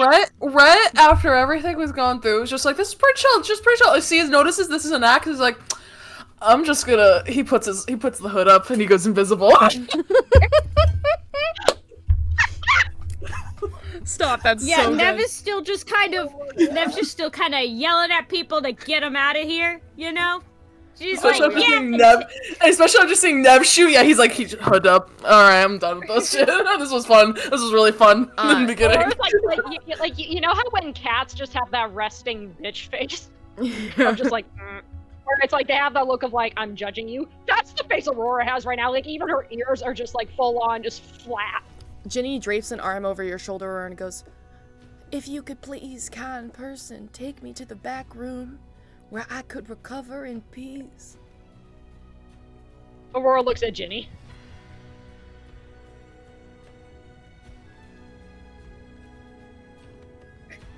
just looks at her. Yeah, just no, sorry, not looks at Jimmy. Sorry, wrong person. I meant Bridget. Bridget kind of is. Bridget, like. Bridget looks viscerally stressed out, and you're realizing this is probably helping whatever act they're doing of how stressed out she looks that this could go wrong, and goes, "Just do it. We need to get out of here." Aurora just about faces and goes to this room. And anyone who's still confused and doesn't realize it's an act, you just feel an invisible hand start dragging you. So you all head into a back room, escorted by a very, very unhappy Bridget and a very, very positively gleeful Ginny, who leads you into the back room. She immediately jumps out of your arms. We're on 2 feet, kind of brushes off her shoulder and goes, "Well, that went fucking amazing. Thank you guys. Wasn't expecting y'all to show up when you did, but this is going fantastic." Fantastic! You owe me fucking 3 bullets. Rhett unhoods himself. Unhoods himself. I'm sorry, but what the absolute fuck? What was that? Well, it's a bit of a long story. Can you trust me for 5 seconds? He's got a smile, he's I'm confused, bewildered. I don't know whether to trust you or not, but this is kind of funny, but I'm also kind of annoyed. First of all, just crosses her arms. First of all, everybody loves a martyr. Second of all, I can't sit here and run a temple for Aphrodite, which I started in a week. But yeah, exactly. How did you because start one? sometimes fortune falls in your favor, right? And you take the opportunities when they're given to you. Point being, I can't run a temple and go to a mysterious library, so I'm faking my death. This is actually working out very well. And you wouldn't just name a successor? Oh, that's about to happen right now. Can y'all look real sad for a minute? She drops to the ground. Aurora's Rhett sighs and puts back his hood up. He's not. Aurora just doesn't change her expression at all. Can you please send me Fauna? Send her to the temple. And Bridget goes, "Fuck off, Ginny," and walks outside. We should have gone to Ashedonia or Silverborn, shouldn't we? I don't know, this is fun. After a moment. Biz is playing along. He looks fucking brokenhearted. Same. Cecilia's doing the exact same thing. She has never improv'd in her life, but she is committing. You can all make either a performance check or a deception check with advantage, because it looks like Ginny's just been shot and killed. So whoever would like to play along can help play along. 25. 25. Dude, it's working so well. You're sobbing. It looks so legit. You see, did anybody roll a nat 1? I got it. I was not trying to play along. Nev is also not trying. All right. Here's the funny thing is Aurora's not trying, but I got an 18 both times. Wherever there's a cushion or chair, Rhett is sitting on it, so you just see an invisible form just sitting there. Butt mark. Yeah, butt mark. After a moment, Bridget rushes in. I was just saying, just Cecilia rolled a natural 20. Oh my god, you and Viz are selling this show. You guys are sobbing, Ginny's pretending to give you all her last rites. I forgot to roll for her. Let's see what she rolls. What about me? Because I got an 18 for both rolls, but Aurora's just got her arms crossed and is just looking at her. You look very solemn and mournful, despite the fact that you're not all that interested. It's like watching somebody you respect fade. Yeah, you're mourning your time wasted. Yeah, Aurora's, she's just I'm just gonna think about the fact I just found out I lost my mate and my daughter. Oh yeah. After a moment, Bridget, looking thoroughly pissed off, brings in the woman that had greeted you at the beginning of the temple. And she goes, "Oh, Miss Hourglass." Yeah. She goes, "Saint Genevieve, oh goodness," and drops to her knees. And she goes, "Listen to me, Fauna. You must carry on the temple in the name of the Lady Aphrodite in my name. You must let me have my final rites back in my home country of Tyrosa. And you must let my cousin Bridget take me home. Do you understand?" She goes, "Whatever you want, Saint Genevieve. I'm so sorry I couldn't help." She goes, "It's fine. It's okay. I understand. Love wants what it can't have, and I trust you to lead this temple. Will you do that for me?" She goes, "Anything for you, Saint Genevieve." "Then I bless you. in Aphrodite's name as my last word. And she like reaches on like the shield, and the symbol of Aphrodite glows like a bright pink. And she like holds out her hand and goes, I name you Mistress Fauna Alharner, leader of the Temple of Aphrodite. Thank you. She goes, Saint Genevieve. And Ginny like falls back and like fully pretends to be dead. And she goes, no! And she like crumples to her knees. Bridget leaves her there for a minute, just like looks at her, looks at all of you, and just looks so done with this shit. Nev is trying not to laugh. She's making the exact face my profile picture. Nobody can see it. Aurora's tail is just doing that little annoyed cat flick. Nobody can see Rhett, but he's just drinking his wine and eating some grapes. Just vibing. Red's He's just vibing. straight vibing. After another moment, she stands up. She goes, I must tend to the temple. The guards will want to know what happened. And Bridget goes,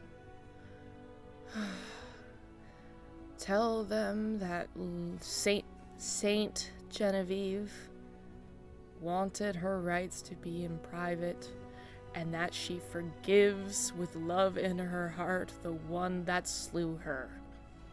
Okay, if that's what Lady Saint Genevieve wanted.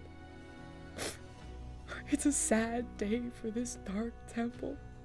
And she turns. Please tell me and exits. Bridget's reading off of her hand. Yeah, she actually is a little bit. She's just like looking.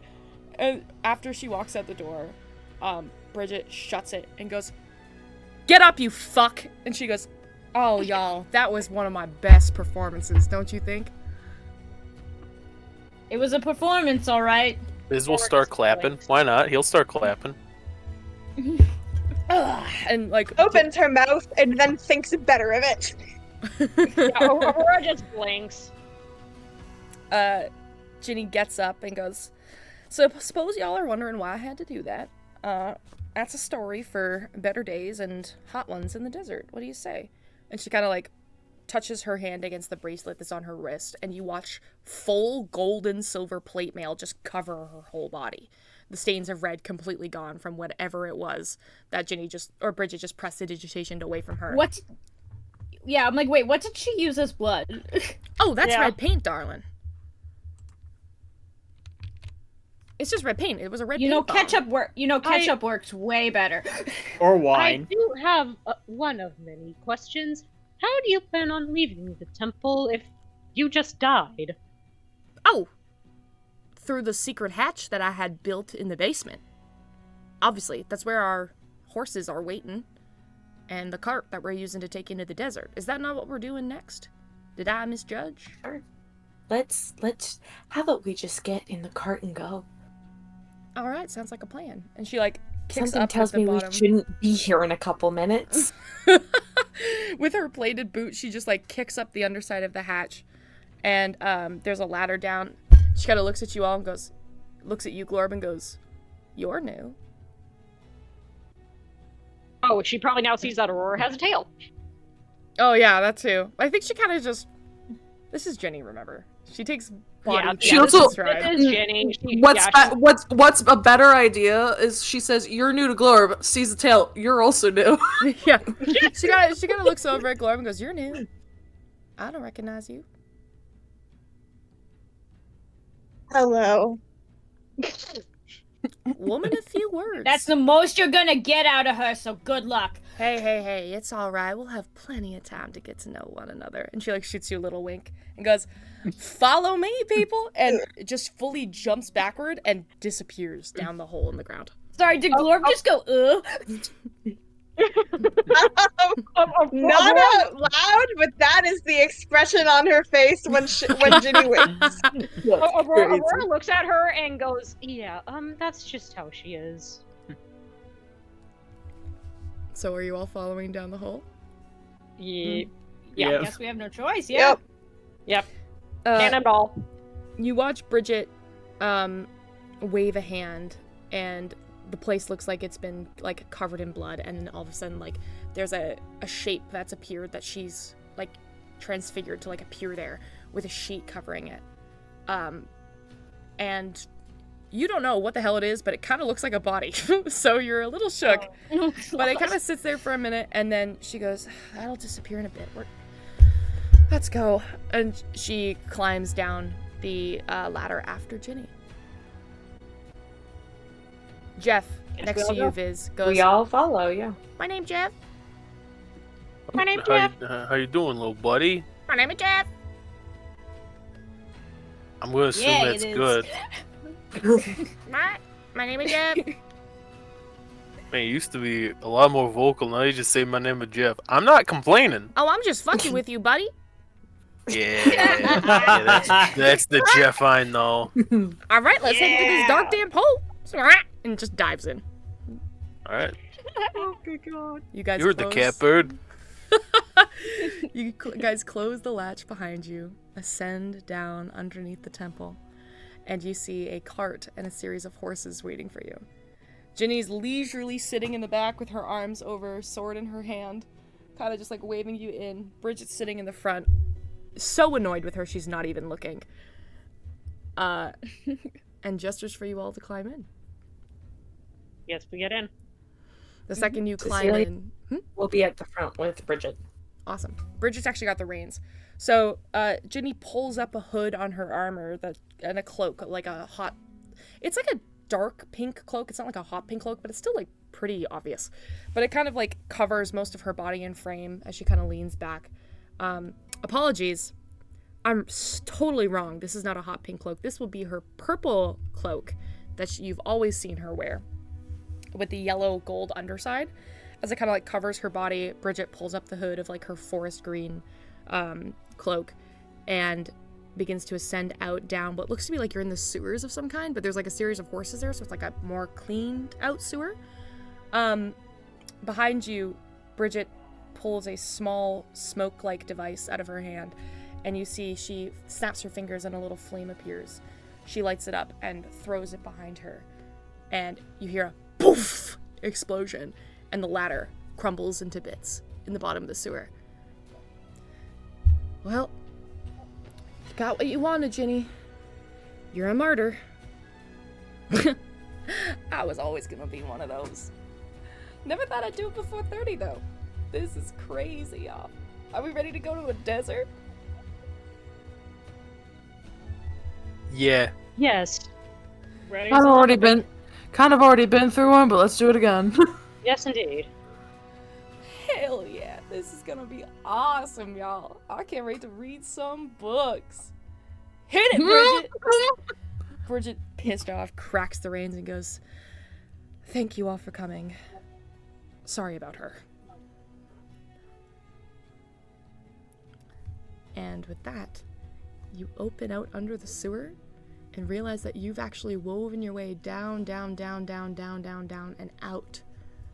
The secret tunnel leading all the way to the edge of the shore, where Westover is simply a city above you, rather than a city you're inside.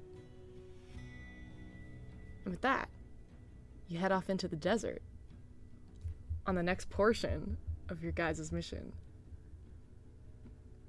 to the library in the desert. And that's where we'll end this arc. Oh! Yo! That's where we'll end this arc. Thanks for humoring me, guys. I really thought you were gonna go to Ashedonia, so I was very excited when you guys said you were gonna go to Westover instead. Well, when you threw that curveball at us. You decided to come up with a choice. I was No, always you gonna decided- give you a you timeline came up- on all three. I think I made that very clear that there was gonna be a timeline on all three of those. You had to make a choice. You kind Yeah, of make a didn't choice. hint at it though. You kind of like you kind of said that for them. We like got a little bit of time. Well, they of all of them, they actually had the most time because they would have just gone to Umberfall. They were gonna fake her death regardless and just go to Umberfall if you guys didn't show up and meet you guys there later. But you guys jumped the gun. We You could have "Now gone we to gotta go Westover." Umberfall? We could have gone to Ashedonia after all. Fuck. Yeah. I told you guys you I could think pick any it's of the still- three. Yeah, I I made still that think super it's clear. better to go to Ashedonia with the book from the library. Yeah. Because Yeah. I feel like I feel like we we're gonna have probably more with that. at this point, we probably know like the same amount as all of these like wizards and academics. I feel like we need more information before we start researching. That's fair. That's fair, yeah. That was a very smart call. And the second you said it, I went, oh my god, yeah, you're so right. It'll be super useful if you, like, pull up to this wizard tower with, like, information she can actually use. Rather than just, like, there's this thing, it's really scary. Yeah, be like, hey, there's this thing, it's really scary, but look, we have a book about it. And also this gives you the opportunity to build allies, too. You get the best of both worlds. You can build allies and you can go digging for research, because you can get, if you guys play your cards right, you can get Princess Mahon and the whole family on your side. Yeah. If we play our cards right. If we play our cards right, looks at Nev. Oh. Hey! 'Tis the nature of Dungeons and Dragons. Yeah. But this was fun though. Yeah. Yeah. We got to trauma dump and then Ginny. I definitely wanted to end it on a lighthearted note. Sorry, I know I talked a lot there, but no, it was funny. I was dying. Ginny's perfect for that. Yeah, no, it's Ginny. I was cracking up. I love a convoluted plot. Also, Stella, welcome to Ginny. Yeah, Stella, yeah. Oh. Yeah, Stella you thought loves Nev was Ginny. bad. Less so. I hope you're okay with it. Ginny hits on everything that moves. Oh no, Yeah, like I said, I, as a person, this is wonderful. And so you know, everybody else knows, but that whole speech she was giving is so not her. So yeah, not no, her. I was listening to it like, what the fuck is this? She's like pretending to be a cleric for 5 minutes because she's gonna pass the duties off to an actual cleric, and was like, well, I can't like leave these people with nothing. I gotta like give them the bare minimum of teaching and the slightest bit of connection first before I just dip. That was Is funny as fuck. Is she actually a paladin? Yeah, She's a paladin. Yeah. Okay. Yeah, she's a real paladin. Okay, Paladin. Everything she was saying, she does earnestly believe. She's and this is important. I should probably tell you this in general. She and Bridget are nobles from Tyrosa, which is like on the other side of the world, and they've essentially been brought over to like investigate, or they were brought over for a party on behalf of like their parents. But you know that Bridget is trying to get some knowledge from the library, and Ginny's essentially like her bodyguard accompanying her. She's like Bridget is the firstborn heir to the Blackwood house, and Ginny is the second-born heir to the Aston house. So she went along as a bodyguard because she's a spare. She can be lost if need be, but Bridget is important. So. Okay. And a little bit of context is that Ginny was originally a character Shax played in a campaign that we do not speak of, but she basically just took Ginny and ran with her for this whole campaign. You know when you play someone for 5 minutes and you're like, this actually makes a much more compelling NPC? Like, I could do a lot more with this if she's an NPC rather than, like, a character I would kind of get bored of, because she's very two-dimensional and kind of a one-trick pony.